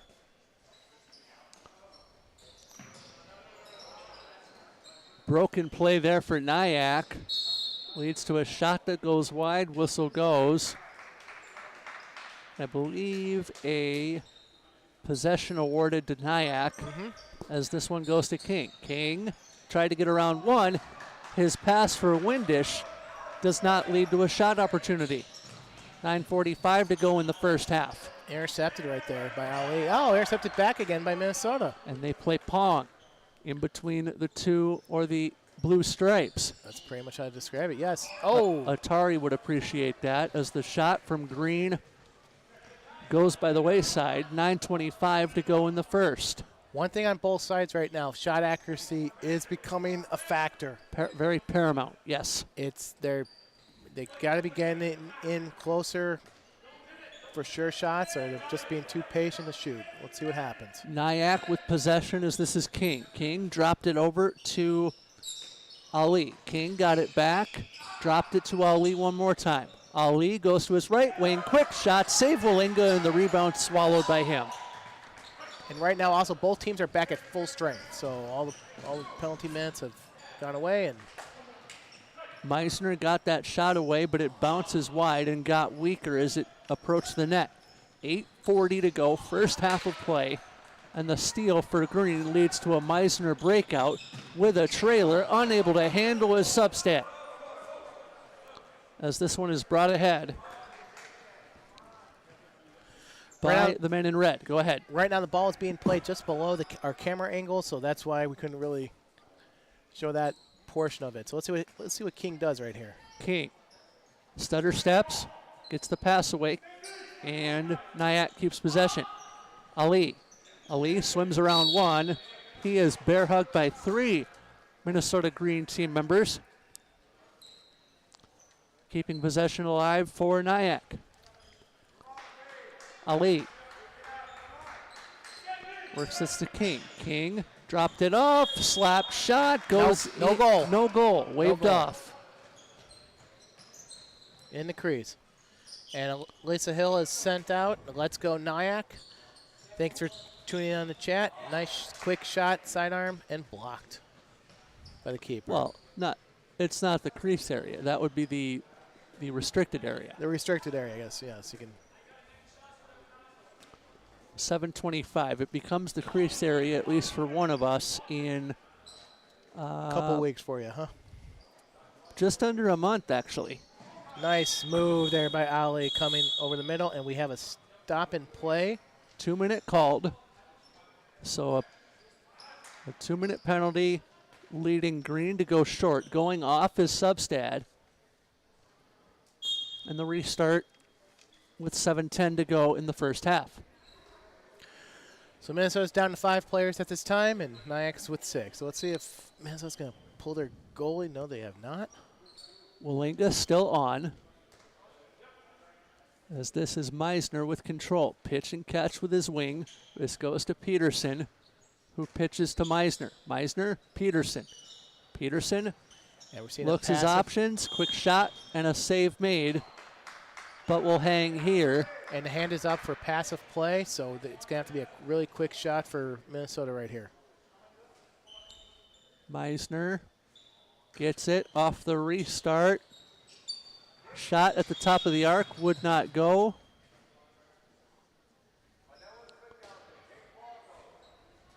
Passive play still on. Minnesota Green with possession. Quick shot off the restart. Goes in. 6-4 to Minnesota Green. 6:10 to go in the half. It's been quite a while since Minnesota last scored. That's a much needed goal right then and there. Bartlett goes cross wing. Bartlett gets it to Considine. Considine, King. King tried to get it to Bartlett. He has it stolen from him. And Green with possession, looking for a fast break. Far side, brought over to Peterson, who scores. 7-4 our score, 5:40 to go in the first half. Typical Minnesota style. Minnesota's always been usually running with who they have and what they want, what they choose to do. Quick shot up over the outstretched head of Josh Walinga. And that's usually the way Minnesota likes to play, is always wanting to play in the style they play. Defense has always been a concern for Minnesota, so that's one of the negative things about playing that type of style. We're looking for a ball. They're looking for a ball behind our net on what we call court 3, and goalie came up the other side of it. Restart to Minnesota Green. As it goes to Peterson, whistle, and will stay here. Peterson drops it to his wing, gets it back, partially blocked. Minnesota's back to full strength now. 5 minutes and a nickel remaining in the first half. And for Minnesota to only be up by 3 at this point against NYAC, also that has to be advantage NYAC. I don't know how to say that. I wouldn't call it close to that either. Goal scored there, putting Minnesota up 4.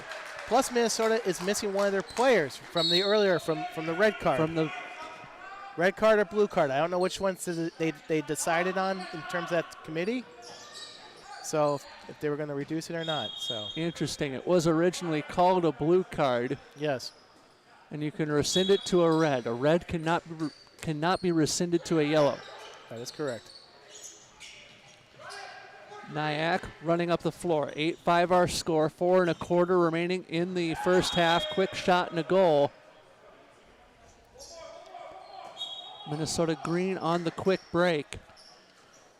8-6 our score as this one is advanced by Substat. And this is about how close I expected both teams to be playing. As far as the score goes, this is where I expected it to be. Going into the half, into where you still see a single digit, shows either accuracy right now, shooting from both teams is just not there. So this game, easily game of the day. Yes. The entire day, not just the night session, if you will. Just the entire day. You're seeing two competitive teams, two teams that know the game, understand. They've been there, done that. Been there, done that. The brain. Excuse me. the memory run is right there for both teams, how to play defense, and even just knowing each other from other clubs. Remember, NYAC has a number of cadets, or a number, I should say, Army lieutenants now. Part of their team, number 7, right there, number 17. Considine. Considine is a lieutenant in the United States Army. Quick shot, and NYAC to within 1. I believe with 2 more goals, they would have their first lead of proceedings, but stopping me clearing my tracks is Trent Substad. 9-7. 2:40 to go in the half. 2-goal game as this is brought ahead by Considine. Considine quarterbacking the attack. Now, one thing that is going to be a factor going into the game is going to be fatigue right now. NYAC has a smaller bench than Minnesota does. So that will be an interesting factor as time goes on. Windish from the wing. It goes into the net. 1-goal game, 2 1/4 remaining in the half. Whistle goes. Timeout called with 2 1/4 remaining in the first half. Wow, definitely you're right. This is definitely the game of the day. Just technically, just speed-wise, skill-wise from both teams, just knowing each other. But this is also a time for both teams to figure out moving forward in terms of also going into the future tournament. They're both going to see each other in Chicago. Again, maybe not in the same pool play, maybe not in the same bracket play. But it's also going to be a little bit more of an experienced NYAC team going to Chicago than the one we're viewing right now. And they're learning more about themselves as time ticks off the clock, not only in the first half of this game, but even earlier today. NYAC learned about themselves as they played in their earlier game. Yes, and remember NYAC played Minnesota Black, one of the younger teams here. Yep, if not the youngest. If not the youngest, but in terms of experience-wise. Yep. And that's a great accomplishment. So that's also for them to learn. So Green will restart. So that was the Minnesota timeout. Yeah, I think this is now the time where hopefully we'll see things start very well.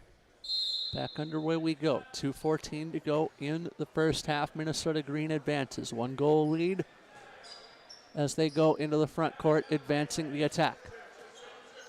Morfa down low to his wing. Morfa gets it back, and he goes to Meisner, who is quarterbacking the attack. Morfa delivers. Gets it to, or actually just past Meisner for a fast break for NYAC. Wrecker up over Wallinga. And we are tied now at 9. Tied game. The next goal for NYAC, assuming it comes before Minnesota scores here, would, I believe, give NYAC their first lead of the game. It would. More foul, looking to make sure that doesn't happen. So now let's see what happens. Nice interception right there by NYAC. Here comes NYAC up the floor. Home run ball. 2-on-1. Caught by Considine, and NYAC takes their first lead of the game, 10-9, as we tick down to the final 70 seconds. Minnesota crosses the timeline with Morfa. I will say NYAC did definitely start off slow, and they have pulled up even, which is great at taking the lead. So they're definitely back in full form. The NYAC I can recall viewing during my years. Meisner drops this over. Clausen with a shot. Save made. Rebound. Short side. Save made once more. Here comes NYAC across the timeline. They go. And the ball stolen from Bartlett, who pushes his man to the floor. Whistle goes, holding play with 34 seconds left. And I believe a 2-minute penalty that will extend into the second half has been called. Yes, that is correct. That's been called on Bartlett right there. And that is a frustration penalty you cannot give up with a 1-goal lead heading into the half. Absolutely. Let's see what happens here for Minnesota. Morfa. See if they can score. Goes cross court. Morfa gets it back, fires, and scores. It's 10-all. That is a back-breaking penalty. allowing the goal so quickly. And in return, NYAC scores. 5 seconds in the period. And it looks like NYAC will go in to the half up 11-10. That is correct, even though I know our time was a little bit not running at that time, but we'll go ahead and reset the timer. And yeah, 11-10 right now. NYAC in the lead. This is what I expected. I expected a close game. I didn't expect it to be this close. I would say the last 10 minutes was a lot more open than the first 15. I would say you're right. I'm just really happy to see that. We're gonna go ahead and put the save our voices. So we're gonna pause. Thank you. And we'll bring you the second half in a moment. You are watching day 2 of the Minnesota Fall Classic.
Excuse me, let's try that again. Back, final half of handball for a Saturday in Bloomington, as it is NYAC with the 11-10 lead at the half. Dish and Dan with you up high, and NYAC, Dan, had the lead only twice in that opening half. Yes, that was very, very. That was a little bit surprising, but at the same time, I was.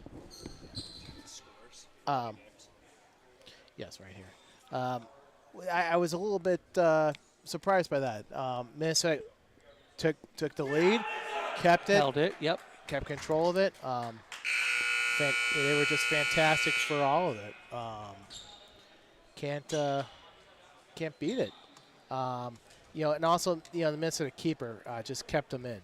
Willinga.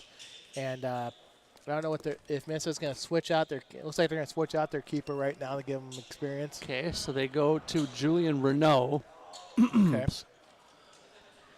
And we'll see where we go from there. It'll be interesting second half. I'm curious. Also, NYAC didn't play two players a lot during that first half. We'll see if they're going to be playing a lot during the second half. And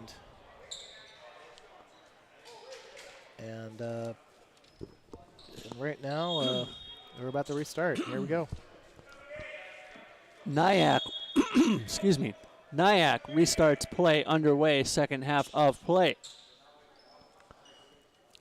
NYAC with the 1-goal advantage. Okay.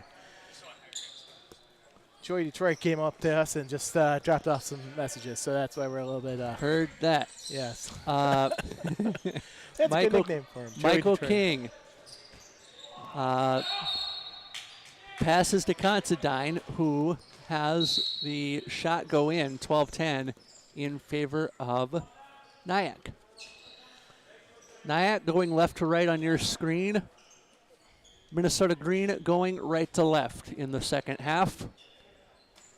One thing I'll always say that's about Minnesota team handball. We're like the mosquitoes. We know we're going to be there. We know we're going to pierce and just get around you, and that's actually kind of the nickname this team should adopt over its lifetime. Is the mosquitoes. It's the mosquitoes, because you just know we're going to be there. We're going to be a little bit of a pest. Wow. We'll see what happens if you can, slap us off your skin or something, but. Yeah, I think it's just... There's repellent for that. Exactly. You can repel us a little bit, but, we're always going to keep coming back. Great shot block from Green, who are down 2. Not insurmountable at any stretch here early in the second half, as Meisner tried to prove that ball went off the outside of the cage.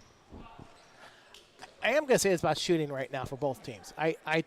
This is the first time I've ever seen a USA handball game where I think both teams are below 50% in terms of shooting. And, a lot of it's the goalie. I'm going to give credit where it's due. A lot of it's the goalies. I know a lot of it's also been off the iron work quite a bit. So shot accuracy. Shot accuracy for this game has just been it's been decent, but not at a standard that I think I've been accustomed to seeing. 13-10 NYAC as they scored their last time down the floor. Bringing this ahead are Minnesota Green. That pass intended for Clausen. Ball stolen, and it goes to Considine. He shoots. Save made. Renault. And that's where Considine went high. Once again, you need to go low on an open shot like that. He went high, stayed high. You're right. Needs to go high to low because you had Renault going high, expecting it to go that way. Clausen. Hedrick over at the far wing. Pass intended for Clausen. Was it kept in? It was. Meisner with it. Down low. Meisner dropped off to Clausen. Far wing. Hedrick. Loose ball. NYAC controls. I think that is a win for NYAC in terms of the 2-goal swing, especially if they score here, and they do. 14-10. So there's a 2-goal swing effectively, one time each down the floor. Early stages second half, 14-10 NYAC. And part of it also right now for Minnesota, things the past, I would say, 7 to 8 minutes has just not gone their way. In terms of scoring, NYAC's coming back in the game more. And that goes back to the end of the first half. Yes. Quick shot. Leg save made by NYAC. Green gets possession back. And a Bear Hug halts play with the quick restart leading to a Meisner quarterbacking of the attack. Meisner to Clausen. Clausen, jump shot. It went off the bar and out. Home run ball for NYAC, kept alive by Havern. Havern waiting for reinforcements to cross the timeline. He gets it, and NYAC will slow it down. And this is where experience of King is coming in from NYAC. Typical, very good NYAC quarterback. I think that's the best term. They've had a great history of that. He is dictating the pace of play that NYAC is on. NYAC in possession, far wing, and the ball stolen. NYAC keeps possession as we tick down towards the 20-minute mark. Timeout on the floor. I don't know what he spotted. I think he just wanted to make sure from a conversation standpoint. 2-minute penalty called against that's his second. NYAC. And against Minnesota, and that's his second. So the next one would be an automatic yellow, yes, from what I recall. That is correct. And now there's something else going on too, a little bit more talking. So that should be a double. They're not going to call the 7-meter with it. Okay. It wouldn't be a 7-meter.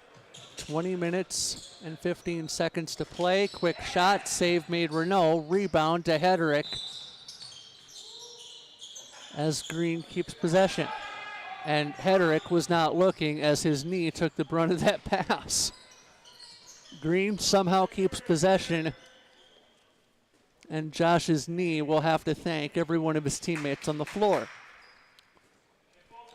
Brought back ahead by Clausen. Let's see right now, see if we can get some wing play involved from Minnesota.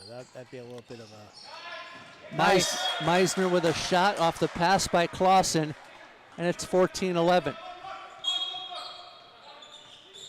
New York Athletic Club crosses the timeline.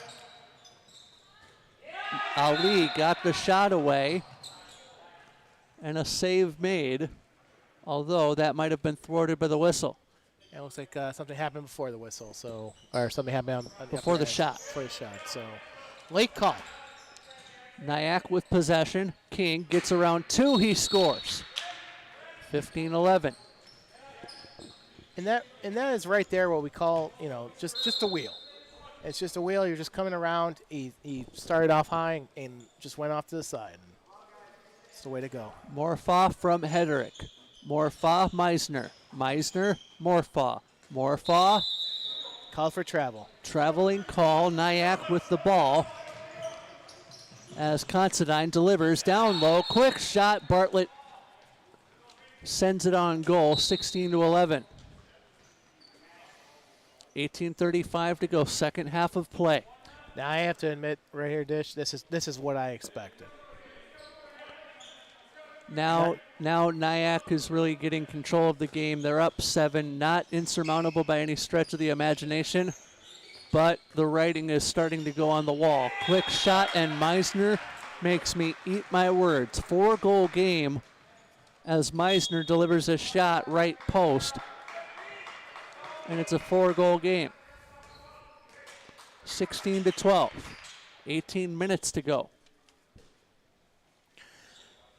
And if you look right now, you see how wide the wings are for NYAC, especially one in the left corner right there, just waiting. They should be moving.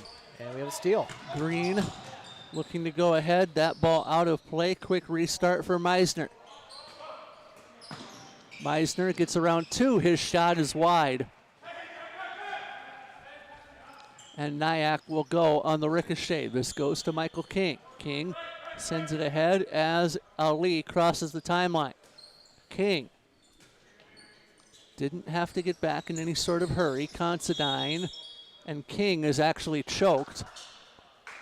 It's more of a collar hold. Aha. Collar So hold, a horse collar. Yes, I have seen red cards for accidental ones.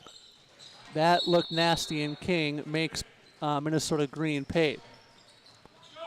Same motion, same distinct motion as a choke. Yes. Okay. Peterson gets the shot away. Save made by the NYAC goalkeeper. 17-12, 16:45 to go in the game. Brought ahead by NYAC across the timeline. King gets this to Considine. Considine to King. Whistle. And a halt to play. I know this is our last game of the night. I know we won't possibly have an interview for player of the game, but I'm already having like somebody from NYAC right now in my head. Travel for NYAC, halts play, green ball. And there was a 2-minute issued against Minnesota. So Minnesota short a man. They are playing flat 6. But I'm strongly leaning towards King right now. I would not disagree with you. Quick shot or quick pass by Considine leads to a shot and a goal. Timeout. No, there has been a 2-minute call. 2-minute call for an arm for an arm hold. Holding the shoulder. 16 minutes to play. 18-12. Back underway we go. Now here's where I would say to Minnesota, let's see what you do in practice. I know it's 4 on 6 right now. Shot and a goal for Minnesota Green. 15:40 to go in the game. As NYAC crosses the timeline. About a 20-second difference between the clock that you see on your screen and the clock in the gym. Quick shot and a quick goal for NYAC, who go up 19-12. And that's when you want to take advantage. And when you're NYAC, you want to score early when you're on a 6-on-4 situation. Morfa scores. 19-13.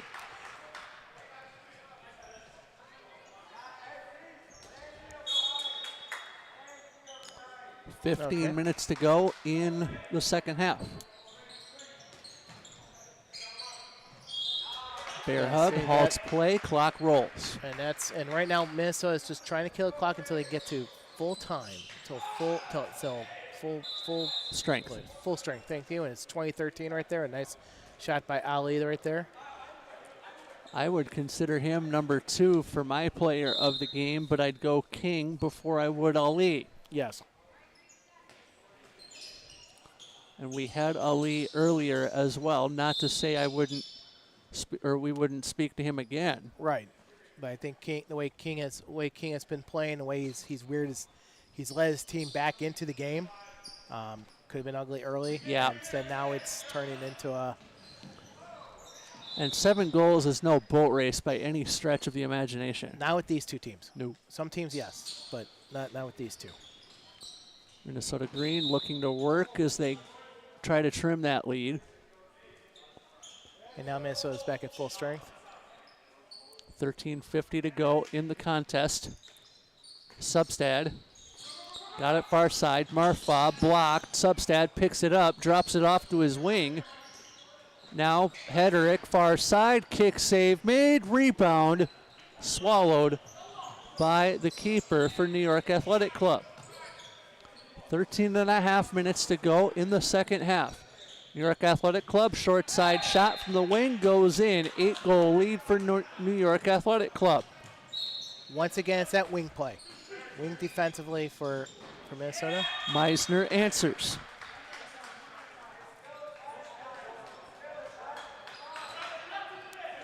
But as we mentioned before, it's that wing play. Just right there, it's a key. Yep. It's always been it's a key, and it's always been a Achilles heel for Minnesota. Considine drops it off to his wing, Sturette. King. Considine couldn't get the shot away without scrambling the shot in his hands.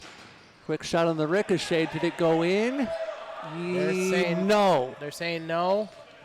Off the iron, and the iron unkind. New York Athletic Club on the ricochet goes up 22-14.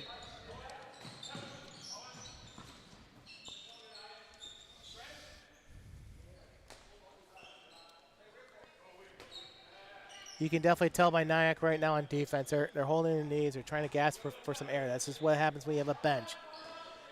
This is where Minnesota should take advantage of getting some fresh legs and some freshness up there. And they do on that exchange as a player goes to a knee and throws the ball in.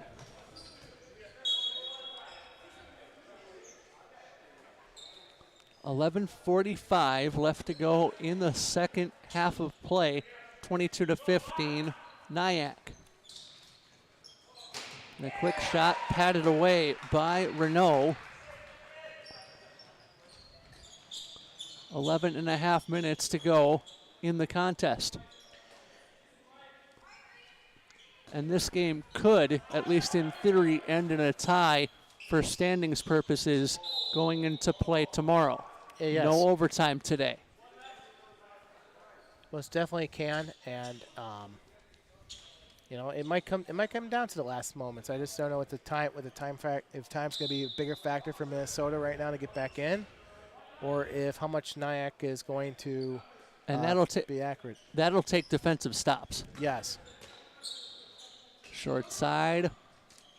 Substad couldn't get the shot away, and then you have stuff like that forcing Minnesota to take a longer possession than I'm sure they intend. Yes. Meisner drops this over, gets it back. He got it from Substad. Meisner goes to Peterson, who gets the shot away, but it is patted away. And 7-meter has been called. 7-meter throw, have to score here if you are Meisner of Minnesota Green. Now, neither of the Minnesota clubs will play tomorrow early. When you get into the placement games, that's when they'll go as Meisner scores 22-16 with 10 minutes and a dime remaining in our Saturday Day 2 coverage. NYAC will bring this ahead into their attacking zone. They work the cycle real well as Windish delivers to the quarterback, King. Quarterback, not a handball term per se, but it's an easy way to describe it. Brought back ahead by Green and Peterson. Quick shot would not go because he stepped where he wasn't supposed to. And actually, we call it, in action handball, you call him a center back. Ah. The center back. Center back as opposed to a quarterback. As opposed to a quarterback, but I think a quarterback is more appropriate for our audience out there today. Quick shot by Starrett. And actually a shout out for our audience to, I'm sure he's listening right now if he's on, John Ryan of TeamHandballNews.com. I know he's not keeping the website up to date, but he's definitely keeping his podcast up to date. I believe we had comments from him last year. Yes. Especially on Sunday when this was a 2-day event. I'm sure he'll be tuning in on Sunday, knowing John. And then also at this time, I also want to give a shout out to our armed forces who are watching it all around the world. So thank you for turning in, and thank you for keeping our country safe. I echo those sentiments. Could not say any better. Could not say it any better. Brought back ahead by NYAC and Recker. Recker with a shot and a goal. And now NYAC looking to run and hide up 7 with 8.5 to go. Now you're starting to get to that point, Dan, where the lead will dwarf the time on the clock. Yes, most definitely. So this is where Minnesota has to make a, obviously they just have to keep doing what they've been working on in practice, and also use this time for practicing. Because you're going in 3 weeks into the Chicago tournament, and that's a bigger one. That's where you're gonna face you're gonna face some really good competition. A lot different from what you're seeing here, and then also as time goes on, it'll help you prep for the nationals come late May, which is really what everybody's aiming for, that trophy and that medal again. Substad scores 23-17. You need a defensive stop now if you're green. Crossing the timeline, Ard NYAC, 7:40 to go. As the center back here is King. Like I said, King has also been coaching NYAC today. Usually NYAC has a coach that comes on site.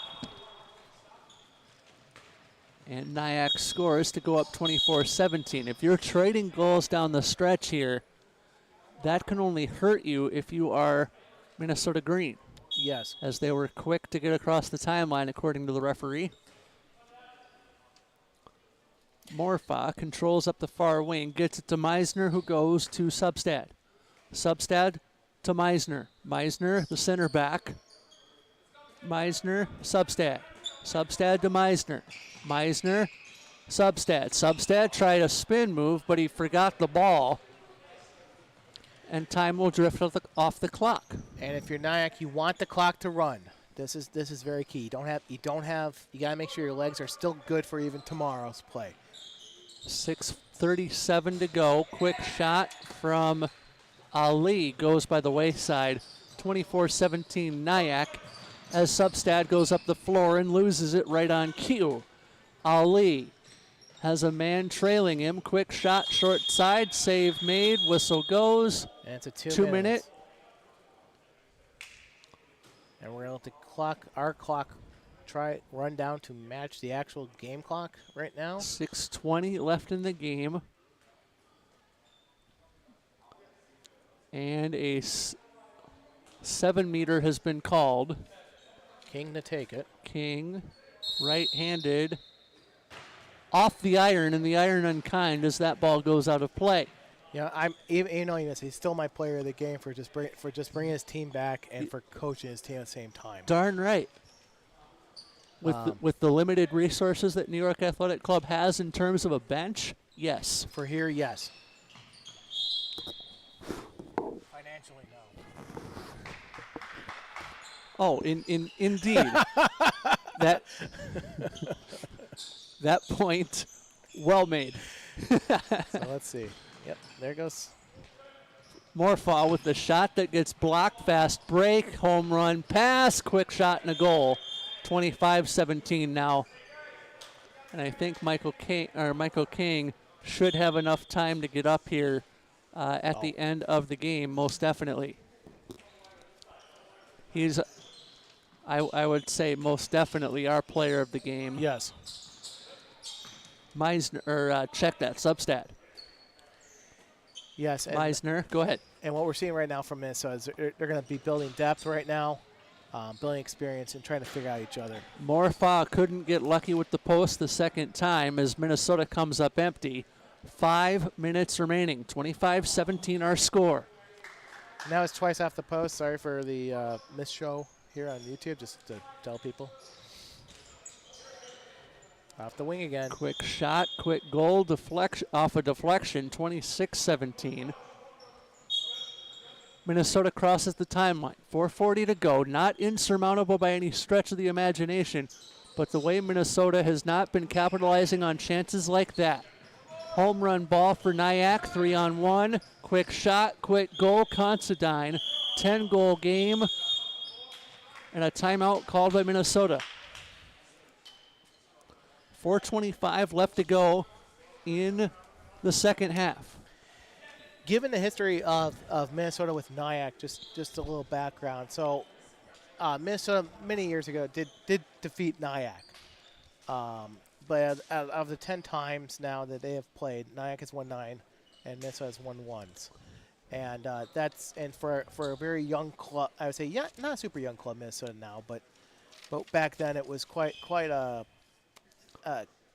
just keeping up with NYAC at the time, a very experienced group of players, was an honor. So NYAC is like the Soviet Union. That's an easy way to explain it, yes. Minnesota Green would be the Team USA if we go back 42 years. And we are down the street from the practice facility for that USA Miracle team, which was the Bloomington Ice Arena on 98th down by just on the other side of Penn over there. Yep, and on the other side of 35W. Yes, I know no one's listening to us here locally, but 35W is closed going southbound if around the area. So, but northbound it's open. So, do not take 35W south. going in. So, Noted. Yes. 4:20 left to go, second half. Dish, you'll need to know that for tomorrow coming down from Crystal. Luckily, I'll be here early enough where I don't think that'll be a problem. I had to take Normandale coming in and cut down to 98. Morfaw with a shot. Goes by the wayside, but we will hang here as we are under 4 minutes left to play. Morfaw to Peterson, who is the center back in this exchange. Hedrick, one of the wings, as this goes to Substad. Substad to Peterson as they cycle. Peterson dropped it off to no Green player in particular, but a foul called there, allowing Green to maintain control. Now, I will say it's about the NYAC team, too, as we're getting closer to the end. I would say probably about nice shot there. Good, even better save. Better save. But I'm also going to say this, but maybe one or two of these NYAC guys are going to be joining the U.S. national team for the Handball World Cup in January. And that is located where? I cannot recall off the top of my head. Because I don't remember either. I want to say France or Germany this year, but I'm going to have to look it up on my phone.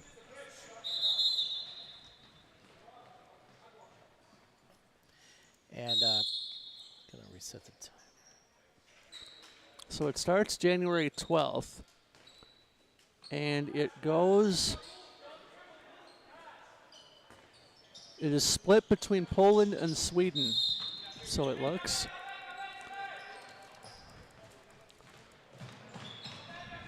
As NYAC will put this one away slowly, 2 minutes and 40 seconds to go in the second half. So 9 host destinations in the countries of Poland and Sweden host the Handball World Cup in early 2023, starting January 12th. Yes.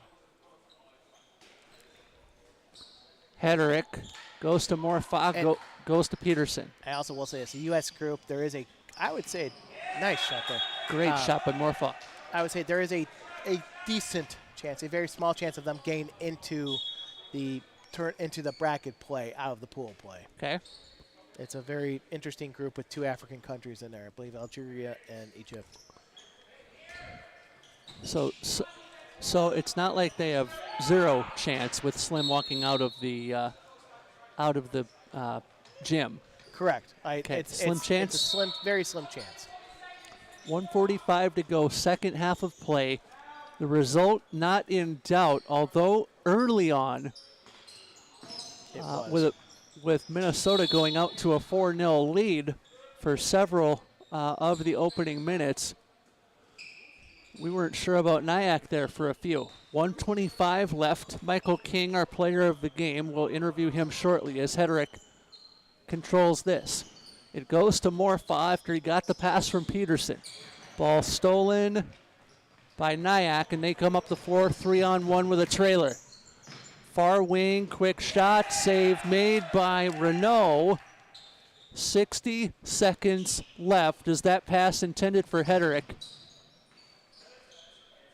And it goes back to Morfaw. Morfaw gets his man across the timeline. And we just had somebody come up on our chat. Let's go Bartlett from Melissa Hill. Referring to Devin Bartlett, is she, for New York Athletic Club. 39 seconds to play. Peterson goes to Morfaw. Morfaw with a left-handed howitzer as that goes into the net. 29-19 in favor of NYAC. And we will update standings early in the morning tomorrow. So we'll show you those through 2 days completed play with 1 round of pool play for 6 teams left to go. As the final seconds dribbled out by New York Athletic Club, they will go on and win by a 10-goal count.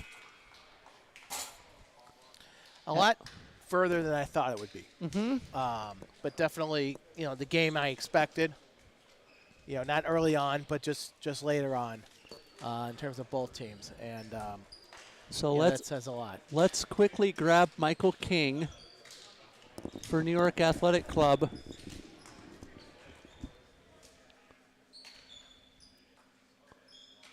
Mike King, can you come upstairs, please? Please. Thank you. So Michael King, our player of the game, and if you're a handball fan, as you will be tomorrow,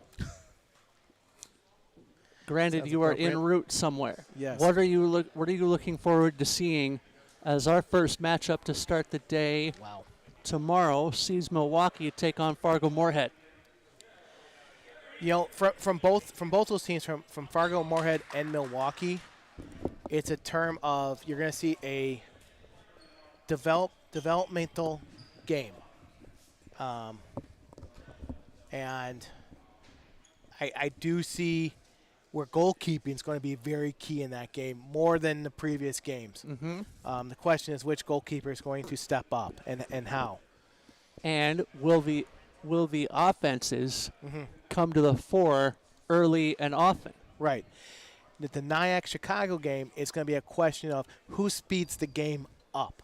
You're going to see a very tactical game by both teams. And will it stay there? And it only if the possibility of who will speed up. And right now, we'll ask. I will ask our player we'll ask our player of the game, Michael King, who has been you're coaching NYAC to an extent. You're the representative here from their club, and I think that's just amazing the way you guys you started off slow and then you came back. Yeah, no, it's proud of the team. Try not to blame my performance at any point on all the hats I'm wearing here, but when you're balding aggressively, wearing a lot of hats isn't always a problem. So that's except when you cut it all off. Oh, I'm not ready for that. Yeah, when Bick offers me some money, we can talk about it.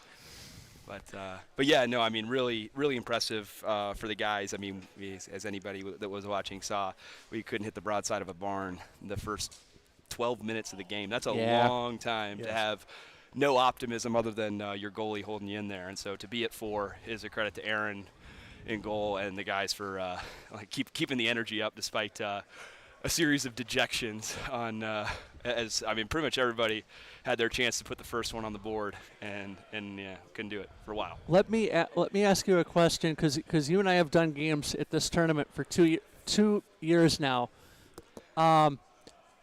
Differences on viewing the game up here versus playing it in terms of what you see. The offside advantages when you zoom out here and you see a guy working downhill into the teeth of the defense, it seems so obvious, not just where he should pass, but at what step, how deep he should get to get the defense to commit and move across. Can you not see that on the floor as much or as well? I don't know. Say? I don't, and I don't know if it's a height issue for me or if it's just this vantage point is in particular. So, Dan, one thing I saw from NYAC tonight, defense. You came up a little bit more above than 6 flat. You came out to 7 to 8 meters. You took all you guys came up. Is that something that you're, just because of youth for NYAC, you're trying to work on? Yeah, well, it's funny because our usual coach, Kappelman, actually texted me before the game and said, remind me, or he's reminding me, like, hey, our 6 needs to be flat. Guys are starting to creep up too high.